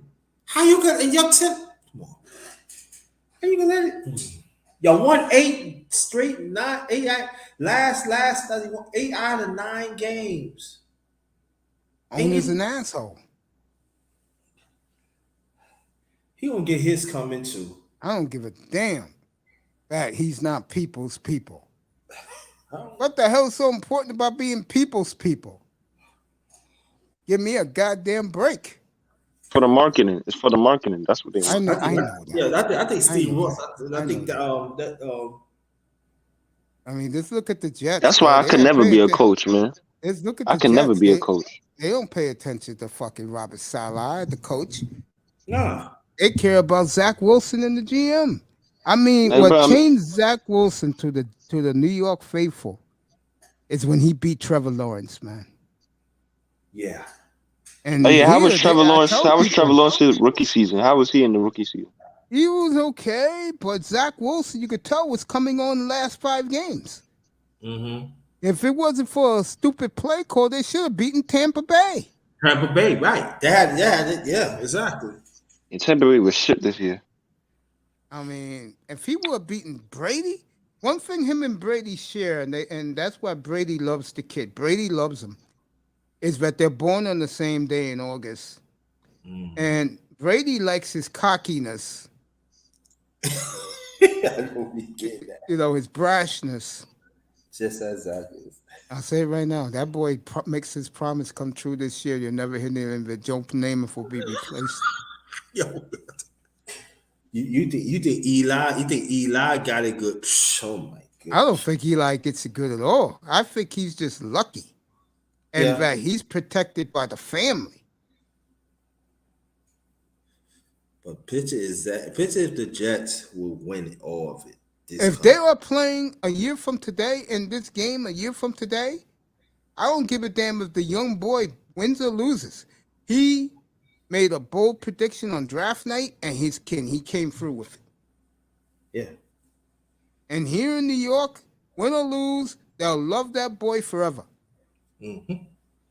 They'll love him forever. And if he wins it all, he's a legend. Oh, you better believe it. Guys like me and you, Grinder, we'll be having the last laugh on everybody. Big not. I'm telling you, Mace, I'm being honest with you.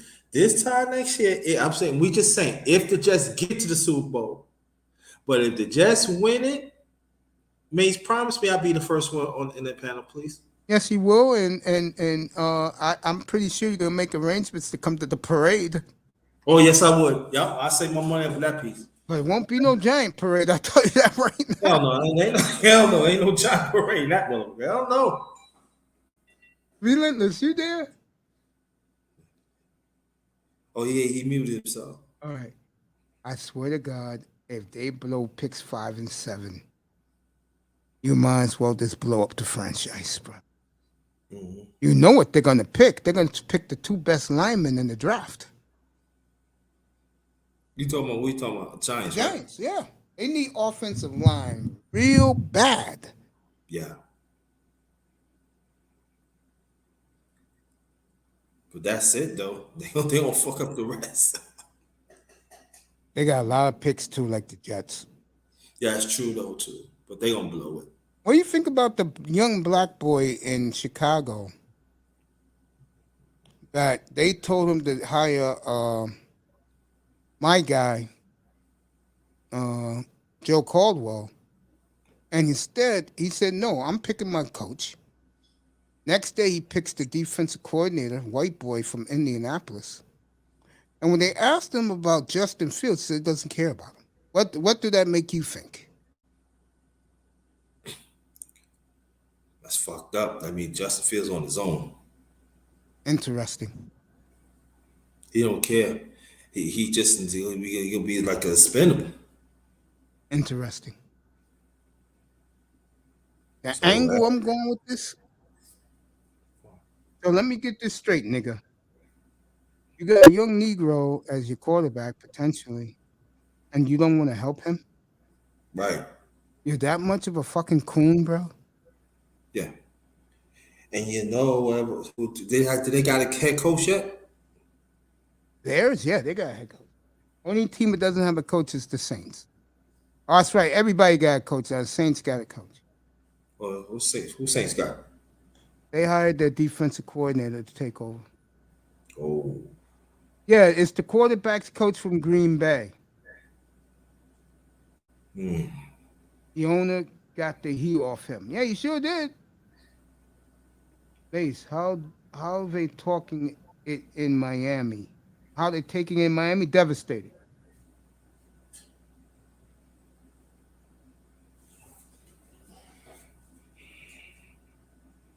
And then that coach I got, he came from nowhere. Where the fuck he come from? The Niners. Oh, okay. He's been with Kyle Shanahan for 17 years. I like the coaching hire. I just don't like the quarterback.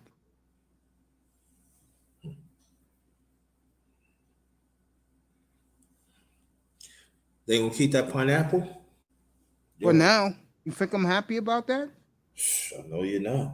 Why you think I'm gonna be up at either Denver or in Green Bay? If Jordan Love gets traded to Denver, I'm there, and I'll be talking to Borowski. I'm not gonna be wasting time with that Dolphin team, bro. Oh my gosh, man. God damn, even the Blazers got 2 lottery picks. Hey. Yeah, they clean house, man. Interesting. Well, I'm gonna shut this down, bro. Yo, I'll be on tonight at 7:15, so just pop up. I will. Appreciate you, man. Thanks for coming. Yeah, oh yeah. If you want to check out the, I got I'll the main. I'll be in that room in the sky, bro. Trust me. Oh yeah, I got the men's talk at 1:35. All right, I'll be over there. Okay. Say hello to you. All right. The number one grinder. All right, bro. Good job, man. Good job. You too, my brother. I want to thank Blue Devil G being in the house. He'll be back tonight.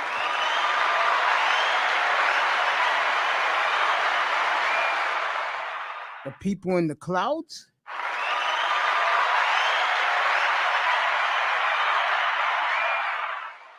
And Relentless. Thank you for being here, my brother.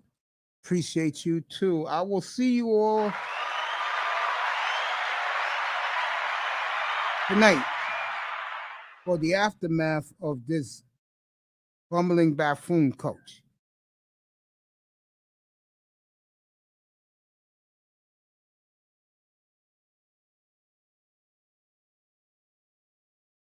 See you tonight, everybody. I love you.